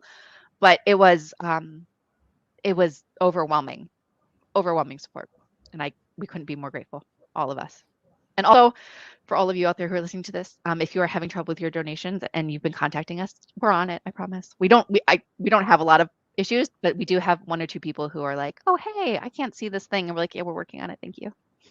So there's just the 3 of us doing it. So apparently, the pulse chain and the method that Richard devised to allow people to sacrifice to the SENS Foundation, and then that would be something that's on the blockchain. It's the whole idea of a sacrifice as a way for people to buy into a new coin. The reason why it's legal and the reason why it's so clever is that this is to support freedom of speech. And so basically Richard pledged that anybody who sacrificed or who donated to the SENS Foundation with crypto, that crypto would then become a part of a list of people who could then in the future be airdropped free things. And in crypto, it's strange because there are a lot of scams where people say that they'll send you 2 coins if you send them 1 coin. And we like to stay away from that. But then there are these other situations where you really are getting airdropped quote unquote free money because you were maybe the user of Uniswap before they launched their token. And this whole new model, I guess, in general of airdropping means that a particular set of users is given ownership in a thing, in a digital coin. And so when it comes to Pulse Chain, I guess the set of people who donated to SENS Foundation will be recognized probably by Richard Hart and given airdropped Pulse coins, and that will help launch this fork of Ethereum. Is that right? That's my understanding. I am, always refer to the Pulse Chain themselves to talk to about it, but yeah, that's my understanding. And I have to say, when you're talking about, the people, it's easy to get scammed in crypto. Unfortunately, we've had some donors who have contacted us who have said, the wallet I gave you got stolen and all the money came out of it and I don't know what to do. And so we're trying to work out some of those kinks too. But Richard was so thorough with us. We're a nonprofit rejuvenation biotechnology foundation. We don't work. I mean, we work with crypto on occasion, but it's not our expertise by a long shot. We try our best. And he was amazing at saying, here's the things you need to look out for so that you don't get scammed. You have to get confirmation of the donation before it comes. You have to use source.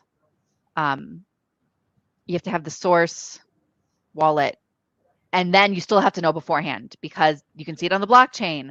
And so we had all these discussions with him about how to not get scammed. Yes. From other people trying to claim. And it was fantastic. It was wonderful of him. He was really looking out for us.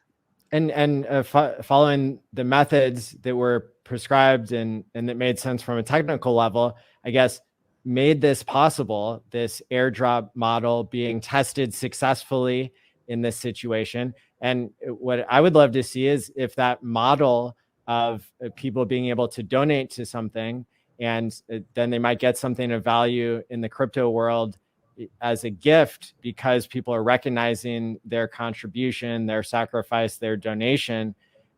How cool would that be for that to grow as a fundraising method? I really think, we've had some people talk to us from other cryptos interested in possibly helping us, but honestly, just in general, I love the idea, even if it's not with SENS Research Foundation, of using the crypto community to use this particular airdrop method to really drive philanthropic giving. I mean, I would love it to come to us because I think that we align so closely, but also just in general, the idea is marvelous and inventive, and Richard Hart is a genius. I'm just going to say it. I agree. Yeah. And I'm excited to see what continues to come. I know that today on day 3 of the conference is one of the last days that people are able to sacrifice for the 3rd Richard Hart coin that is being created. And unfortunately, the SENS Foundation is not part of this sacrifice phase, but still what happened with the SENS Foundation, I think, will go down as historic and will hopefully be emulated again in the future in order to make this connection between crypto fundraising and people being able to donate to medical research. Could I maybe ask Michael, what are, I guess, on a final note, what are some of the things you're most excited about in the future coming up with the medical research that the SENS Foundation is doing? Well, I mean, across the board, just like the entire aging process, and the very fact that as you live longer and longer as things stand now, your health just gets further and further dragged down tubes. And I'm really passionate for a vision where in the future, instead, we will stay young and healthy and vigorous and be able to pursue whatever it is we're working on, whatever it is we're passionate about, whatever it is that gives our lives meaning. Just a future where humanity is unbounded by this sort of ticking talk of degeneration that ties us to retirement dates and mortgages and when is my productivity going to flag? When am I going to be too tired to pursue this work that I'm so passionate about now? It's that grand vision that really is we're driving forward, and that we're tackling piece by piece, whether we are attacking senescent cells, whether we're attacking mitochondrial mutations, whether we're attacking tau and beta amyloid, or we're replacing neurons or muscle cells.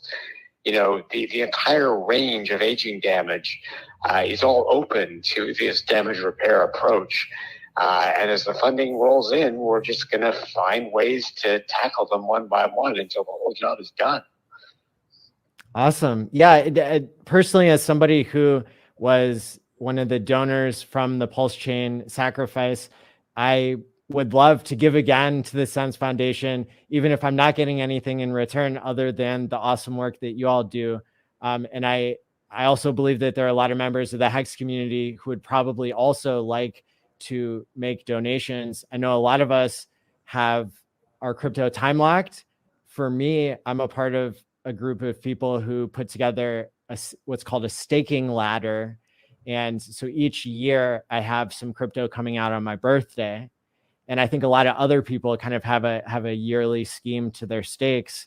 So I think it would be really cool if we continue to have this relationship between the SENS Foundation and the HEX community.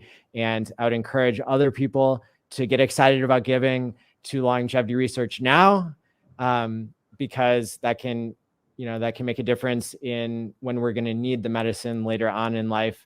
And it's also my understanding that you all have an online event coming up next weekend for people who have been donors. And can you tell us a little bit about that? Yeah, we're really excited about it. So we've always wanted to have a donor event. We've had one off and on through the years as a way to say thank you to our donors, to give them kind of an exclusive look about what we're doing and give them the opportunity to talk to all of our staff and our board members.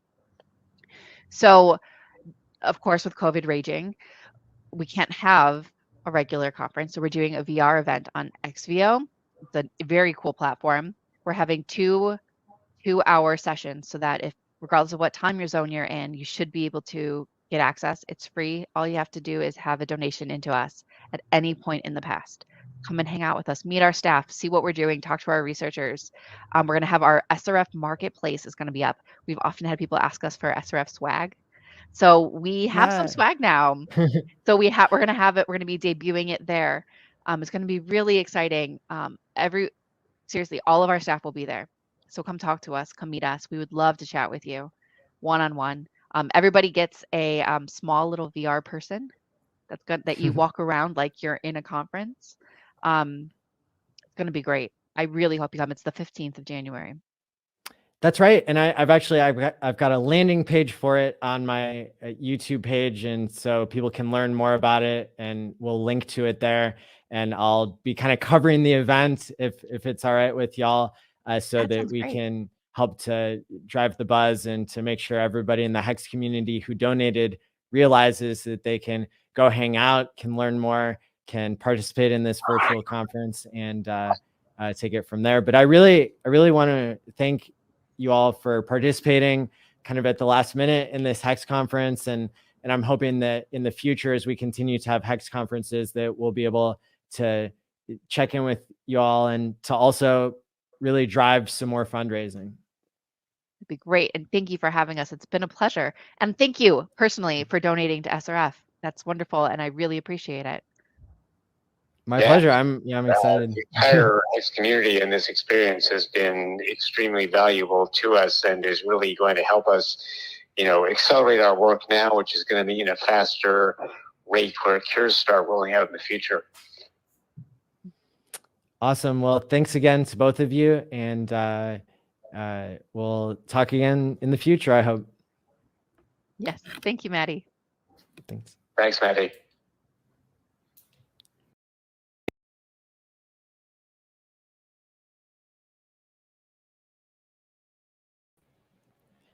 So I think we'll find as time goes on that it really plays out that the long-term mindset that HEX allows people to have and rewards people for, that will continue to make a difference in things like longevity research. And so I'm hearing from the comments that maybe that wasn't as awkward as I thought it was, but I'm really glad that a lot of people found that useful. I know that you can learn more and you can donate by going to sens.org/donate, and that's in the show notes below. Without any further ado, I know that this next panel is going to be trouble because there's so many amazing personalities here. I'm going to go ahead and bring them up. What is up? How's it going? Thanks for having us, Matty. My pleasure. So y'all have shown up, educated people about Hex, and gained thousands of followers recently, right? So let's go around the room, introduce yourself, and tell us what you're known for in Hex. Thank you for being here. I'll start. So again, thanks, Matty, for having us. I run a YouTube channel, 900 subscribers so far. Kind of went viral when I put out the first vlog since the in-person Vegas event that Matty hosted this year. Again, thank you for hosting that. Richard retweeted it, and that got me a lot of exposure. And since then, I made various videos about Hex, try to onboard people, and most recently have been streaming from Mexico in our Mexican mansion, onboarding locals, onboarding other Canadians, as well as I'm part of a Thursday night stream with other Canadians, hosting a stream about Latin America and South America, and kind of getting away if any Hexicans are interested. But yeah, that's my intro. You started a real life Hexico, is that right? Yeah, I mean, we're hoping it'll be a much bigger thing, like hopefully a dedicated island. Yes. Yeah. Seriously, cool. CryptoHeartBeat. Hey, Matty, thanks for having me on. It's this has been awesome. So thanks for the conference. My name's Matt. I'm with CryptoHeartBeat, and about 90 days ago, I started a channel because of just the excitement around the Pulse chain and Hex and all that. I got into Hex 10 days before big payday by watching a late night television ad on cable television. And so I'm probably one of the most odd onboards around. But I'm focused on my past history, which is the nonprofit space. And I think Crypto Panda has a bird in his room there, it sounds like. But yeah, so on YouTube, CryptoHeartBeat, and I just excited to be here. So thanks. Thank you. K4K. Hey, what's up, everybody? It's K4K. I go by Colton as well. I just started making more in-depth videos for Hex, PulseX, and Pulse Chain, just because I wanted to share my ideas on the game theory of the stuff and share it with the space. And apparently a lot of people really enjoyed the higher level, what's actually making this stuff work and why is it appreciating so fast. And so I thought I enjoyed thinking it all out myself. I thought people may enjoy listening about it, and then we can collab together and we actually learn more together than, just me by myself. So I really like how combining forces makes everyone win even harder. So that's one of the great things about the community. So I'm really glad that I started reaching out. Like probably about 2 months ago, I started making these heavy duty videos, and it's really taken off, and loving being a part of this community in a more, more physical sense. I'm more part of the community, I feel, now that I've put a face out there, so. Yeah, it's really awesome. You all have filled pretty much all the gaps, whether it's super technical stuff or stuff that's for people who are brand new. And so I really like that. Thank you for making technical content, K4K. And thanks, man. Lit, we'll go to you next. Yeah, I actually got onboarded through the stock market by Overwatch. And when I saw the big dogs like praising Hex with huge gains and then becoming the #1 pulse chain sacrificer, I just got lit on fire. I literally was staying up all like late into the night researching. My chick was like, "What are you doing?" And I just got so fired up. I realized this is a winner. This is the real deal. And I wanted to spread the good word. I wanted to help people because there's so many crypto projects. And when I found out that this is a self-help author who's actually a good-hearted dude, and he's got real integrity, and he's building a blockchain to help people, it hit me. I can onboard people and sleep good at night. So I just got lit, and I just started onboarding as many people as I can, breaking this project down so they could understand it. And the rest is history. I just love this community, and I love all of us people here. And I don't know many places you can go online to get this kind of good energy and love and make money. So your boy's just lit on this project. Absolutely. Yeah. Thank you for all the content you make and for the energy that you bring to the space. It's amazing. Thank all of you, because we're in this together. And I want everyone to understand you're here early. You are here early. This thing is going to skyrocket. Green candles off the page. And you're going to be really grateful that you're here now. So we got to spread the word while we're still early. Because in a couple years, it's going to be like, well, you should have got in. Can I add to that? Actually, yeah, success can be pretty lonely at the top. So you want to bring your friends and family along for the journey. Yes.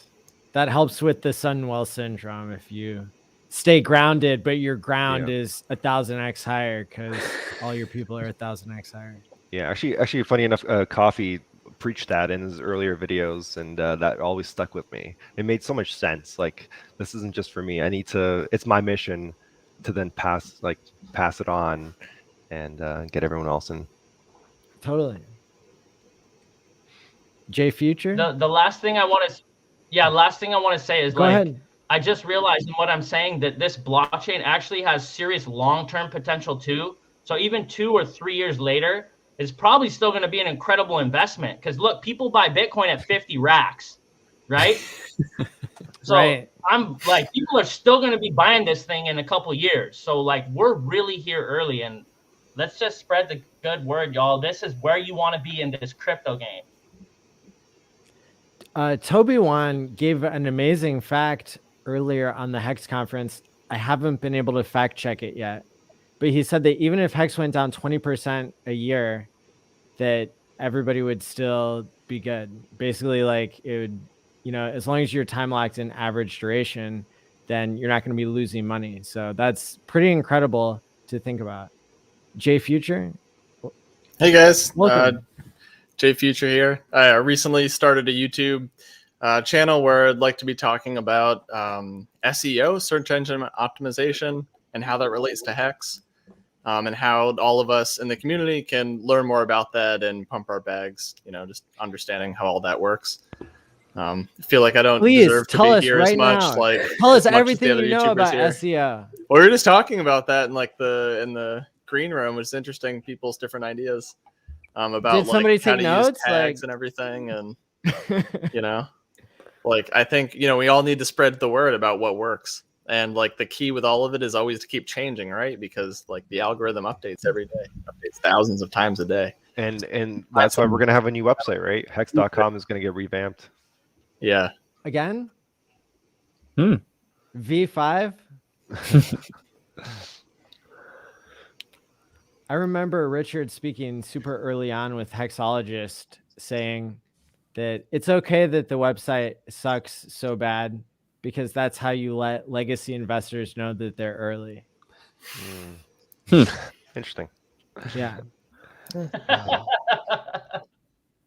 Rags to riches. Welcome. Oh, thank you, Matty. I actually have quite a bit of accolades to go over here. Please. My name is Brandon. I am the CEO, the founder, the supreme Ayatollah of the Rags to Riches community. In 2004, as a prepubescent young man, I scored 4 touchdowns in a single game while playing for the Polk High School Panthers in the 2004 city championship game versus Andrew Lewis High School, including the game-winning touchdown in the final seconds against my old arch nemesis, Bubba Spare Tire Dixon. I also opened up my Coinbase account in 2004, and I won my regional spelling bee in 1999. Thank you. Nice. 2004. Most impressive. Yeah. Very impressive. Is that all? I mean, I think Brandon's trying to say he's Satoshi. Are you? Are you secretly Satoshi? Negative. You can watch him Ghost play Rider. chess if you watch enough of his live streams. So. I think if Satoshi had given a little bit more towards the SENS Foundation, then he wouldn't be dead. But hey, good point. maybe those are fighting That's a words. I'm burn. not sure. That's hardcore, Matty. Steve Hitson, welcome. Hey guys, in case you couldn't figure it out, my name is Steve Hitson. I definitely have put myself out there with this name, but I've had the YouTube channel for a while. Tried different things, kind of like Valiant brand, made peanut butter jelly sandwiches way back in the day. But none of that worked near as well as my Pulse chain content. Been a HEXICAN since late 2020, so got in pretty early. The right thing I did was, I remember doing it too. I said, you know what, I'm gonna go ahead and stake some of this over the next like 15 years, do one every year, so I can't mess this up, because I know I will. And sure enough, I did. I staked, and then I sold all my liquid hex on like a double up. So lucky for me, the 100, the small stakes I thought I did back in late 2020 are now, worth way more than I ever put into hex. So that's great. I was very fortunate to have some friends that were in it early. I won't name drop them, but they were basically put me onto it. And then I was kind of like K4K in the sense of like, I was like, I'm a numbers guy, metrics, and that's why most of my videos are presentations. I'm over here crunching numbers, and I thought the same thing. Like, I don't think like that the info was that important, but what I found was like a lot of people saying stuff that I don't think made sense. And so I was like, I got to at least put like some of these numbers out here, supply estimates and all these other things that I think people do value, that these price predictions, the speculation, it can definitely be a little bit closer if you do a little bit of math properly. So, and listen to the streams, right? Listen to all the Richard Hart streams. He drops a lot of hints for you. So yeah, I just started doing videos on Pulse Chain. I've been slacking for like the last 6 to 7 weeks. Honestly, K4K has just like intimidated me at this point. I don't know if my videos are going to be near as good anymore, but I might just steal his slides. Like I was joking around in the green room, but anyways, no, but for real, I love this community. It really does feel like it's weird to have like some of my favorite people be a part of this community, friends and things, like people I consider friends. I think I have a couple friends in the real world, and I tell them about, like, I talk about this stuff like all the time. So this is like all we talk about now is Pulse Chain and PulseX and Hex, and people are still upset about Hex, not getting into Hex early enough. No, I'm not. It's too late. And I try to explain them. I have actually, my good excuse for not making videos, I've onboarded probably like, I don't know, 50 to 100 people into PulseX sacrifice. So I'm proud of that. And again, I think like we touched on a little bit there, it's lonely. It'll be lonely if only we got rich, and I think it is important that you tell your loved ones and the people that you care about this stuff, and you tell them until they listen. Don't give in, So anyways, that's what I got for now. Thanks for having me. That's impressive. And I know that, this is the right time to onboard people into PulseX. And so we're actually going to do the first hour for tomorrow's program. Surprise! We're going to have some of the PulseX voice mods. So some people who are super well-known, Walrus and The Long Vacation. And so they'll come on. They've already spent hours and hours answering questions for people, so they have a really good idea of what people need to hear in order to get pointed in the right direction. And then all of us, I guess, us making videos and onboarding people in our personal lives now before it goes up 5% every day, starting in 18 hours or something. So yep. Hey, the time is now. Is Walrus behind howtopulse.com?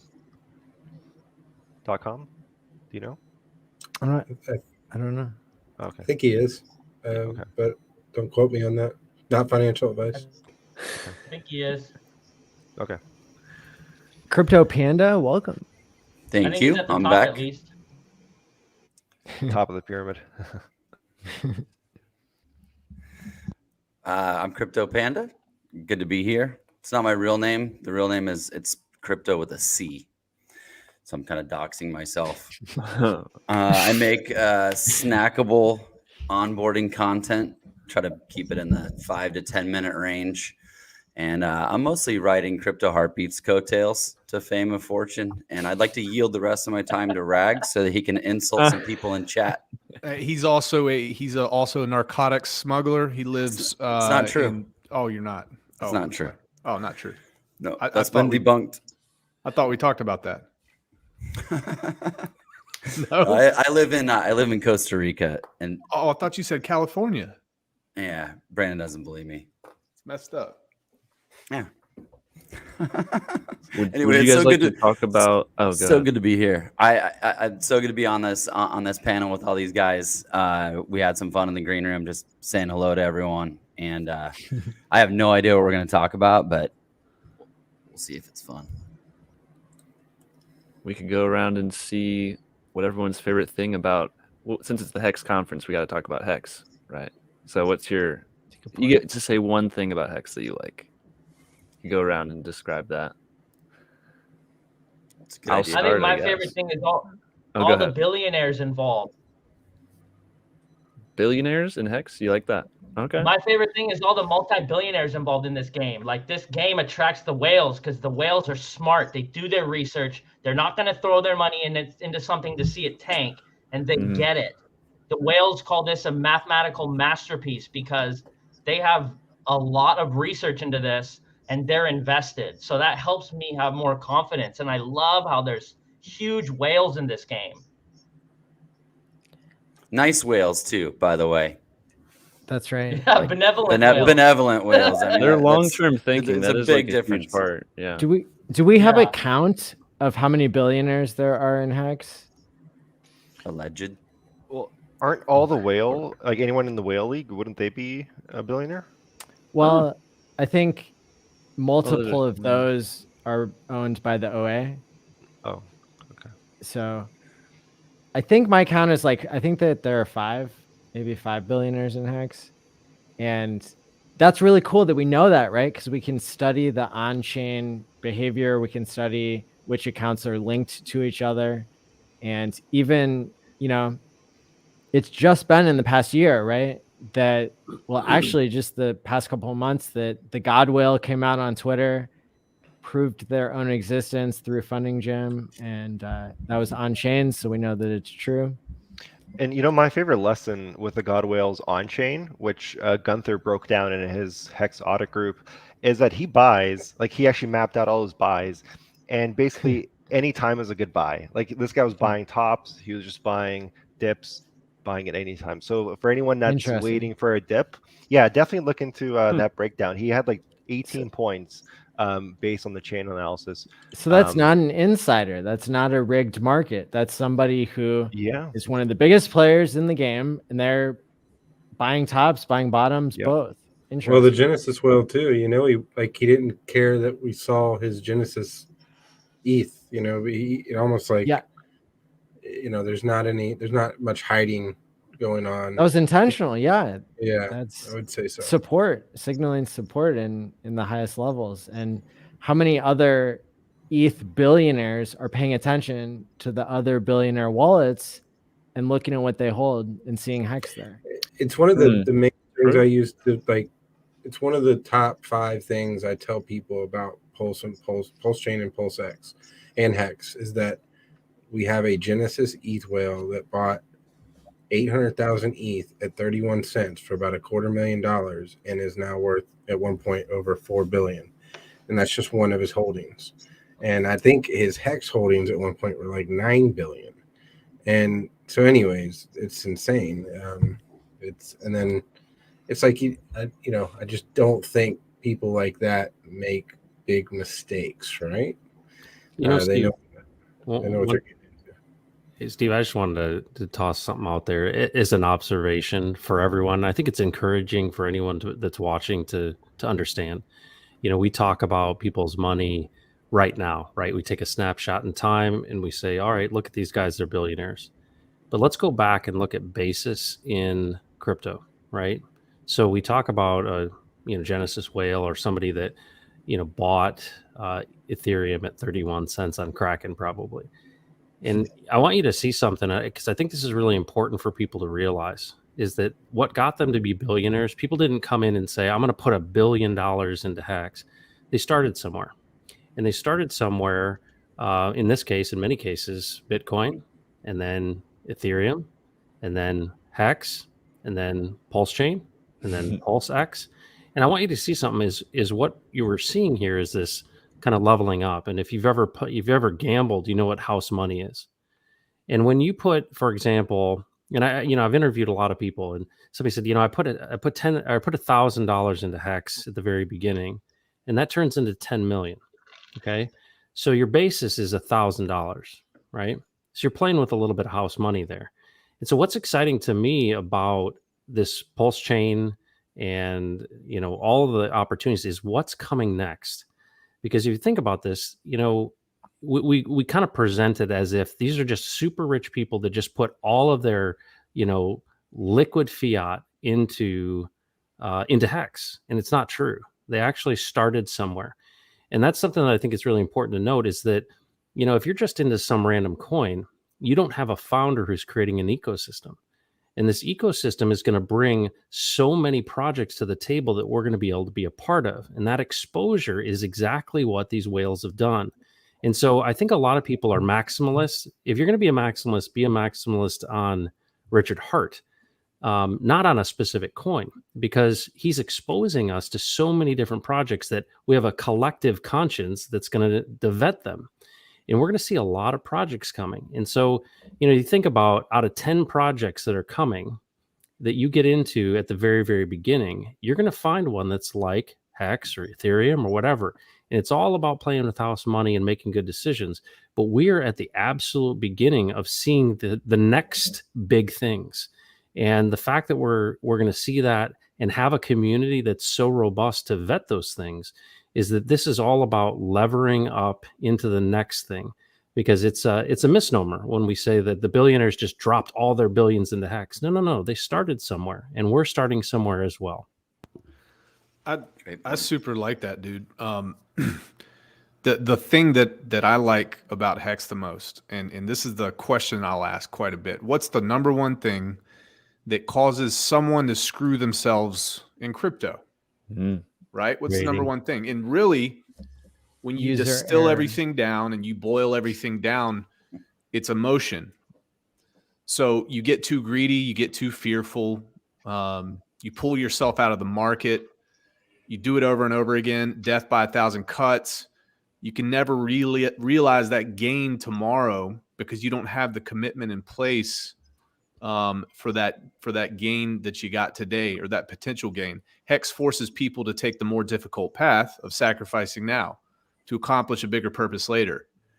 The cool thing about what you said, Matt, was Richard Hart is conditioning people to really take that and hold it and run with it. And we're going to have an ecosystem that pops up. Hex leading the way. We've got Pulse Chain. Pulse Chain is going to give people access to many projects, and they're going to be able to take a look at that, and through learned behaviors and conditioning, they can say, hey, that's a bad idea. Don't do that. That's going to be really powerful. And we're going to have a community of these people who are like-minded that can say, hey, stay away from that. Hey, pick that up. Hey, Richard Hart says this. It's a really good opportunity for freaking everybody right now. You're just sitting at the edge of a giant abyss of gold if you can play your cards right and just hold your emotions in check. Do the right things. Delay your gratification. It's the most overused term, but the most powerful term you'll ever hear. And if I can add, the one lesson I take away from like the Genesis, like on the topic of whales, Genesis whales, it's that they solidified their whale position by hodling. So as we get into Pulse Chain, again, a warning to try to avoid speculating on the newest shiny token on Pulse Chain. You're going to get wealth That's why I'm called Staked Wealth, because it's about wealth, not just like profit or fast money or quick money. You're going to get just wealth by hodling. So just pick a few good players and just hodl. like they hodled Ethereum for like 5 years and now they're billionaires.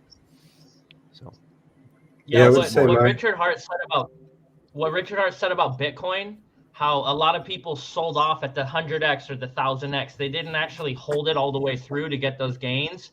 That really stuck out to me.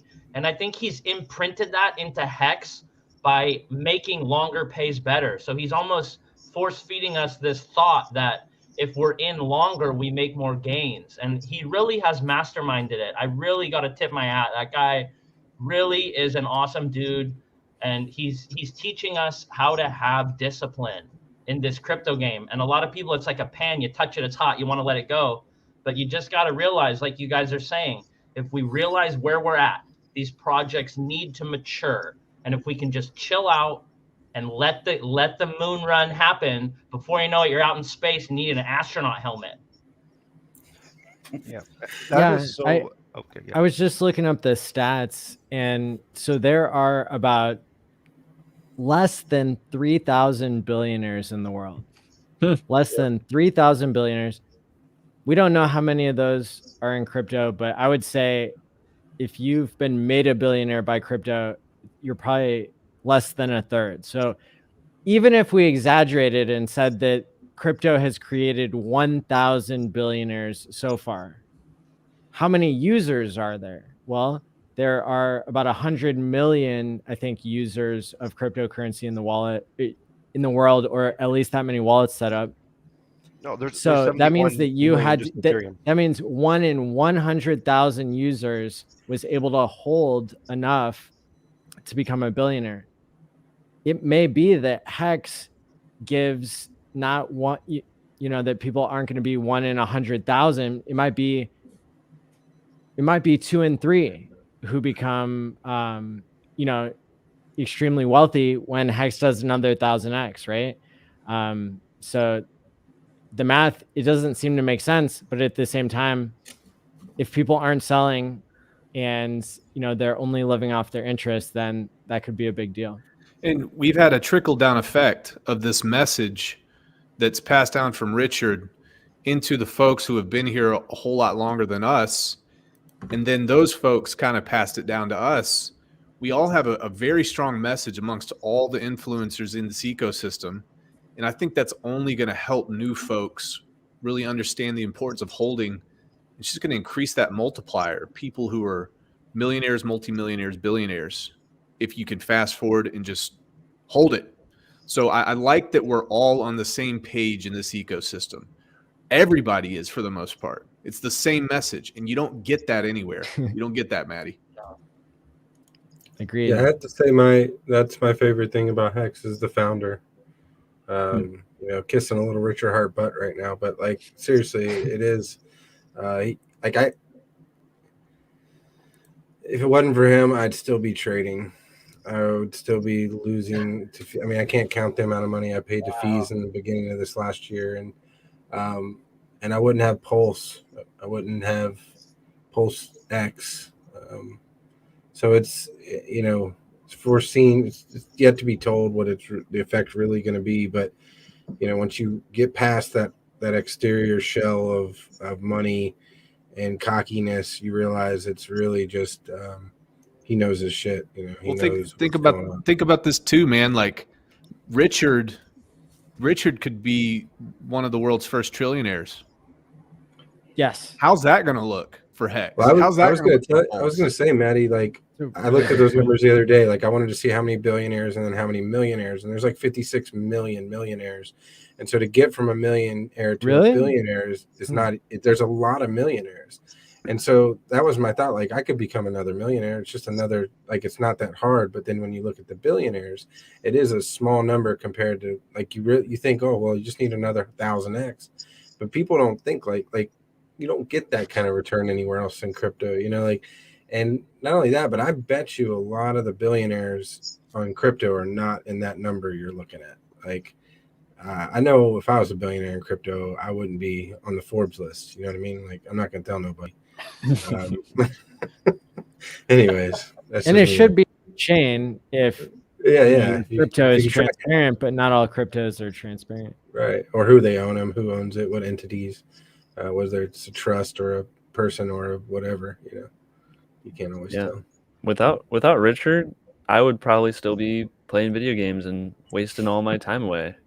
I watched his videos, and over time I took more and more of his advice about how you can stop deleting the games. Make it as hard as possible for you, because you are weak. You will find a way to get back into your old habits unless you replace them with good habits. And so I followed that advice. It opened up all this extra free time, and I'm like, what can I do? I've got the money now. I just want to give back. And so that's how I had the time to start the channel. If I was still playing so many games, I wouldn't have time to make content for people that helps everyone win. And since we're talking about billionaires and how many more and more millionaires coming to be, I got some happy and sad news. So on a long enough time scale, since we denominate everything in dollars just for like cognitive expedience, because you don't think about how many houses something's worth. You think about it in dollars because it's easier. It's the unit of account. Yeah. Yes. And so when that is the thing that is being inflated and the supply is being increased over time, everything else that is denominated in dollars goes up in value versus the dollar. And so you're going to see prices of things rise infinitely against an inflationary monetary policy like that. And so over a long enough time scale, we'll all technically be billionaires, but the dollar will be worth so little. When the cost of things goes down exponentially because of technology, in some ways it could balance itself out, they're as it auto-balancing. has, I would argue, for a If long technology time. moves it down, it's deflationary. Yeah. So those are two opposite forces that are kind of keeping things at almost the same price, but still trending upwards. They print more every year, but the people technology gets only better every look- year. It's a constant back and forth. But as we people can only see, look it's at going up the- a lot more lately. Yeah, they look at the inflation rate, but they don't look at the rate of technology that is adding abundance to the world, but that only the legacy system is profiting from, or only the bankers, Right. only the people They're who get the money siphoning the first, value right? away. Because people who get money from the banking system, when they mint the inflation, right? Hex mints inflation only to the most long-term minded people. Whereas the inflation in the legacy system, it's paid to people who are more or less being corrupted by their monetary environment, because they get to buy everything at yesterday's prices when everybody else has to buy things at tomorrow's prices. So That's a good way of putting it. whoever gets the money first, really has an advantage in a system until the money cycles all the way through. But We definitely don't infinite incentivize money is savings. being pumped in, and That's why I like the deflationary nature of Pulse Chain and Pulse X, and I want to see It's what incredible. monetary policy like that is. Because if the money is not abundant, then everything else looks scarce. This as is opposed to, or I got that backwards, but all of the things that Richard Hart and that the community, right? Because a lot of people here have been spreading the message. A lot of people have been coming up with the game theory. And it's really cool to see the product market fit for Pulse is going to be maybe even greater than Hex, but then it will increase Hex's product market fit with the additional users as well. And so vampire attacking the largest system in crypto of Ethereum, that's a really good idea. I was just thinking, there's a book I really like called Thank God for Bitcoin. We should get together and write a Thank God for Hex version of it. I mean, it's not very long, but it's an amazing book that teaches about debt-based fiat systems and stuff like that. So, Jimmy Song is a well-known Bitcoiner with a cowboy hat, and he does a little thing, which is brilliant, where he invites other people who like writing chapters to the conference early.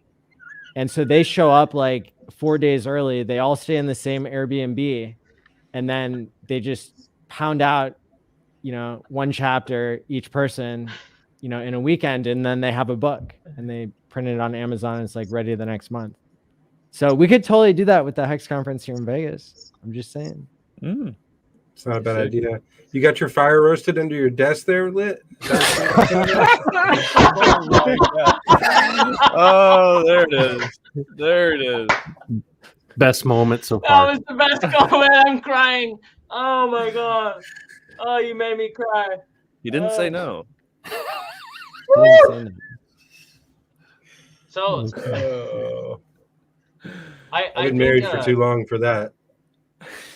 We also have to look at Richard Hart. Like, you guys got to understand, I've been a power coach a long time. I meet a lot of people. I talk to them. They open up their stories. And when you look at Richard Hart, I see a man on a mission. This dude already conquered the financial game.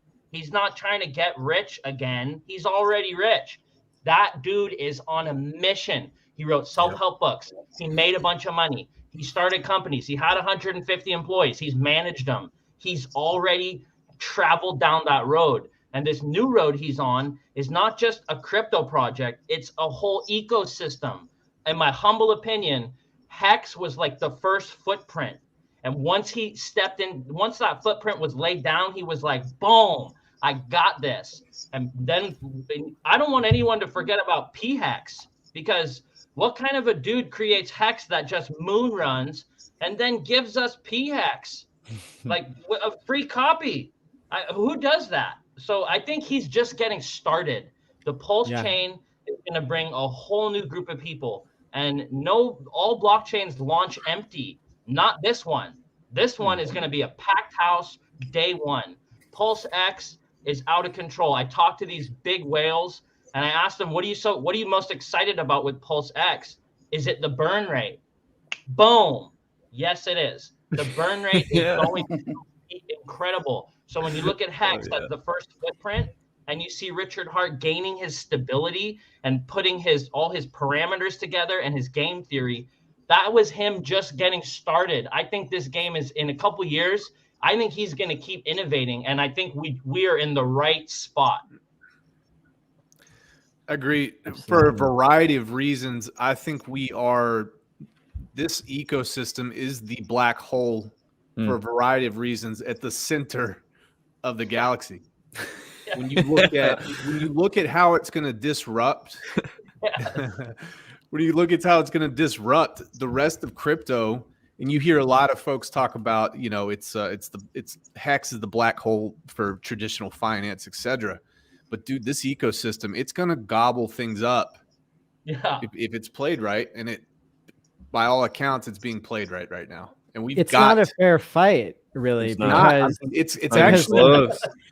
I mean, to echo something that Lit said, Richard Hart not needing to rug pull, not needing to extract any profit from Hex ever, because he has billions of dollars of Bitcoin and he has billions of dollars of Ethereum. And by my count, he has $1 billion of USDC. Like, that man never needs to sell anything else he creates. And yet that is game theory in and of itself, right? Bitcoin is based on game theory. Nobody thought that digital money could have value until they figured out how to stop double spends from happening, right? Because the Excel spreadsheet is keeping itself honest by burning as much electricity as an entire country, right? At this point, but then it turns into a security racket even. So like Bitcoin, it had a lot of potential, right? But they really didn't have a way to separate Bitcoin from the legacy financial system. There was no buffer. You're a billionaire in Bitcoin. Well, you're Brian Armstrong. You're going to start an exchange. You're going to sell out to Wall Street. You're going to IPO at $100 billion. And that's, Hex was invented at the same time as Uniswap. Uniswap is a better technology than Bitcoin, almost in my opinion, because it allows you to do swaps in a decentralized way. So that's one more layer removed from the legacy financial system, where the FBI is like looking at the Coinbase transactions, people are holding their money on a centralized exchange. That's not what crypto was invented for. That's just more, digital nonsense that passes for money these days. And so why do you think it's like, really, sorry, go ahead. No, yeah, I just think it comes back to the game theory of like, who's your founder, and they don't have to ever sell. And then they low key bought up all the hex when it was less than a third of a penny. So they own 95% of the supply, and people are still fudding that out. People still are calling that a bad thing instead of a good thing. Last night we saw Eric Wall flip. He flipped his opinion. He said he was wrong about hex. He admitted it. Finally, that man argued with Dev Kyle for 4 hours on a video. It takes balls for him to admit he was wrong. I agree. Yeah. Kudos to him. If you look at all the various motivations, I know we all break it down. And Matty, I love, like, I think I've been breaking down Richard Hart since I learned about him, and you're a behavioral, scientist. One of the things that I look at is, okay, money, glory, all those things, but there's no freaking way Richard Hart is going to let the haters win. There's no way that he's going to let them be right about calling him a scammer. Not that anyone on this panel or anyone that's listening needs that assurance, but that alone, that the guy loves to win, and to that motivation alone to not let those haters win is enough to make this thing do all the things that we want. Then you can pile on all the other reasons why it's going to be awesome, but he's just not going to let them win, and neither are we, by the way. I love that we call Hex an IQ test, because like you just brought up, Matty, like so he owns all the supply, but you know what that does? That's what the reason we have such good and the interest rate so high. There's so much of if there wasn't that much supply out there, the inflation wouldn't be as high.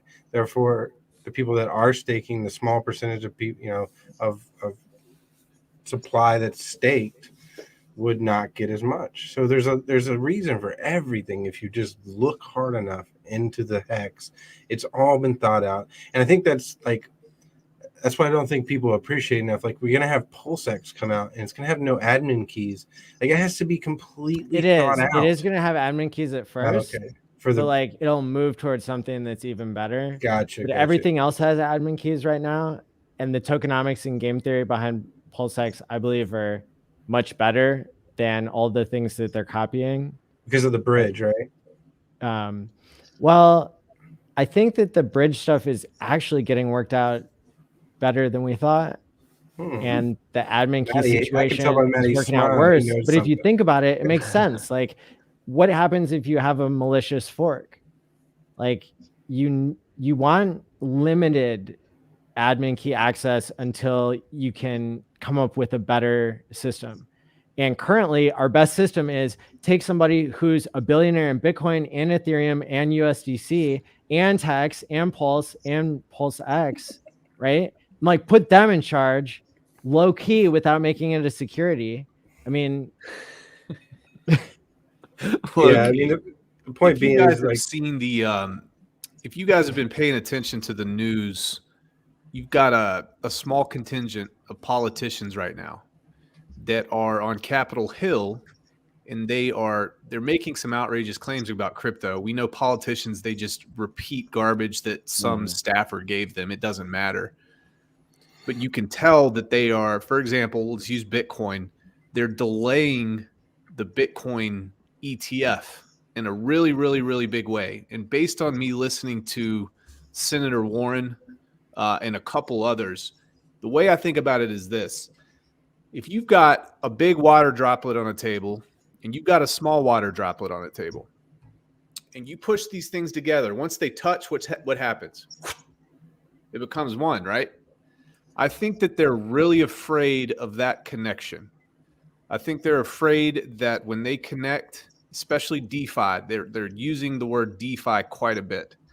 When they can connect traditional markets to what's going on here, it's just gonna become one, and that frightens them, because that is a massive transfer of freedom from tyranny, and I think that is really, really, really what scares people. And you got to understand that these politicians, they've got ulterior motives. People are in their pockets.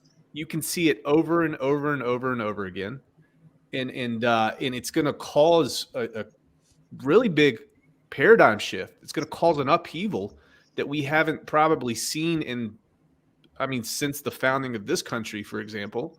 And then, you know, whenever the United States catches a cold, the rest of the world catches a flu. So it's just going to spread.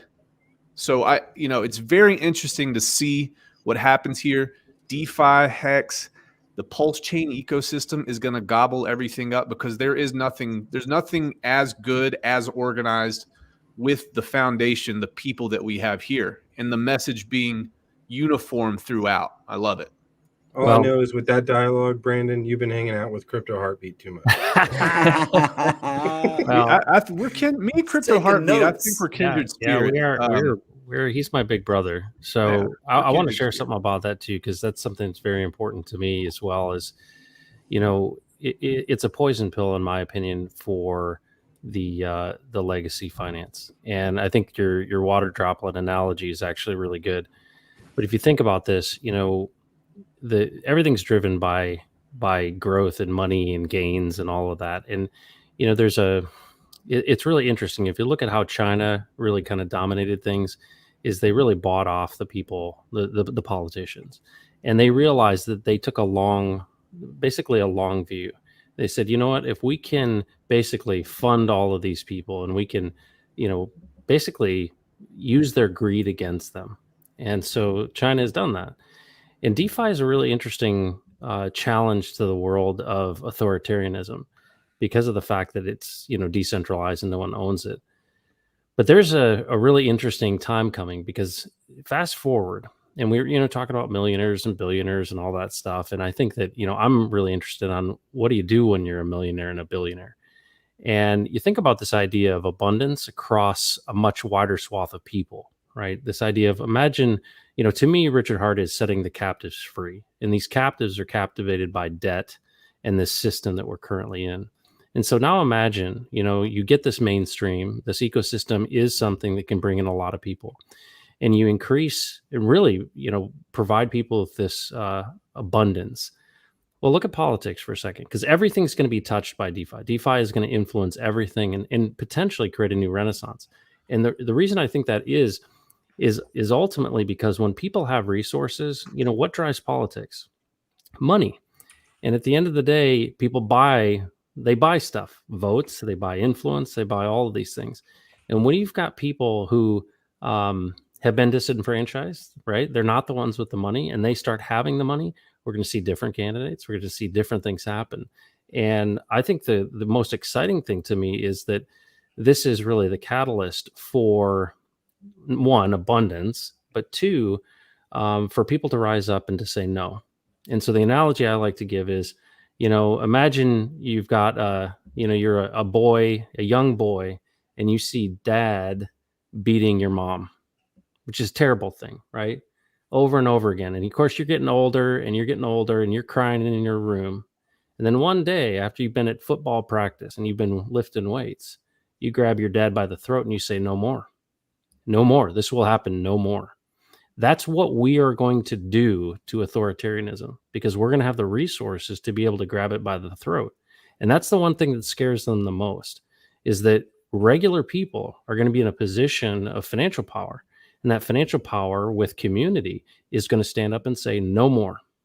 And that to me is probably the most exciting thing about this. To me, it's not about mad gains and big bags and all that stuff. No. It's about my kids. It's about what kind of world do you want to live in. And that's the really thing that's interesting that I hope folks in this ecosystem relate to. Because when I look at the pulsexlead.com, right? You look at the PulseX lead. Guess what the number one coin that's sacrificed is? $404 million. Hex. What is it? It's Hex. Hex. What happened to all those people that love Hex? Where are they at? They're levering up, folks. Watch what people are doing. I understand it's nice to see people dropping their shit coins for, whatever it is. But at the end of the day, guess what? People understand. The smart people understand. Richard Hart has given us the keys to the future. And it is all about how do we continue to lever up so that we can be in a position where we can say no. You got me all excited about. I got something to say about the governments. We're basically that on top of that amazing. That's what you had to say there, Heartbeat. The governments were reining in their power by stripping them of the financial printer, you Right. know, from being able to subtly remove value with a hidden tax. I'm excited for the future where governments are going to have to be competitive now for their citizenry. Right. Because the populace, as we all come into crypto, we have our money in our head. You have your money right here. You can't extract the value by adding to supply and removing the value of everyone's wealth in a secret way. So they have to incentivize people to stay in their country. And how are they going to do that? By not being scummy. They're going to have to offer better capital gains rates, different types of taxes. Like they're going to have better public facilities. So that's kind of what we're seeing in Puerto Rico. They're like, hey, these crypto guys, we would like to have their wealth here. We're going to make this more beneficial for them. I think there's going to be way more competition in government coming up in the next years. You're going to be excited about, ooh, where are we going? I'm going to Fiji. They got the best. They got the best stuff. You know. Well, they don't. Best stuff for crypto. They don't It's like gonna be exciting. They don't like competition. They're not really going to have a choice, I don't think. Well, when you but can't. They're not going to go lightly. No, they're not going to go away. Yeah, it's going Not to be. lightly. It'll be a challenging time. Yeah, it's important to look at central banks too. If you guys understand the financial system, central banks are created on one foundational thesis, which is interest. So if you take a loan for $10, you don't owe $10. You owe 10 plus some on top. And that is how they get their cut. So wherever there's a central bank, they're making money by loaning it out and getting interest on top. Richard Hart flipped the script. And he literally said, buy Hex and stake it, and now you get paid the interest. So in a way, it's like really the opposite of the central banker system. So I think we are, like you said, it's fearful for the people in power to see the masses coming together and now having access to finance and really being able to fund themselves. And if you know, like human nature, when you've struggled and you've been through hardships in your life, and all of a sudden you have money, you have an opportunity to not forget your struggle and realize, whoa, all of them back there are still struggling and I want to help them. I want to bring them up. And that is what's scary, is once a couple people are really empowered and they can start bringing all the people behind them, now you have this Hex army or this pulse chain army, this whole ecosystem. And that's really what gets scary for these people, because the political powers, it's very well thought out. When you look at funding, like who gets elected to office? The people who have the funding, and we have like candidates where you can choose one or the other. But in my humble opinion, those are both pre-selected. So the people we're voting for are already, either one can win and they're going to pass the same agenda because the person funding them is in control of the game. It's kind of like the Wizard of Oz, where that dude behind the screen is controlling everything. And Hex and Pulse, it has a chance to turn that on its head, just with conversations like this, where people realize these are the best projects in crypto. They put their money in it, it skyrockets, and all of a sudden you have a power you never had. That is really what these projects are doing. They're challenging central bank interest rate systems and flipping it so that we are now becoming paid in the interest. It's amazing. And in turn, we're taking care of each other. We're doing the thing, we're going to incentivize savings, which is, I think it's really powerful to incentivize the right behaviors, right? So instead of trying to go to war with somebody, if you just, reward the right behavior, that's really big. I think another thing that's going to come to light here in the next couple of months that's going to shock a lot of people is really, where does the value come from in these airdrops? Where does the value come from in crypto? A lot of people argue about that, right? A lot of people in legacy finance, the general public, they don't own crypto. And so I believe that the value of crypto comes from liquidity pools. And so, especially on Uniswap V2, if you literally have somebody providing liquidity, that means that they're giving two different things and letting people choose what they want. So if it's a Ethereum USDC pair, right, then like whoever's providing symmetric liquidity in the case of Uniswap V2, which is what I'm really talking about and what Pulse Chain and Pulse X are going to be based off of. Pulse X will be a fork of Uniswap that uses the V2 code, the symmetric liquidity. So if anybody can come along and they can take HEX, on one side of a pair and USDC on the other side of a pair, whoever's providing that liquidity is saying, I'm willing to suffer the impermanent loss. And I think the game theory of HEX is set up so that very few people are really incentivized to provide liquidity, because you're not going to make as much, especially if you believe in it. You don't want to suffer the impermanent loss of 1,000,000%. And you don't care about the trading fees that you get being a liquidity provider for HEX, because you could get so much interest just time locking your HEX. And so that incentivizes the only people who are providing liquidity are going to be these giant whales that know how to play the game and know just the right level of liquidity to set. But it's not because somebody's going to rug pull, and it's not because nobody wants to make trading fees or that it's not a real market. HEX was designed to not be traded back and forth. And so anyway, I think once Richard deploys this fifth token, if you want to call HEX and EHEX separate, right? This incentive token that is going to be controlled by the people who own PulseX, right? Because it's a DAO. The PulseX DAO will vote on how the incentive token is used to incentivize liquidity providers. And specifically the people who bridge in liquidity from, let's say, Ethereum.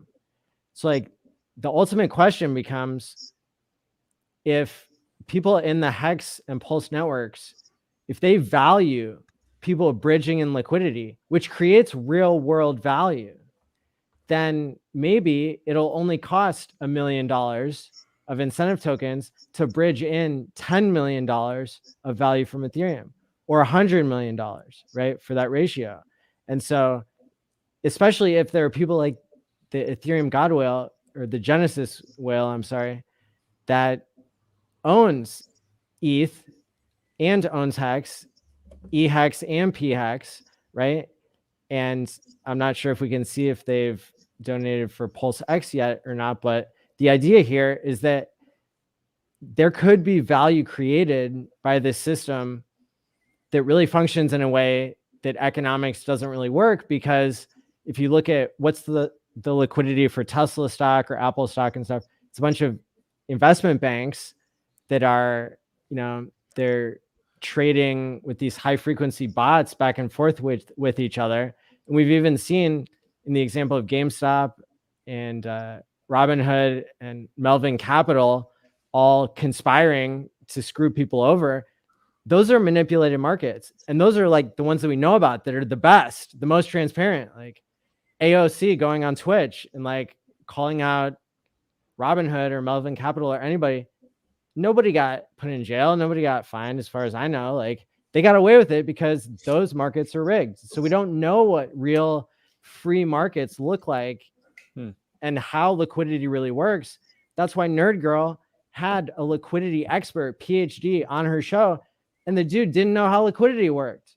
Like, oh my! I gotta watch Well, that. speaking of which, the hack. This is the hack on the entire financial system, is to vampire attack Ethereum. So, open for comments. For yeah. sure. What do you think, Jay Future? Can we pull back? Hey, were you laughing at Jay? I saw you little cracking bit. up. I mean, Okay, it's okay. pulling away. And It's all in the tired. comments, okay, Falling in the asleep on the comments were poking fun at Jay. I was For what? going For to falling say, asleep? pulling back from the technical, one of the things that I love about the HEXICAN community is, in crypto, we start talking about governments and politicians, and things can go dark really fast. And what I love about the HEXICAN community is just, I mean, if you look at the chat, if you look at the stuff on chat, like I keep looking over, people are so fired up. There's so much positivity and lit. Obviously, people love you for that. you know, we made sort of a kind of a pact. I made a pact with CryptoHeartBeat and Rags a couple months ago when Hex was going sideways and people were getting a little sour. We're like, no, we got to be out there. We got to be positive. We got to keep this going. We got to keep that message. It's what makes crypto fun. Yes, yes, the government's afraid. DeFi's taking over, all these different things. But I would just encourage, like, and I don't need to encourage anybody on this stream because that's what you're already doing. That's why you're on this stream. But if we just keep this positive, we can win and have fun while we're doing it. And that's what people are attracted to. I took a little tiny break. I was lurking, but checking out the community. I come back and there's like, there's so many new Hexicans that are freaking awesome, that are making content and making memes and making videos. It's contagious. Like, who else hearing about this isn't going to want it? We've been so afraid for so many months of the scam narrative, and it's just getting quiet. It's getting drowned out. The positivity, the we're freaking winning. This is amazing. This is so fun. That sound is so much louder than the crap, and we just got to keep it going. That's all there is to it, because we all know where this is going. We all know where this is going.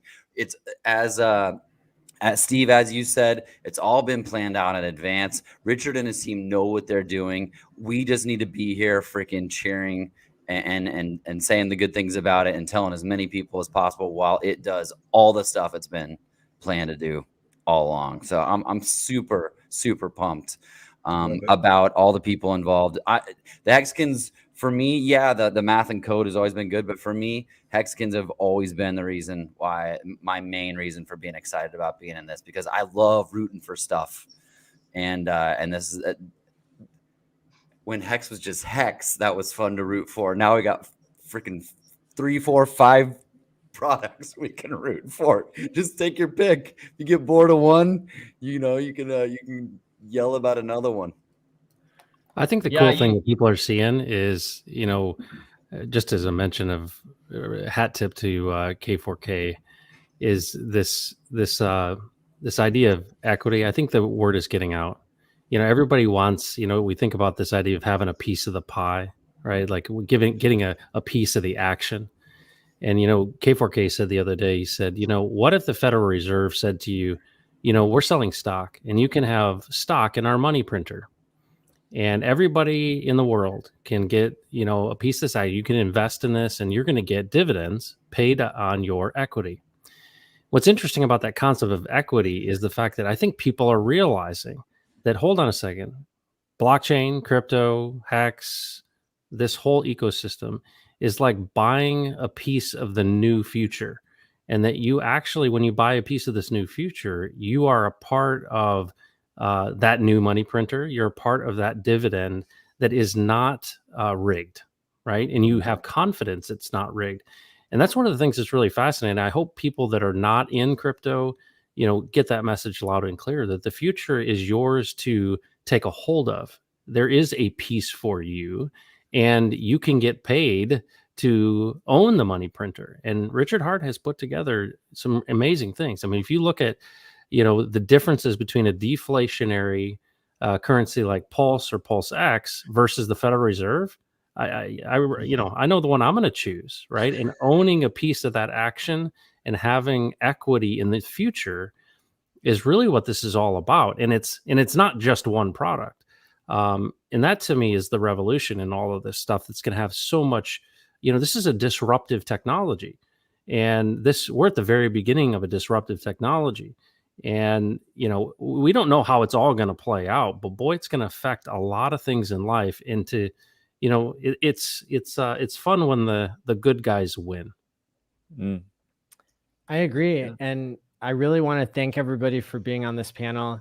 You all are such heavy hitters, the future of the Hex community, bringing thousands of people in, and each having your own angle, your own expertise, your own skill set. And so it really adds a lot. It really means a lot.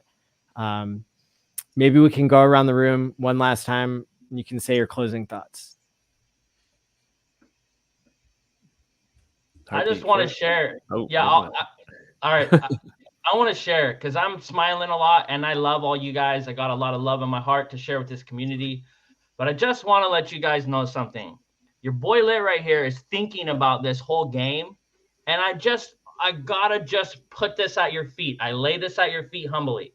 Imagine Richard Hart built a stadium, okay? And he has the best engineers, the best contractors in the whole game building it. And we are the first people here, okay? And we have our comfortable chairs and we're looking around and there's barely anyone else here yet, but they're coming. They're flooding in. And those entrances are packed shoulder to shoulder. People are bouncing off each other, spilling beers. It's getting hectic, but we're already here. And there's going to be a game. And it's like, this is literally, I'm so excited. I'm like, oh my God. If you guys have family or people you love and care for, you're going to be able to be the man. You're going to be able to take care of these people you love.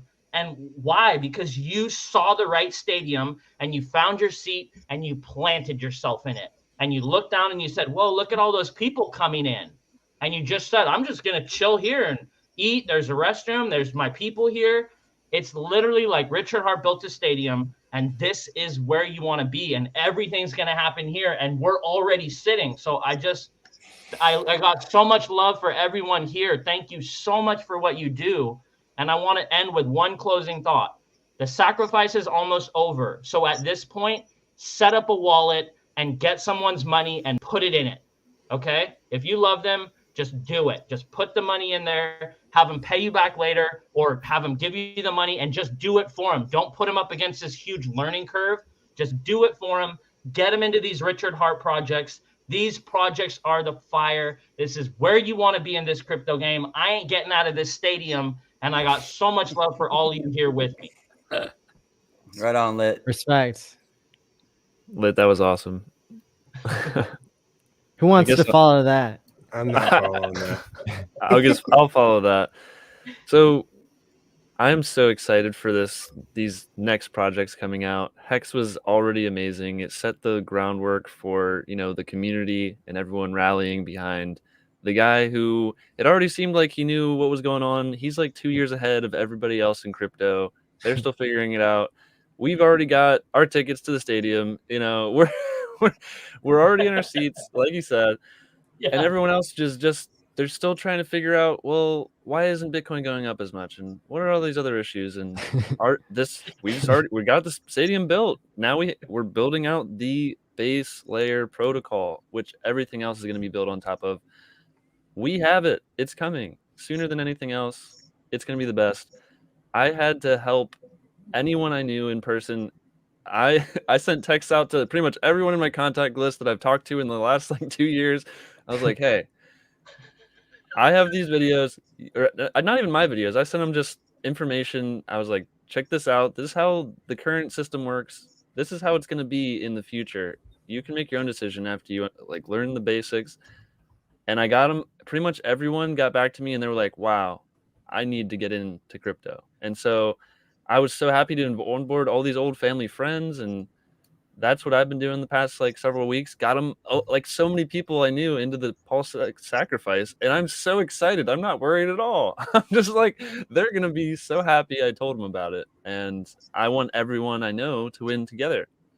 And I'm trying to spread the good word on YouTube too. Any people I don't personally know, they deserve to know as well, because we all do better together in this new monetary system, really.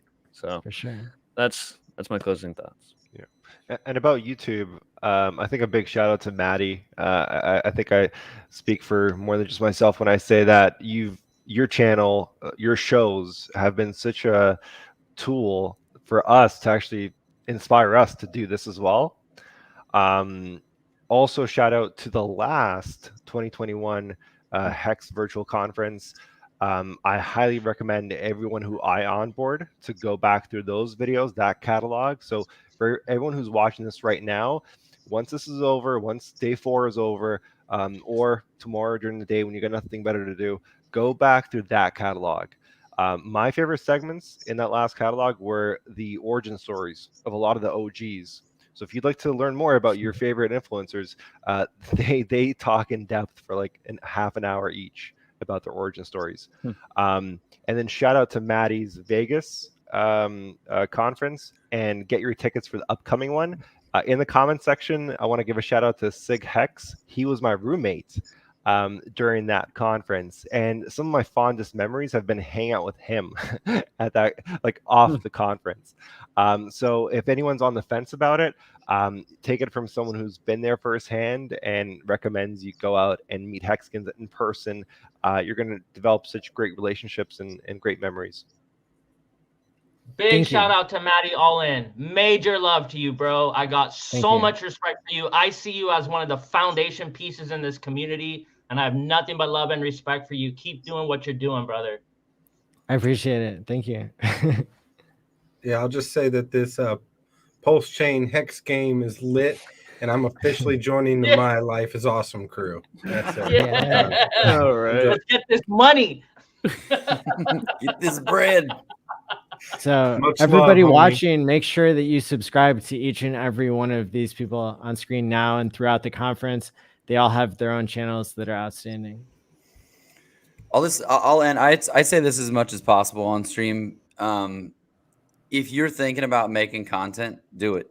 If you're thinking about starting a channel, do it. If you need assistance, reach out to us. If you want us to interview to help you launch, content is king. We started off by talking about SEO.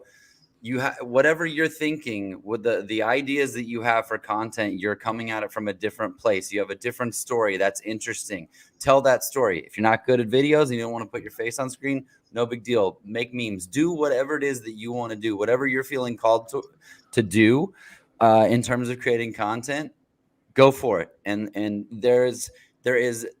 I haven't seen. I like watching crypto culture. I haven't seen anything where there is such amazing cross promotion, where there's so much support, where someone will say, "Hey, dude, yeah, come on, I don't care. You know, just come on my stream." Like that's how we win.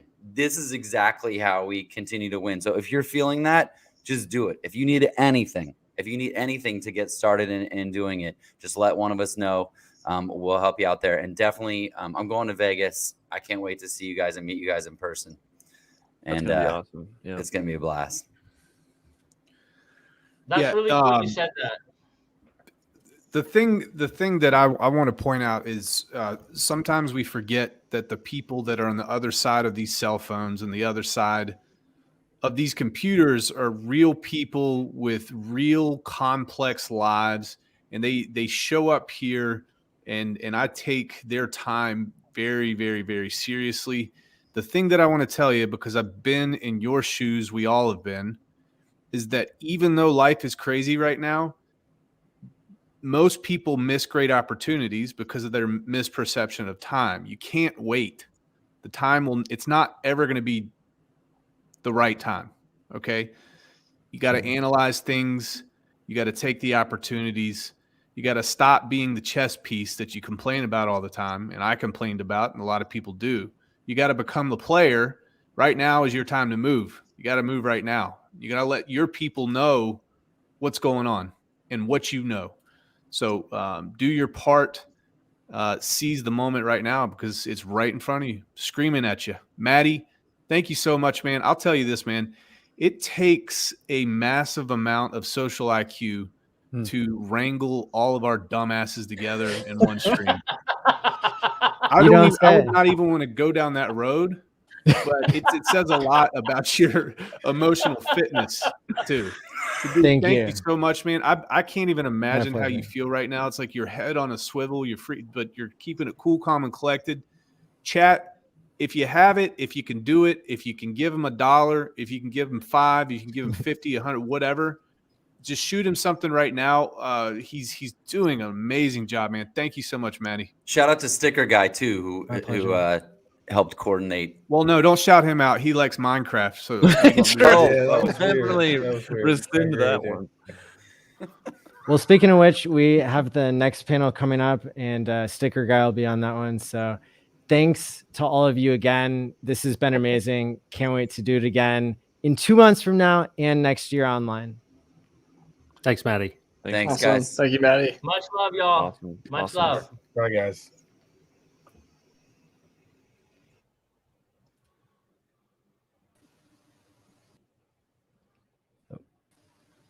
Here we go. Hey, guys. So sticker guy can go ahead and send over the next round of people. And starting off here, StakedWealth, I believe you have a presentation that you've prepared. Yes. Is my internet okay? It's been kind of dodgy. It's a little bit quiet, I think. How's it Oh, now? that's better.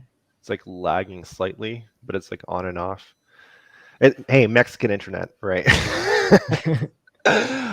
So yeah, thanks for giving me the floor. I mean, the message I want to give is on the current topic of the Pulse X mission being sacrificed for the freedom of movement, association, and assembly. That's something that's actually very dear and near to my heart, as well as other Hexicans. We talked about it a lot in the green room yesterday and today. People from different spots of the world feel a little bit of tyranny. I don't know, there's different ways to say it. Anyways, so recently I took the initiative to put together a Hexican house in Mexico, bringing together 5 Hexicans from all over the world, representing Colorado, Canada, Switzerland, and Norway. These are people that none of us have met each other before, but as soon as we don't be too loud. I'm sorry. arrived in Mexico, it's almost like we've known each other for years. Just the common camaraderie of Hex and our community has made it very easy to hang out and be friends and stuff like that. So I actually have a couple photos prepared, a couple of videos just to show the community what we've been up to in Mexico. Part of it is just to lend a helping hand to maybe like other Hexicans from all over the world that may feel trapped where they're at. If you'd like to get together with other Hexicans, you can reach out. And then second of all, it's an opportunity to show off to the whole crypto community that, again, we're not bots. These are real people doing real things and already living their best lives. And that's what we showed off in Vegas. So without further ado, let me screen share. I just have a couple things. Awesome. Yeah, that sounds great. Okay. Here it is. Oh my God, are we live yet? What? Hey, sticker guy. Hello, everyone. How's it going? It's going awesome. It's going awesome. I'm still, guys. Wait, there's still okay. There he is. There's Dart. All right, perfect. So hello, everyone. Hello, stream. How's everyone doing? Great. Doing great. Never better. Never better. Yes, same, dude. I'm riding an all-time high on my life. It's been awesome. What's up, everyone? How's everyone's doing? How's everyone? So good. So good to be here. I'm thrilled. Phenomenal, Super man. appreciative of all Yes. Day 3, day 2, day 1. You're killing it, boy, man. You're killing it, man. Welcome to everybody who's on screen. It's great to see all of you here. And let's see. StakedWealth, do you still have your screen? Sure. We will go around the room and do introductions after we wrap up the StakedWealth portion. In case I'm taking up someone's spot, I'll get off to give a spot to someone else to join. But just showing off, a couple quick clips on my channel. I have like a long stream of like 300 images, photos of everything we've done so far. But I've kind of compiled the highlights of it.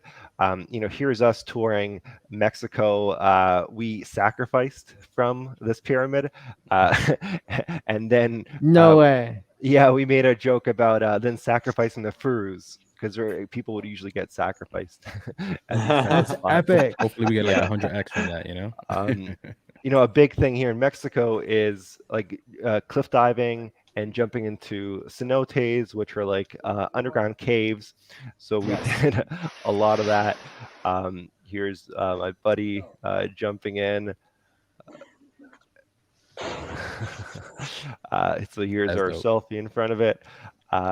Here's us watching a Richard Hart stream. Again, just such a great time with everyone being on the same page and everyone having such passion for Hex. It's almost like we've known each other for years.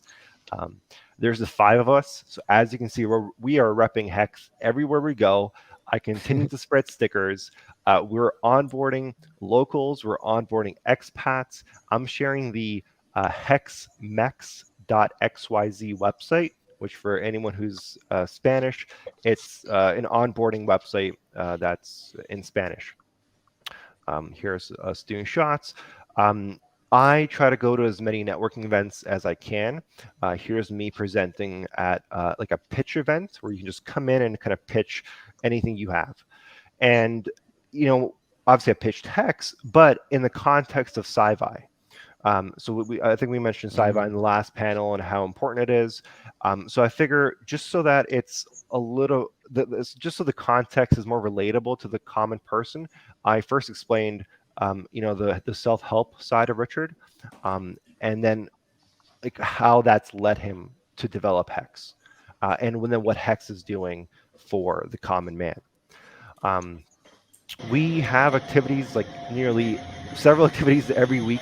Here's one where we zip line between towers. So outside the city, I'm on the Caribbean coast of Mexico. There's these theme parks, and they're all centered around nature.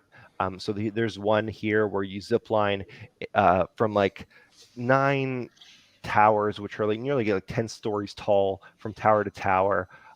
Here's how crazy some of these towers are. A lot of fun. Yeah, a lot of fun doing that. But I'm good. I'm not doing that. well, that's why we went in. That's why we went in the dark, right? Because you'd be crapping yourself, like in the, you know, during the day when you actually can like tell how high up you are. But you go in the night as a beginner because you really don't have an idea of how high up you are and how quickly you're going and stuff. Yeah, like that's that. dope though. And you can just keep going, Stake. You can go from building to building, or is just one and you stop and it. Yeah, they're all connected. Like so, and then you kind of go into like the lower one. So as you end up at these like lower towers, as you can see, you zip line into the water. So here's all of us outside of this particular theme park. Here's the 5 of us in front of another cenote. Y'all need a tan, man. Oh no, yeah. A lot of underground caves, so we would do like snorkeling, diving. I would feel claustrophobic because you have to like snorkel between these tunnels to get into these larger caves that are just filled with bats. And there are also places of sacrifice before. We also bonded on our common passion for trivia, so we would go to all the trivia nights, and we would be the Hex.com team.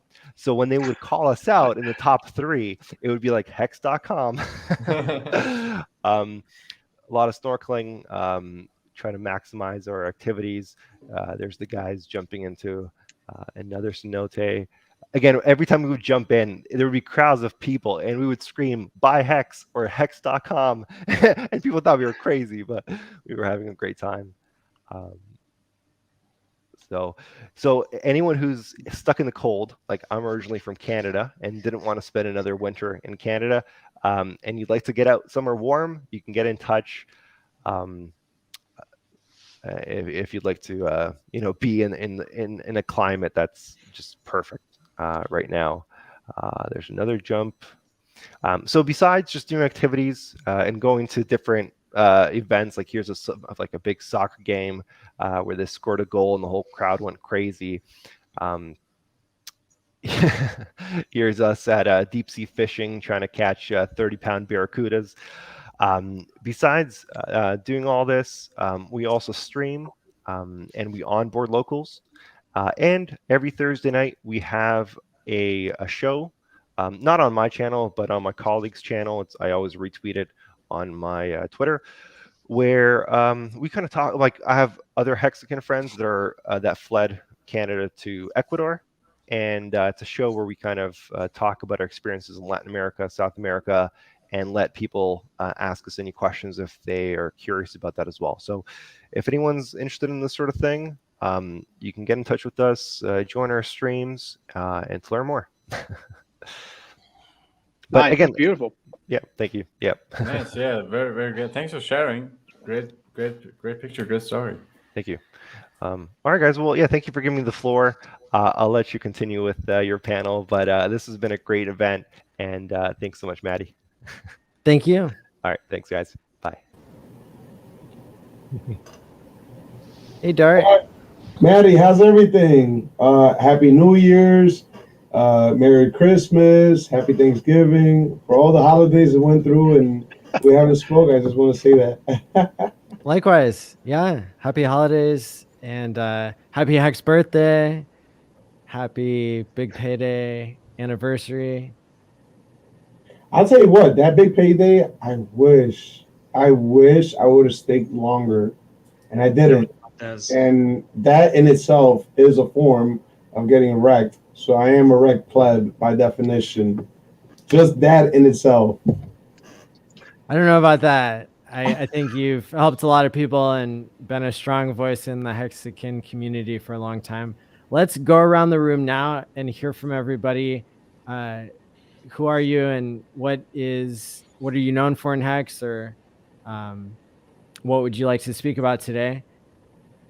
Sticker guy. Hello, I'm Sticker Guy. Nice to be here. I am a very new Hexican. I just joined on one of the last days of the post-chain sacrifice. I managed to get in just a little bit. I FOMO'd into the top. Now I'm staked for over 12 years. I'm holding, and I'm very, very happy to get the opportunity from Matty to do the green screen background back thing stuff. So in the last 2 days, actually no, it's 3, I got to meet the elite of the Hexicans, and I had a journey that is amazing. I'm riding an all-time high on my life. It can not get any better, and then it's getting better. It is awesome. I'm so happy that I can be part of this community. I'm so happy that I can do my part in this community, and I'm looking forward to get everything done that needs to be done. Whew, yes, thank you so much. This conference would not be possible without you. You have been running the green screen room. And again, it'd be impossible to have this level of production quality without you, this level of organization. It is my pleasure. I am leaning on you extremely hardly. So thank you so much. And we're going to have you back up, I think, tomorrow as well. So we'll that would be awesome. But keep checking in on your journey, and thanks for being here. All right, next. HexPhotographer, welcome. Yeah, hey guys, thank you so much for inviting me. My story is basically I was working in a 9-to-5 as project manager for many years, and then I slowly realized, hey, wait, something is wrong. I don't want to stick all my life into a job working for somebody else, and I tried more and more to get my own foots on the ground and earn my own money, and in parallel also provide some value for real people, like really helping them. So I started to do an online dating coaching for Tinder and stuff, because obviously I'm a photographer, and that's how I met ALLin finally. And even though I was knowing already that the financial system is completely screwed up since over 10 years, I haven't had any clue what's actually an alternative for this. And yeah, then this magic thing happened, because the first time in my life I did the smart thing and invested into myself, into a business coach, and was texting on Facebook every day hundreds of people to win over clients that I could help. And that's how I met ALLin and from Crypto Sparbuch, ALLin and Patrick. And they then said, hey, why don't you come to Vegas and shoot a bit and just have fun, enjoy yourself. And yeah, then we had a talk, and it went to, hey, just come for the whole trip and do the social media management, do content creation, do pictures. I was like, yeah, absolutely. So next day I quit my job and quit my apartment in Germany and everything. and jumped onto that because it was not because I knew anything or a lot of things about crypto or hex, but I knew people get rich with it, and I knew I trust these guys because I had the first personal contact to the people. And this is why I believe, by the way, hex is so strong, because there's so much personal contact between the people, and that builds trust a lot as well. And of course, I got more into hex, learned a lot because I'm here with Crypto Sparbuch, following there as their photographer. And I just met so many HEXICANs. And every day I met these people, I met you guys. I realized every time again, man, like this has a true loving core for society, actually. And it's liberating them, it's helping them, it's distributing power from unfair sources or like distributions to get more power for yourself, help your family, help your friends, live the life you actually want, what we're all supposed to do. And that's why I absolutely love this mission. I'm 100% the HEXICAN. In the meanwhile, I invested everything I earned so far into Hex. I'm just happy if I have food and some adventures with the guys here, and those we have for sure every day. Yeah, I'm just totally grateful that I can invest my skills, this photography, what I love, in order to make people happy and do something productive, because it's also promoting Hex, of course, what I can use my skills for. And man, since ever then, my life is, I would say, like just so incredible. Like I'm always curious. I'm always really, really stunned when I see what connections, peoples, and real synergy bring. And what this all happened, like what you guys are doing, Matty, what you are doing, what CryptoSpot is doing, every one of you, this is just like incredible. I love this. Yeah, and shout out to you. Thank you so much. You've helped me produce some media content for sure. You've donated your time and with the helped HEXICAN. the Hex community to get the word out and make the best content. You and I were sitting there making DeLorean videos that was fun. that turned into one of the trailers that I made here. And then, just all the work you're doing. You took the picture, the photo. We did a photo shoot with the DeLorean that I published today. And so nice. Thank you so much for what you're doing with everybody. I think you all on the tour may be the group that has met the most HEXICANs ever. Probably between you and Richard Hart, because he's done some things that drew 400 people. And then he did, a number that maybe a couple hundred here and there. But your tour, stopping in 40 different cities now, is really getting up there. And so you really represent and have met the community face to face in real life. And so shout out to you guys again for being on the road and helping to spread the message of Hex. Yeah, Hex win. Thank you, bro. Dudley, welcome. Thank you so much for having me. I'm Dudley. I'm just your regular HEXICAN. I mostly hang out in the Telegram channels. This is the first time being on stream.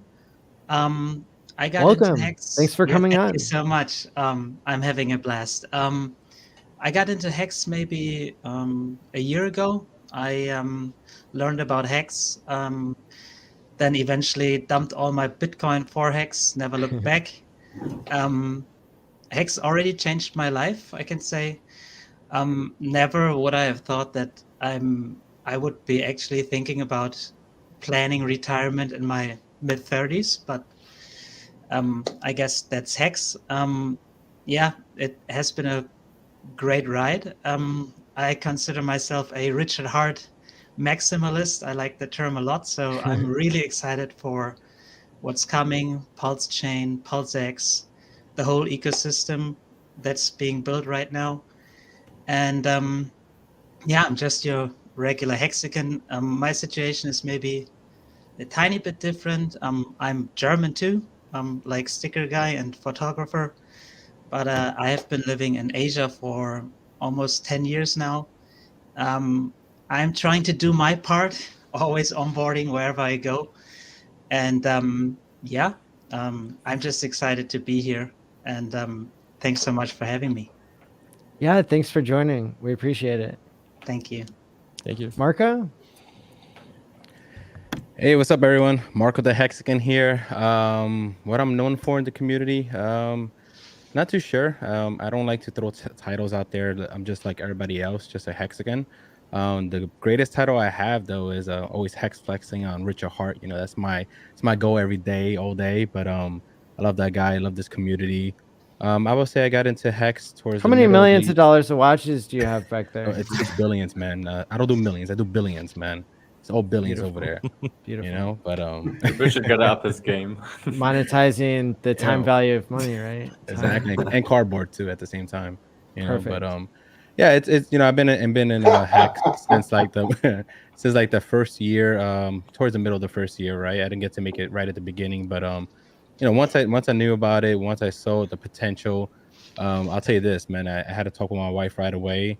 I'm like, look, babe, I think this is it. Before that, I did internet marketing for like a long time as a side gig. I made a lot of money, lost a lot of money, ran into scams, in and out, all the other crap. And, you know, and I was in crypto, I think 2015, I heard about it. 2016, I did a little bit of it. 2017, when I really played in it.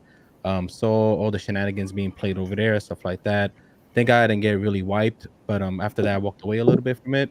And then I found Richard Hart. I found the community, and I never looked back, man. I think that week when I found out about it, I cleared out my 401k and I went all in, and I continue to go all in every single time I can. I don't like to hold fiat as much.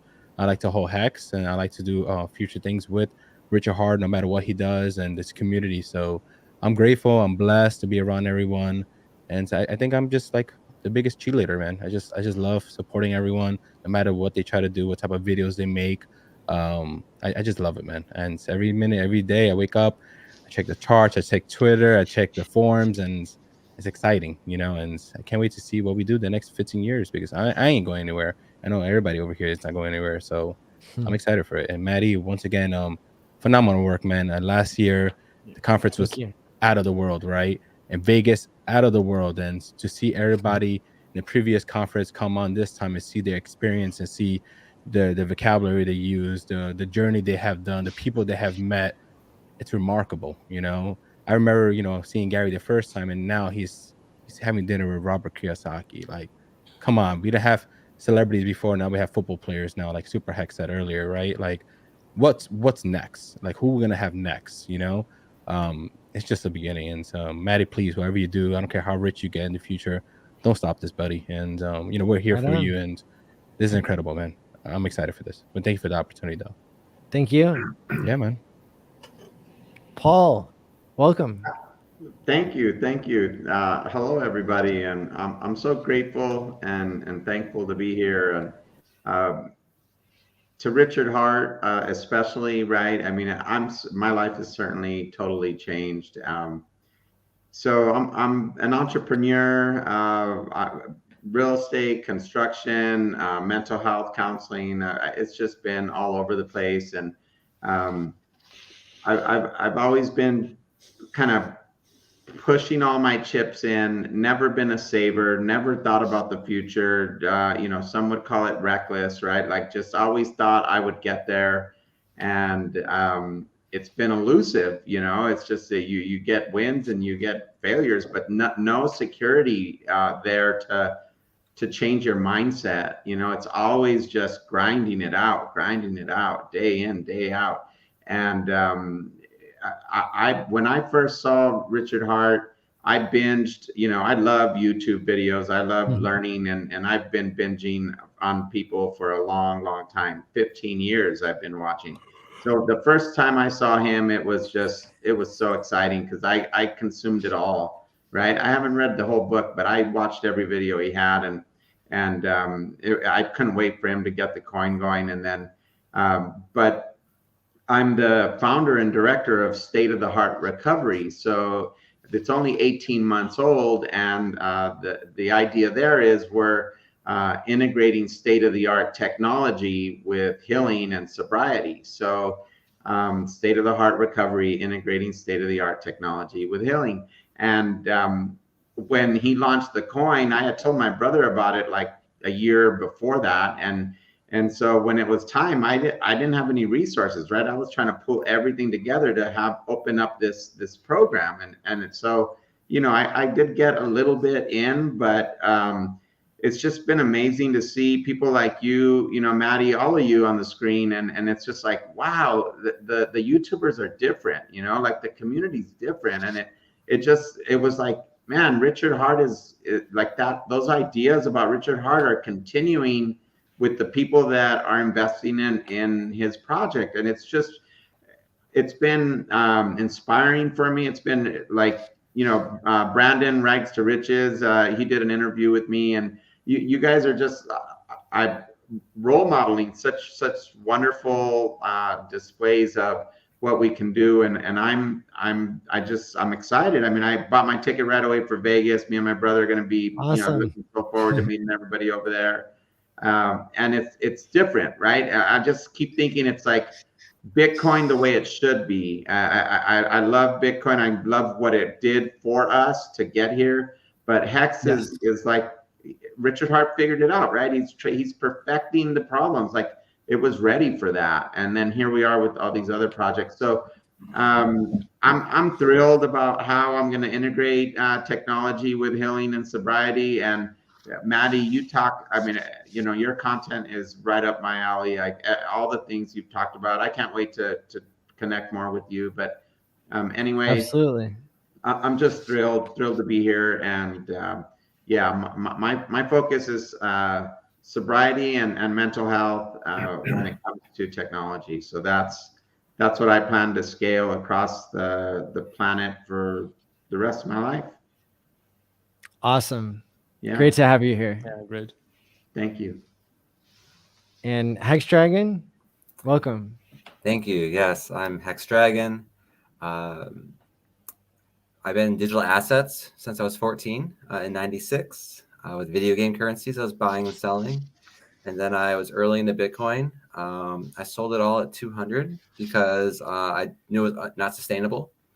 And I didn't think it was going to be the future. And so about that time, I actually quit the monetary system. I moved in. Did you know that there's a time locking function built into Bitcoin?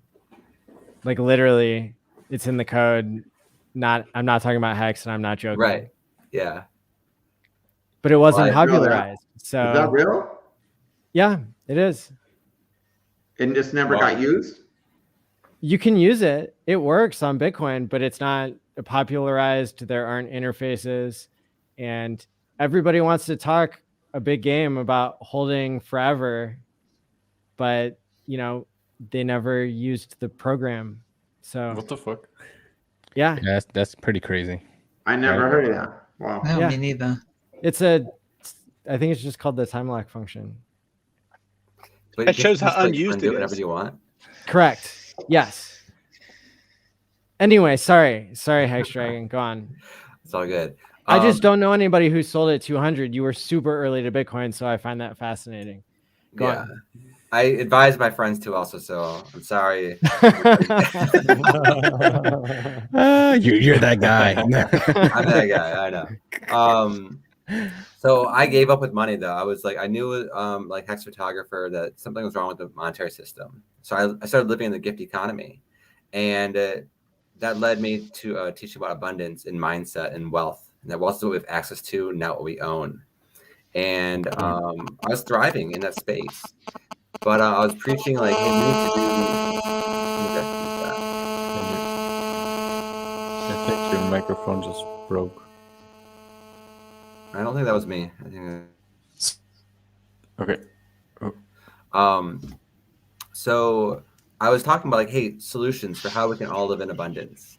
And part of that has to do with creating abundance, like through land regeneration. We are destroying our soil, which is destroying our resources and our relationship with the land. So when I was introduced to Hex, I'm like, this is way better than Bitcoin for one, but I also understood the benefits of delayed gratification and that it could really create real abundance for all of us in this abundant mindset.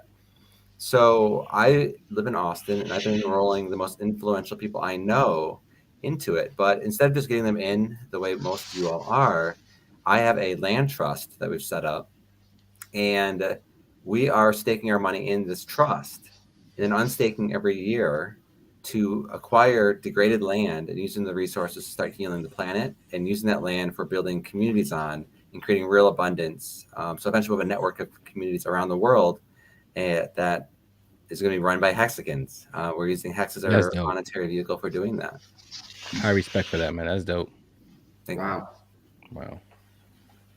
Awesome. We should Thanks know for being more here. of these things. The other thing I might become known for Crazy. is helping make the Hex contract, being one of the whales for investing in the Hex contract. Yes, please do share your horror story.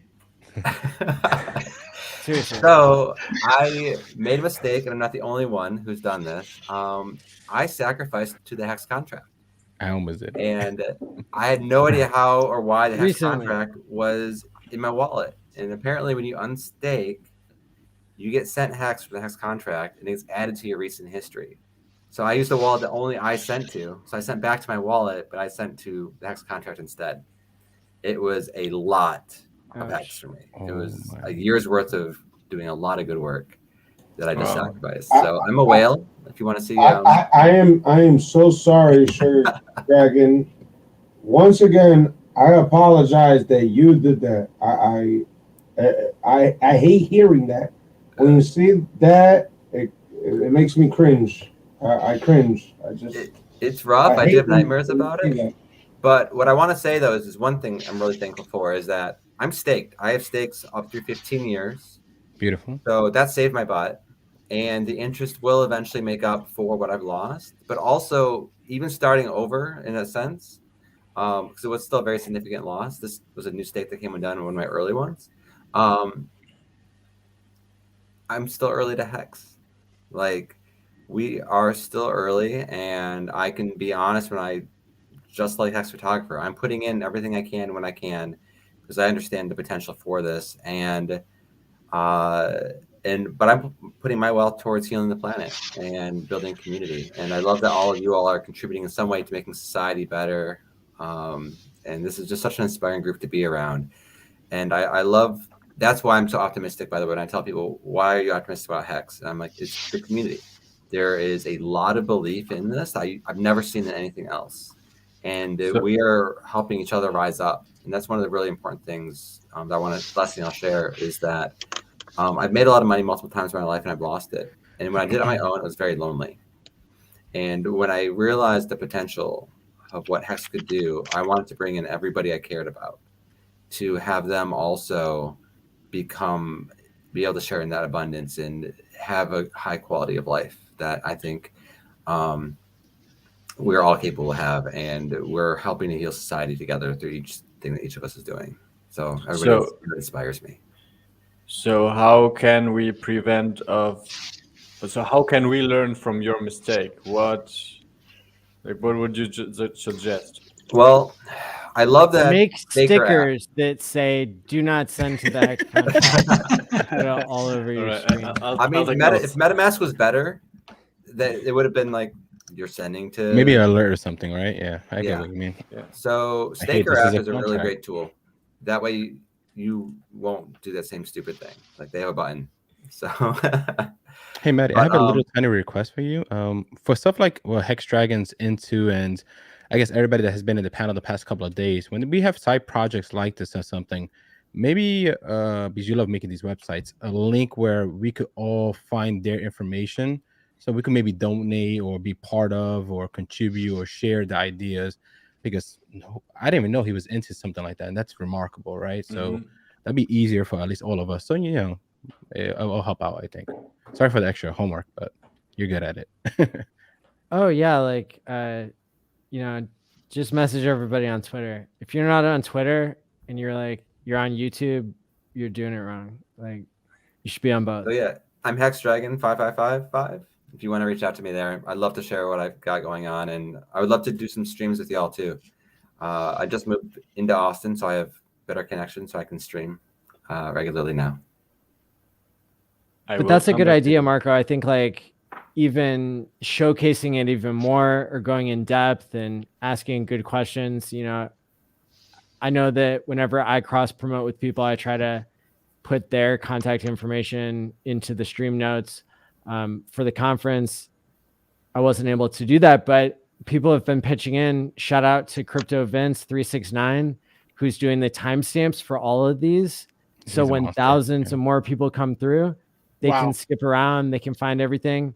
He even went so far as to track down the Twitter names of almost all the guests so far and has included that in the show notes that I've been posting. And so, you know, Thank how you. incredible is that? I've included his ETH donation address as well, because the countless hours that he's putting in order to make these timestamps for everybody. So again, thanks to him. Yeah, and that's like little tiny things he does, right? Like he's done way more for the community that people don't know about. Oh yeah. You know, donation for helping out with funerals, helping out with businesses on the side. Like Vince is just, he's a king. He's done a lot. Totally. So shout out to you. And Dart, we'll go to you next. Go ahead, Matty. Pitch your question, and I'll go ahead and fire away. Sure. So, how long have you been in Hex, and what are you known for? Well, I'm known for the low end, which is Telegram, just reposting things that Richard Hart has said, which is what I believe is the meat and potatoes and things that takes most people a long time to appreciate the things that he does say. I'm on Telegram just reposting that just to hammer it in your head of what matters in crypto and what makes things goes up a lot of X's. And I don't want to big up myself, so this is me being very super humble. So with that being said, I'm not going to let you off that easy, because the people who work there in Telegram who volunteer, it's not easy to deal with the, I'm not going to say the worst of the general public, but I am going to say that.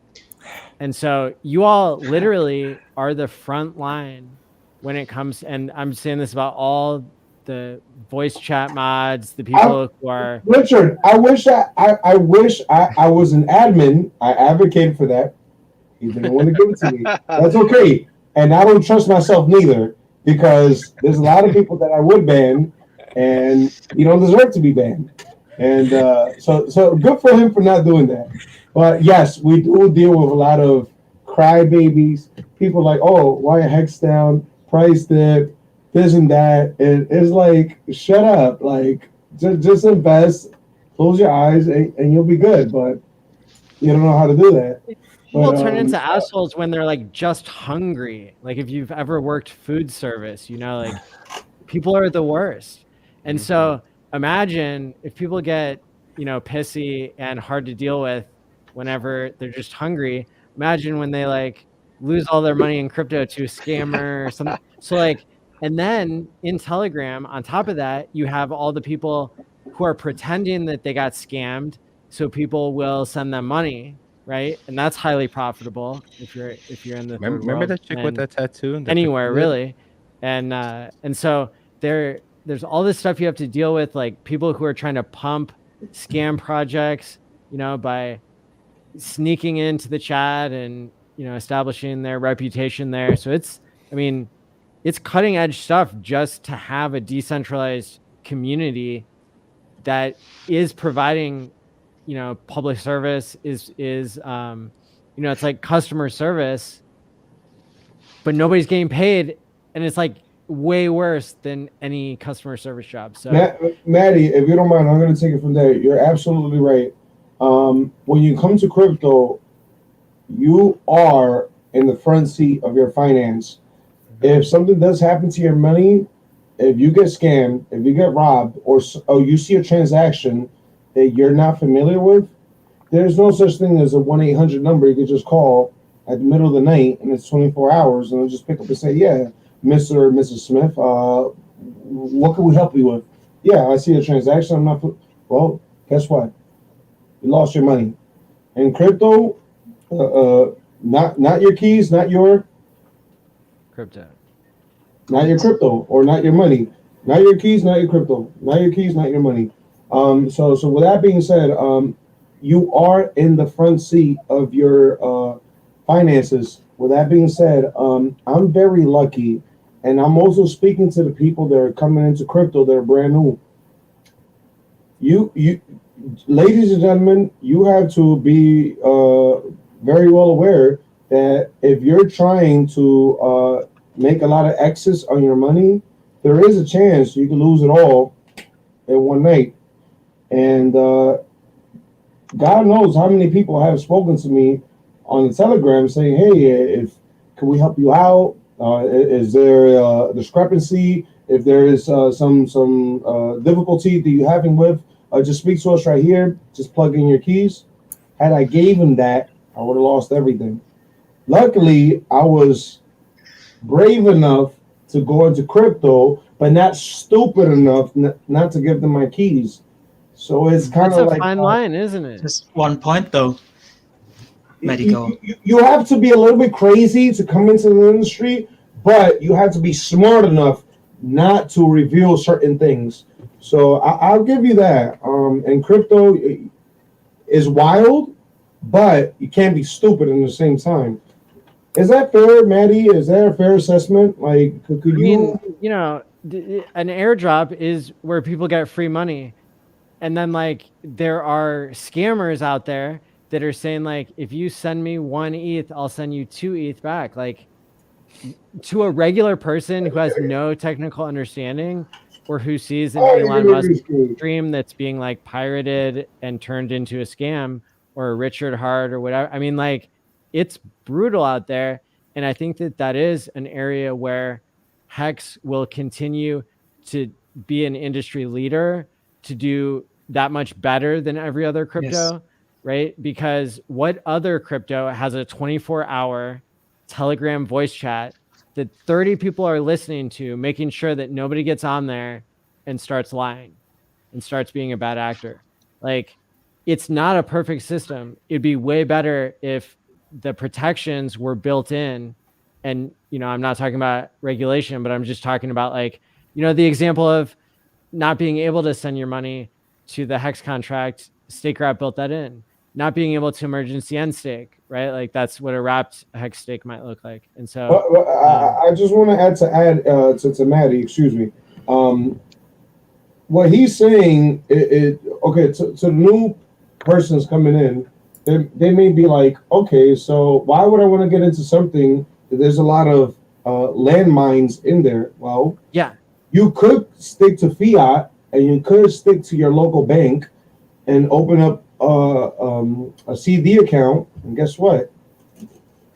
You are running into landmines. You just don't know it yet because you're seeing it through deflation, whether it's the gas going up, the meat and your local supermarket going up, whether it's at the grocery store. Are you kidding me? A Stop and Shop in New York City, here in Bay Terrace and Queens. Just to walk out with 2 bags of groceries, I'm spending $70. That's a lot of money. And I'm like, wow, I remember when $70, you would walk out with the whole entire shopping cart with that. And now 2 bags is that. And I'm like, that's too much money, but Hex solves this. So with that being said, you guys may look at us and say, hey, there's a lot of landmines there, but you guys are running into landmines as well. You guys just don't see it or feel it because you think it's the norm. It's not the norm. Everything else is going up in price, whether it's gas, food, cosmetics, what have you. Any other, what have you, it's going up. And go ahead, Matty. Shout out, you can piggyback off me. Matty Crypto, welcome. Thank you for being so patient. Yeah, I'm glad. I'm batting cleanup here. I'm happy to do it, man. I'm just so excited. You know, I'm like everybody else that we're so grateful for this community, and I think we can't emphasize that enough because I've been in crypto for almost a decade, and I've been in a lot of different communities. And you think when you're in that community that this one's the one. These guys are the best. The people you surround yourself with, you just kind of have a bias with that. And then you see other cryptos come and go in the community. You know, once the highs are gone and it takes its first dip, or people want to sell their bags on your head, you realize, you know, this isn't the community I thought it was. And sometimes it takes a couple of days, and sometimes it takes a couple of months. But this is very, very different. The community that we've created with Hex is something like I've never ever seen before, and it's not even close. I hope we can touch on that later in this episode. But I mean, I'm Matty Crypto. And I've got a YouTube channel. I just started a podcast called the Pulse Chain Podcast. And I remember getting involved in crypto really early. And I had a friend of mine, I work in the medical field. It's my background originally, but I'm just a serial entrepreneur. I never wanted to work 20 or 30 years for someone else. I just felt like the time that I put in for someone else to have them become wealthy off the backs of other people, it just didn't feel right. And I felt that way even as a teenager. So I was always looking for something. So when crypto hit in 2009 or 2010, I originally heard about it in late 2010. I was working, like I said, in the medical field, and a buddy of mine told me, he said, this Bitcoin thing is going to be big. And you need to take just a couple $100, whatever you can afford in your paycheck, put it into it and just forget about it for years. And I remember hearing about it thinking, this is so stupid. This is the dumbest thing I ever heard. This dumb internet nerd money. It's what I thought of it. I thought nobody would use it. It wouldn't have any kind of utility. And then a couple of years later, you know, Bitcoin is $100 and $200. I'm like, oh man, I could have bought this at, I don't know, probably under $1 at the time I heard about this. So you kind of kick yourself. And then you get involved over the years. Most of us were in crypto in 2017 and 16 when the markets were just crazy. These ridiculous pumps, crazy dumps, and everywhere you look, there's a scam, there's an ICO, and people getting in and out of crypto. And I saw one of Richard Hart's videos, numerous videos with the top hat and the flamboyant. And the ones that I saw, he was a little more low key. But the things he was talking about, it wasn't even crypto related. It was just life things that you can do with your life and to try to make your life better and to help other people and to, you know, stop get out of debt and stop trading and gambling and alcohol. He was hitting on these awesome things. And I was wondering, how is he in my feed, you know, my YouTube feed? But I didn't know who he was. And I kind of put his name in the back burner, and then Bitcoin Hex comes around. And I was like, oh, that's that guy in 2017 I was looking at. And it hit home for me because he was talking about all the right things that DeFi was supposed to be and crypto was supposed to be. And I thought, if this works, people are going to know about this, and it's going to be something that's really, really valuable to people. And I remember talking to him on Telegram maybe 6 to 8 months before Hex went live. And at the time, it seemed so complicated to me, Hex, and all the fundamentals and all the things. It was so intricate. And I remember he must have thought I was a crazy man because I kept going back to him over and over, asking him details. And he was patient then, and he's even patient now, 2 years later. And I think we're so lucky. Looking back, I just feel so fortunate because we are the luckiest people in all of crypto to have a founder like Richard Hart who cares enough back then. I didn't know he was a multimillionaire and retired in his early 20s then, but he took the time to talk to me. Some nobody on Telegram that just kept harassing him, asking about the details of Hex and how this works. And he's that way now. He's bombarded by thousands of messages now, but he's still the same guy in his streams. People that talk to him live in person and shake his hand and give him hugs, they say he's the same kind of person. And you got to ask yourself, if you're looking at this video and you're wondering about Hex, it really is something different. There's no other founder that is given his time as freely as Richard Hart is. Probably a billionaire by now, and the guy is just pouring out these live streams and these meetups and talking to people just to make our lives better. He's already made his life better, and he says before that he's in this for the legacy now, and he really is. I don't think he truly cares about the money aspect of this that most of us would, but I'm just so thankful to be a part of this, just a small little part. And trying to create the Pulse Chain podcast recently is not only to get obviously Pulse Chain and stuff, but also to bring the Hex community in there and to bring more eyes and ears to the podcast people. Because I watch a lot of podcasts and consume a lot of podcasts, but I'm cutting my grass, I'm commuting. So a lot of times I don't think people think to go to YouTube and just listen to an audio and a video, but they do that with podcasts. So I wanted to use the Pulse Chain podcast to capture people who are commuting and who would use a podcast to consume.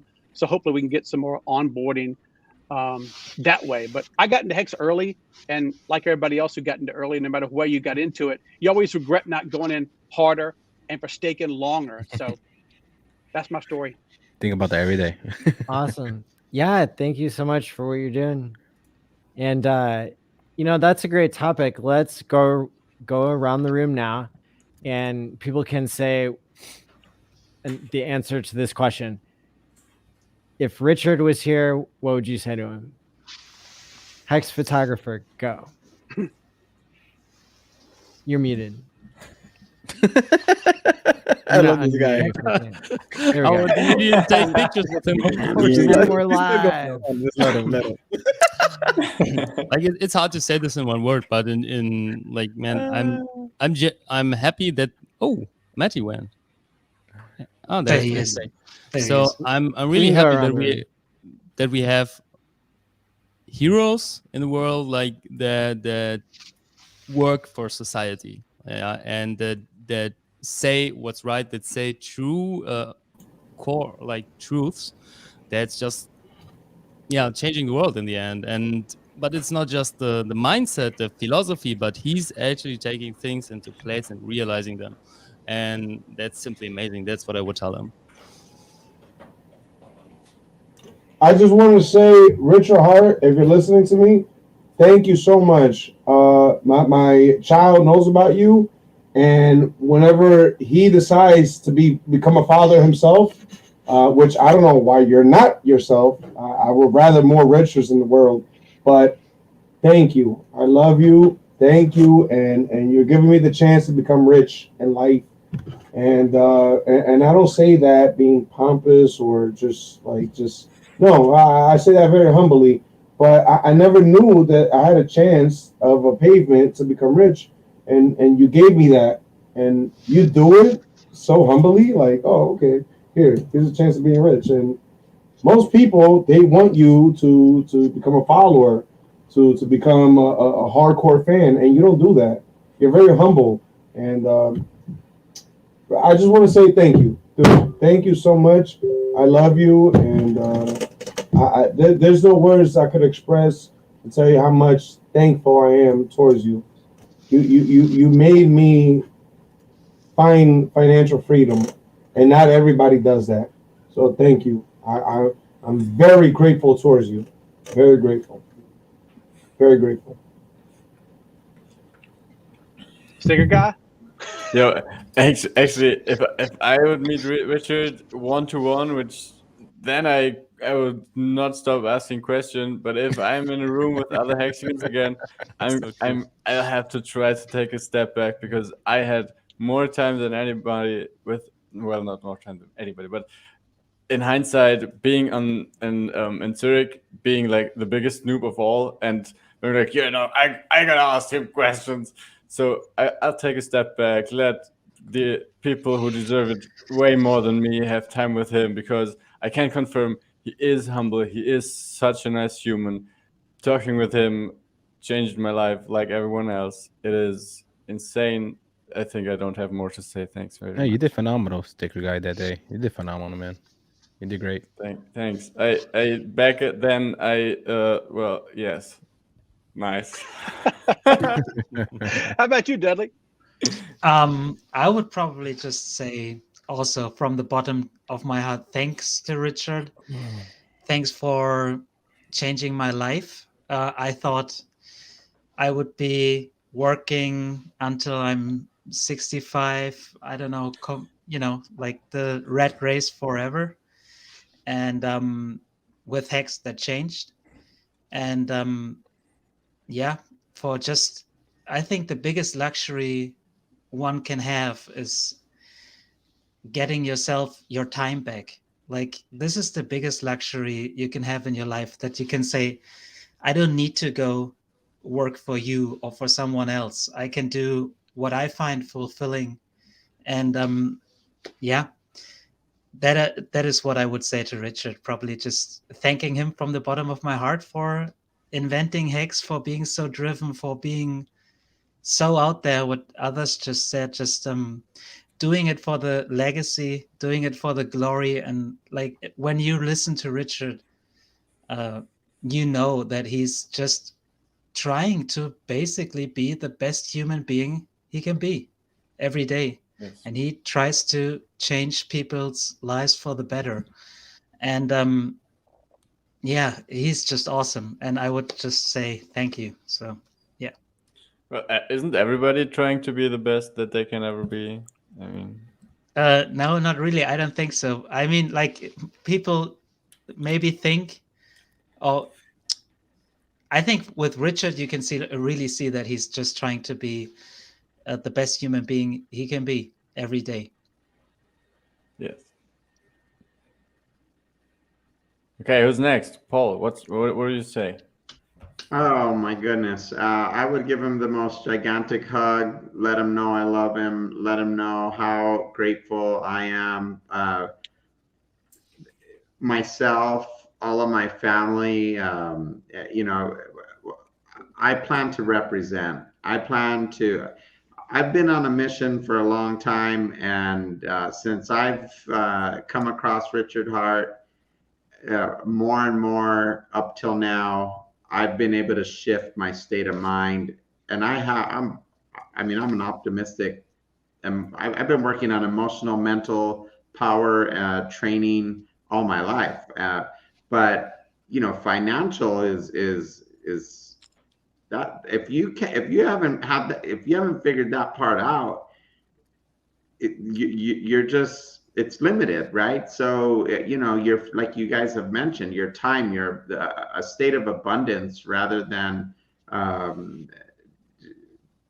not having, you know, and you just have to grind it out from a different perspective. But when you feel like you have that security long term, you can really give more, I think. And so I plan to scale the things that I've been focused on for a long time, and I'm going to be able to do it a lot more gracefully and more powerfully, directly because of him. So I'm just so grateful that he's done what he's done.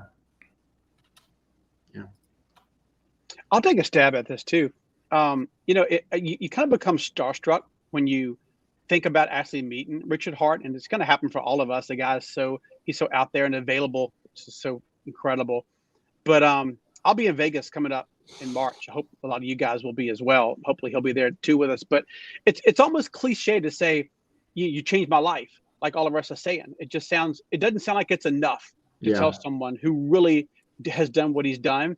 And he hears this all the time. So I know he's not jaded, but it may just kind of, you hear something so off. It's like Elvis, you know, I love your work. It just, there comes a point where I know he hears this a lot. And I really hope he understands, and I'm sure this guy does, that he really truly has changed people's lives. You know, a bunch of us have mentioned, you know, getting your free time back. You can spend it with your family. You haven't got to go to work anymore. But what if that really is true? What if someone really did that for all of us? And it almost sounds like pie in the sky. If you look at this for the first time, and this is your first experience with crypto, and looking into Hex, and all these people are saying, I'm free, and this guy did this, it does sound cult-like.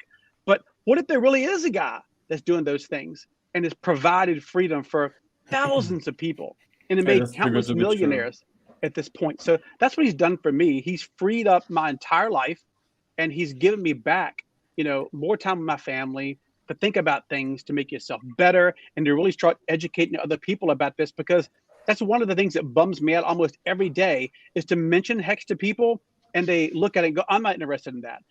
Perfect example. I just spoke to someone who's got a really big podcast. I've known him for over a decade. He's got over 100,000 subscribers. He understands crypto and knows about it, but he didn't know what Hex was. And I just told him about it. Said, please look into this. It'd make a great interview, and it would really help his viewers too. He's got a ton of them. And he said, nope, it's a scam. I looked into it. I'm not going to do it. And what do? You can't really talk to people like that who don't want to give it a chance, even though it's going to be so good for him looking back and look at that conversation I had with him. So I'm just so grateful. And I don't feel like my words saying thank you could possibly be enough, but hopefully I'll find something I can tell him face to face and just give him a big squeeze, because he's meant a lot to me in my life. I feel like I know the guy from watching someone. It's like Matty. You watch 100 hours of his video, you think you know him, but you never met the guy. It's odd. There's something beautiful about this thing that people don't get it, right? Like, because there's just so many other people's lives are going to be changed that are supposed to get it. Every time I hear stories like that, it's like, it's just not appropriate for that person, you know, and so many other people will be blessed because of the gatekeeping, because of the name calling, because of all of the craziness. and it's like, but other people, they get it, like they get it, and they give everything they can as fast as they can, or do whatever they need to do, and they get rewarded. So if you don't mind, Mr. Chavez, I want to answer what you're saying, and it's going to go to Matty. And by Matty, I mean the guy in the bottom right screen. Right screen. There can only be one Matty. No, there's two. There's Matty Crypto and there's Matty ALLin. So what happens with these people? Fine, it's spelled differently.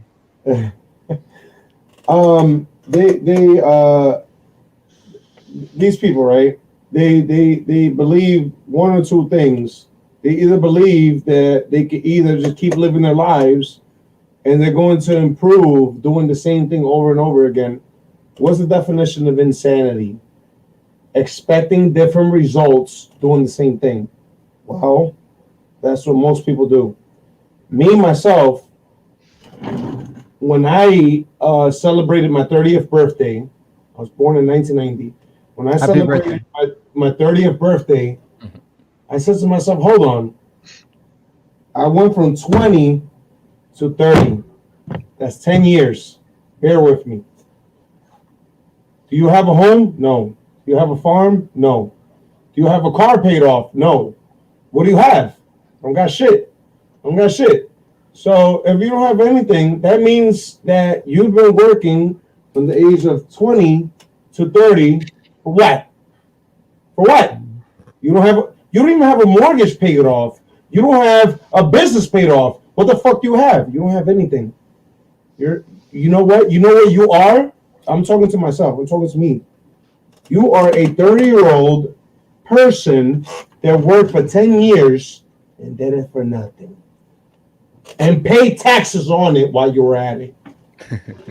That's what made me scratch the surface and look for Hex. And when I found Hex, thank God I found it.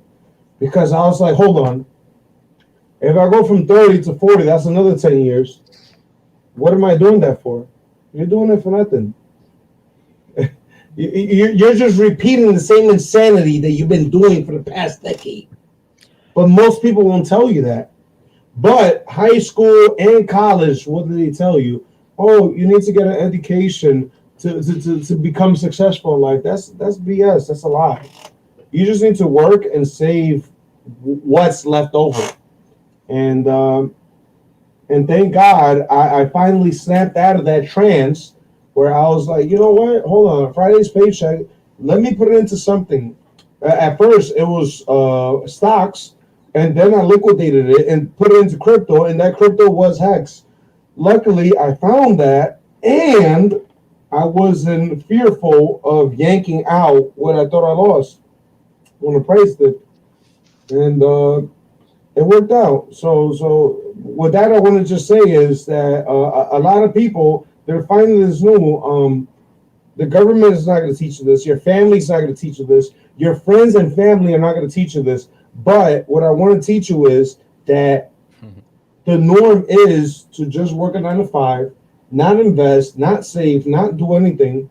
But if you come across this video, please throw it into Hex.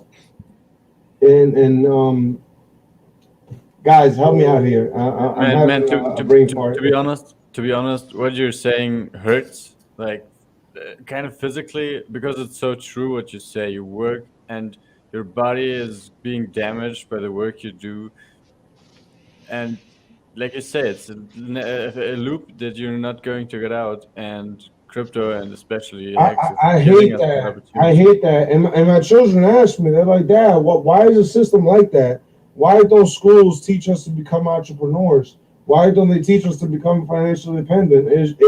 The reality is that they want you to become enslaved to the system.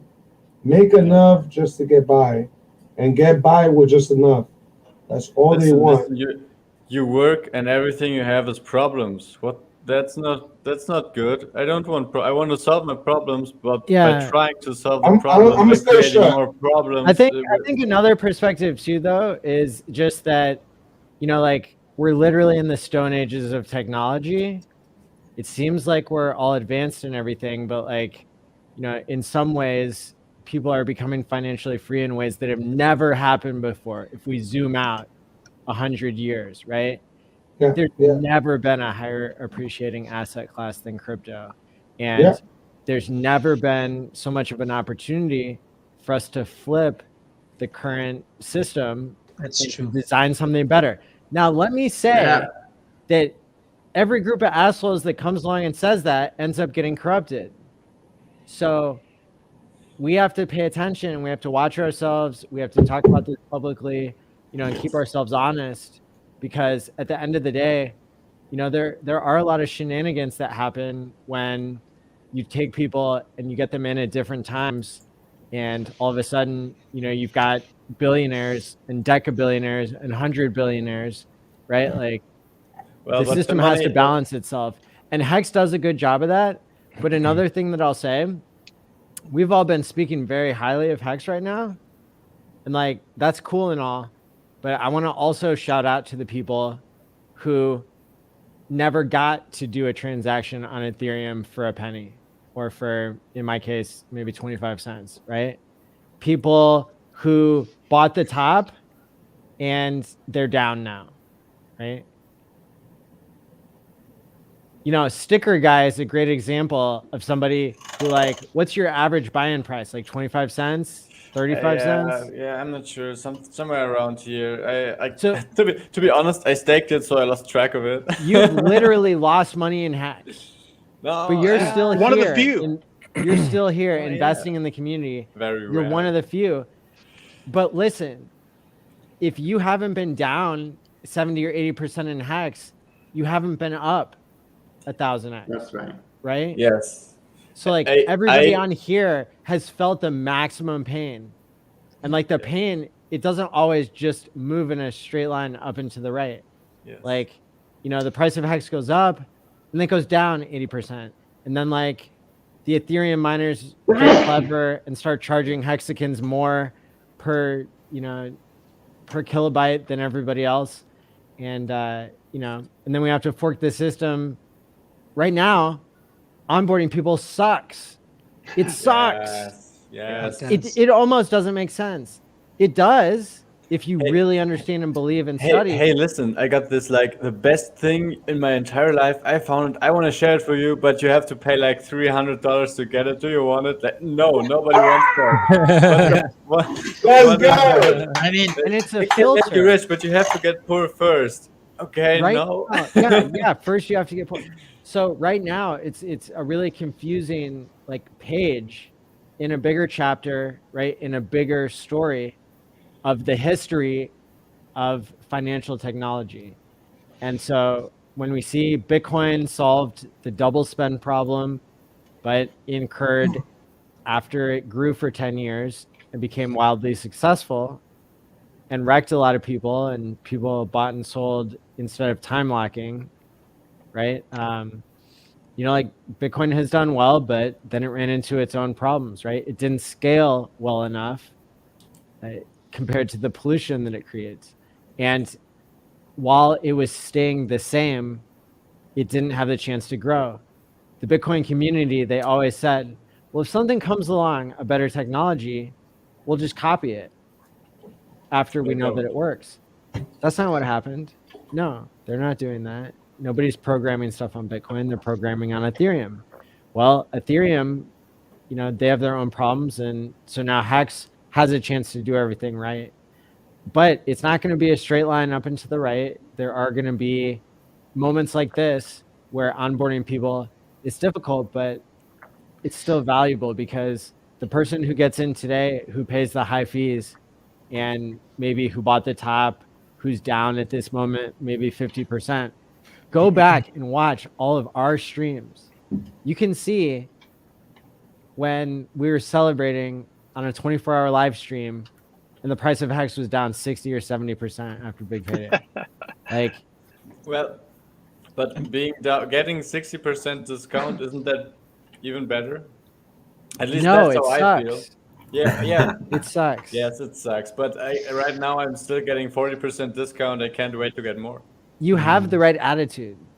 Yeah. And Yeah, always only- keep that. That's what I'm saying. But I only have it because of the community and all the help and the Telegram guys and the.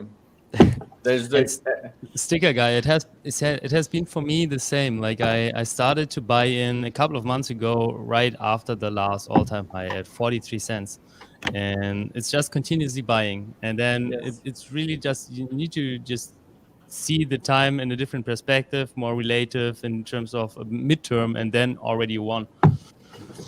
Yes.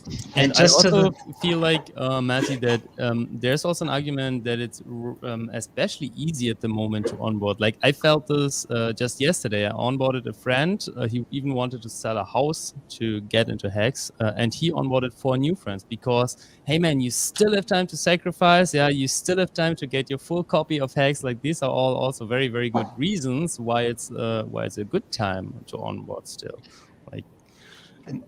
I just want to Okay. say, just to the point of onboarding, to Matty's point, that it sucks, of course, if you have hundreds of dollars of onboarding. But how lucky how lucky are we that we have a founder like Richard? He literally says, ETH sucks. What am I going to do? I'm just going to fork it myself. I mean, Yes. that's so badass. And he saw that we are getting victimized, or that the ETH fees are so high. And there are videos like from years ago where he says, if ETH starts to suck one day, I'm just going to fork it. Here we are. Pulse chain is around the corner. So, I mean, it's incredible how he's looking out for us. So we can be so lucky to have him really spearheading this whole thing with Pulse chain. And yeah, and then onboarding will be fun again if we have maybe fractions of cents of a transaction cost. Totally. Can you imagine all the things that are going to be built when the onboarding problem is solved, when the fees go down to close to 0? It's gonna be a whole new game, and so that's and where what if the he's got a fiat opportunity on ramp exists. too? That's going to be a changer. Yeah. Oh yeah. And you know, when he's talking, when you listen closely, he's gonna build the whole thing. The exchange, the network, the store of value, the New stable- MetaMask. Yeah. everything. Yeah. And then I always said he's like a force of nature. Like ignore him at your own like opportunity cost or at your own whatever. Like he's gonna build the whole thing, and you know when he says it, he means it. So I think we are just in for so much good stuff happening. 2022 will be incredible for us, and I think we will have so many tools for onboarding people, for spreading the word, for there's going to be so much utility on Pulse Chain, and yeah, it's going to be a great year. I would say before we continue, hey Hex Dragon, do you want to go and say your message to Richard Hart?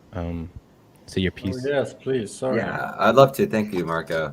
Yeah. Yeah, I do want to thank Richard for creating a solution that creates a future of abundance that I think most people don't see or understand yet. And it is a solution to the current financial problems, but ultimately it can create such abundance and the mindset that we realize how wealthy we all are and how much we all have. And it's also freeing up people to be entrepreneurs, to do the rest of the work. Richard's tackling the monetary problem, which is huge. And he also wants to work on longevity so that we can work on other major problems. And I'm working on soil remediation, which is going to solve our food problems and our rainwater problems. And we all have so many amazing gifts that we want to give that I want to thank him for allowing us a method to start reaching our potential as he's reaching his, and to let us all become really amazing people. So I want to say thank you for that. And as an aside, if you want to reward all the Hex sacrificers who sacrificed to the Hex contract to keep the price up, Just kidding. But yeah, no, just keep up the wonderful work. Really love what you're doing. I mean, and I love the community that is here. on and Pulse, for helping anybody people can make a folks. coin and airdrop it to only the people who have sacrificed to the address. What we said again, Matty? I'm sorry. Like, because it's on the blockchain, remember, an airdrop can target any group of users. I wouldn't be surprised if there was a coin in the future that, you know, is only airdropped to people who accidentally sent to the Hex contract. I think that would be a nice Easter egg.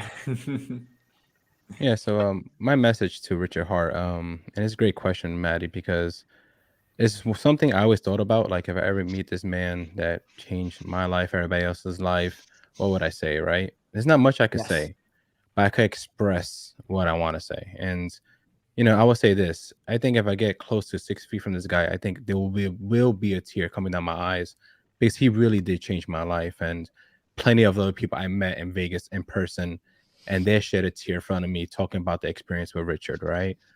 I didn't grow up with a father. I didn't grow up with an older brother or an older cousin. Everything I learned in my life was self-taught. I left school very early, and so I've been through a lot. I was homeless for 7 weeks when I was between 16 and 17 years old. I've been through hell. Everybody has a story, and I would say this, Richard, you're not a father figure to me. You're not a big brother figure to me. You're the professor that everybody always wanted, that kept it real, told the truth, you could always go to before or after school, and you could always get that perfect answer from them. You know, you are my Zig Ziglar, you are my Jim Rohn, you are my Napoleon Hill, right? You're that person that I could always watch a video from, hear a stream, read your book, and I could always walk away knowing more, getting better as a person. So I just want to say, man, you know, in the book from Napoleon Hill, Think and Grow Rich, the key secret to that book was, to get rich, you had to find your mastermind, right? Your group. And I would say thank you for making this community, because you allow me to find my mastermind group. This community is my mastermind group. You know, my goal before I was 30 years old was to become a millionaire. I didn't hit it. At 33 years old, you allowed me to become a multimillionaire. And I will always be grateful for that. And my next goal in life, and I really mean it, is within 2.5 years to 5 years, I will be a billionaire. And I'm going to do everything I can to do that, because I want to change the world the way I think it should be changed. And I want to be a part of a community that will make that happen. I truly believe the next 15 years plus, we will achieve that. And Richard, you know, no matter where you go, no matter what you decide to do, we will always be grateful. I know I will be. So, you know, thank you. And I really mean it in the bottom of my heart. Really, brother, thank you for everything you have done. I really mean it. Yeah. That was beautiful. Hell yeah. Yeah, thanks, man. Excellent.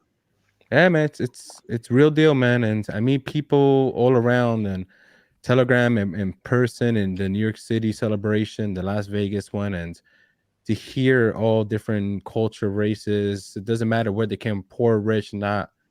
They all have that one story, and it starts with Richard Hart, man. And you know, people from the outside don't see that. They think it's all bullshit. They think it's all fake, and it's not, man. It's the real deal, man. And this guy, like, you first meet him, you're like, oh, who the hell is this guy with this top hat? And now I beg to see that top hat again, right? Like, I miss it. Yeah. Yeah, this guy is the freaking real truth. He is the real king when it comes to crypto and just knowledge. And hats off to you, brother. Seriously, thank you. That was great, Marco. You mentioned about money. You know, just being wealthy now. You know, looking back or looking forward 3 to 5 years from now. That's one of the most beautiful things about this community is, you know, Richard gave so much to us, and everybody else that we meet through the community gives so much, and everybody's so selfless with their time and with their money as well. And then just what happens if hundreds and thousands of us do become independently wealthy and have this abundance in our life, just the physical form of money? How many of us, because of the community we created, are going to now go back and give to other people? That's what's so different about this. We're not going to, like, if all of a sudden Hex becomes $1 or $2 and a bunch of us get wealthy, we're not going to just go away and just spend our money frivolously on stupid stuff. We're going to still stay in this community, whether we're broke, or whether we got 100,000, or whether we got 20 million, like you say, billionaires. Imagine how many billionaires are going to be created if Hex does what it's supposed to do, what we think it's going to do, and Pulse Chain too. the amount of money and abundance that we can give just in this one community is just going to be life changing to the world, not just Hex, but all of us are so giving. Man, Matty, it's just going to be beautiful to see that in the next 5 years. That was exactly the same thing I was also just thinking, because Richard is not just giving people the money to do with their life whatever they want. Like, he's teaching the people to have the right mindset so that people will live this, connect with this, the Hexicans, build synergies with this mindset. And the thing is, there are not millionaires born that are born because they created a company or so and are invested with 120% of their time. We have time actually to build something great upon. So this is why this is all also so life-changing. There are so many people with much money. They can do something. They can change something to the better in the world. And the mindset all goes in the right direction. And this is the revolution, I feel like. Yeah, I love that.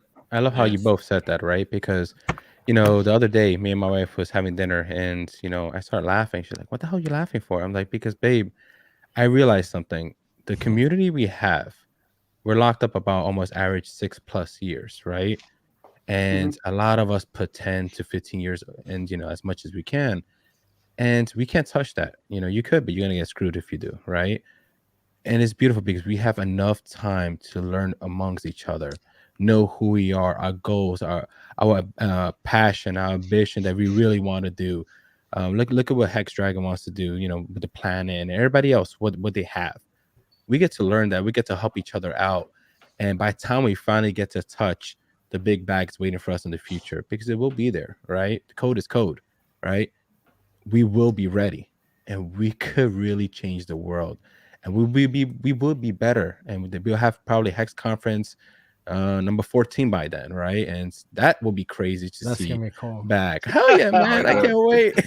You know, that's gonna be cool to look back and be like, holy crap, like who will be there? By then we'll probably have a president be speaking on our behalf, right? Like, you don't know, right? But that's the interesting part about it. That's what this community is about. Marco for president. No, right? Yeah.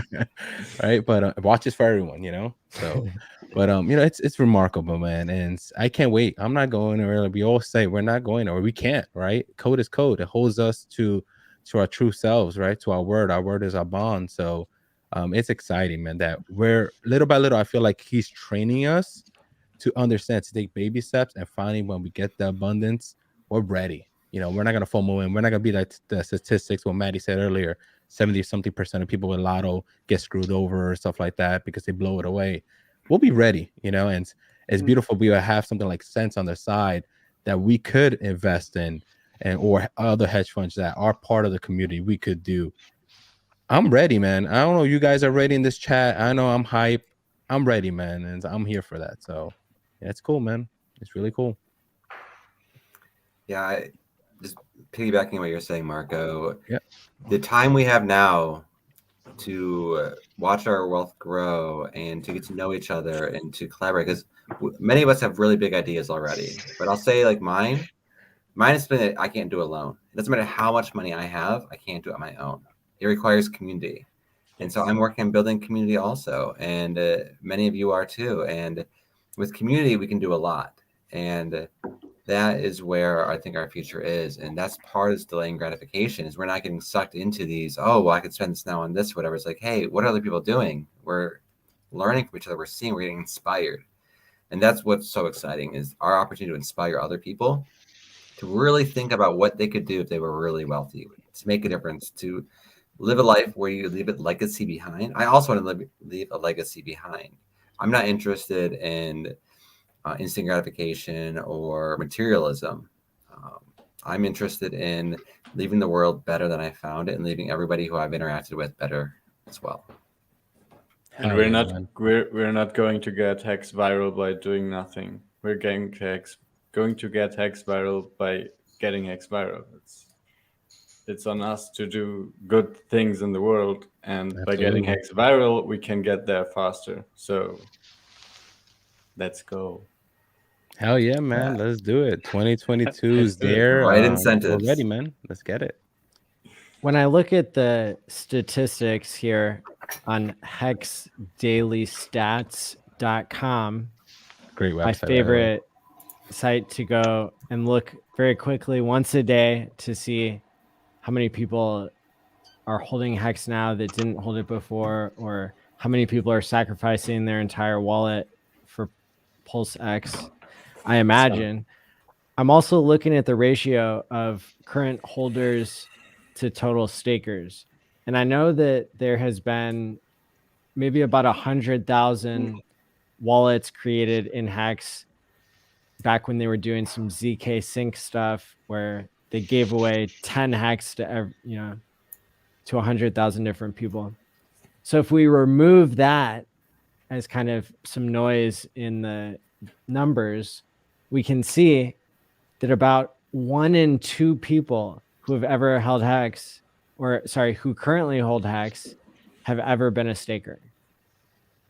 That's huge. Yeah, so people who are proving that they believe in something by time locking it, the best behavior you can do in crypto, and half of the people who have tried it are doing the best behavior you can do. And the other half is the origin address? Let me think. Yeah, exactly. I don't think so. I think that there really are, probably there really are 75,000 people who are currently staking Hex. Yeah, we can see that 95,000 have ever staked. But that's the next ratio that I wanted to point out. So 80% of people who have ever time locked Hex are still time locked. That's huge. 80%. And it's getting longer. Too. Yeah. And as the number continues to rise of people who have ever staked, and we continue to move slowly towards the ever increasing average stake length, we're going to see some pretty incredible things. But the fact that Hex is still so unknown to so many people, that probably only 200,000 people have ever held Hex, and really only half of those people have ever sent money to their future self. But 80% of people who sent money to their future self are still around. They're still in the game. So that's super powerful, because I know that the average length that somebody holds most cryptos on Coinbase, even Bitcoin, Ethereum, the ones that are held the longest, right? It's not very long. It's days or months. It's not years. Hex is on a different scale. And if you believe that supply versus demand matters, and that when people are getting paid to time lock their Hex to send money to their future self, right? And that's making Hex more scarce now, that's a really powerful thing. And that could continue to move in the right direction, especially if millions of users are onboarded. Those numbers might continue to look really good. So, and I think that it will continue to grow, right? Because that's users on the Ethereum network, right? So we're kind of limited of how many stakes we could do or how often we could do it. On Pulse, people could stake way more than ever at a fraction of the cost, right? And a little tip to those that are scared to stake now before the snapshot or fork, whatever you want to call it, guys, don't forget. And I always tell my other folks this: when you make your stakes, you are gonna get a copy, right? Even if, let's say hypothetical, you put, I don't know, 1,000, it turns to 10,000, and the gas fees end up being $2,000. Who cares if you're gonna get a copy on one side, cash out the copy on the other side, right? The Pulse version, take some profit of that, unlock your EHEX and bridge it over then if you don't want to deal with that ever again, right? But don't let that stop you right now from staking or building your ladders now, because you're going to get a duplicate of it, right? You got to think smart. You got to think bigger. So don't let that scare you, so just. Yes. The point is to time lock not a lot of Hex. And then by the time the Hex comes out in years, then it's worth a lot. Yep. Like way more than you could have imagined, way more than you could have believed. Yep. Right. It's a Hail Mary that has really, really good tokenomics. And so, with that being said, I want to go ahead and thank everybody for being on today. We've been going for 7 hours here. And I want to just It was get great. people really excited about this schedule that's happening tomorrow as well. Oh, I can't wait, So, man. Guys, holy I shit, want I'm to say so pumped. real quick, Matty, just how Please. grateful I am for you, Matty. You've done My so pleasure. much for the community. Yep. Thank you. Yeah, I was going to say the it's same Thanks, thing. Maddie. The rewarding countless to hours, man.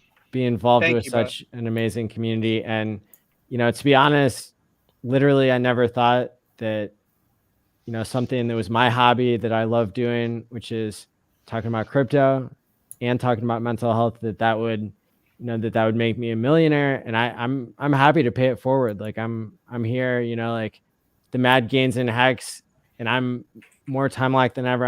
I think I went from 99 to 99.999% staked or 100% staked. Like, it's good. And so That's a hell of a lineup tomorrow, Maddie. I want to say something about you, Maddie. And I don't think people realize this, right? I remember the first Quant Gang episode, and I remember even before the conference, your demeanor, how you are, how you spoke on camera, and everything like that, right? And you look like you was nervous back then, and you wasn't sure which direction you want to go in, but you knew you had something, you had potential for something, right? Look at you now, man. This is the third type of conference we had. You spoke to the SENS Foundation. Who would think you would be doing that now, right? Like all the people you helped, all the episodes you have done, the outreach you have done, dude. You're a gem. You're a king in this community. So don't change, man. I really appreciate what you have done, honestly. Thank you. Great job, man.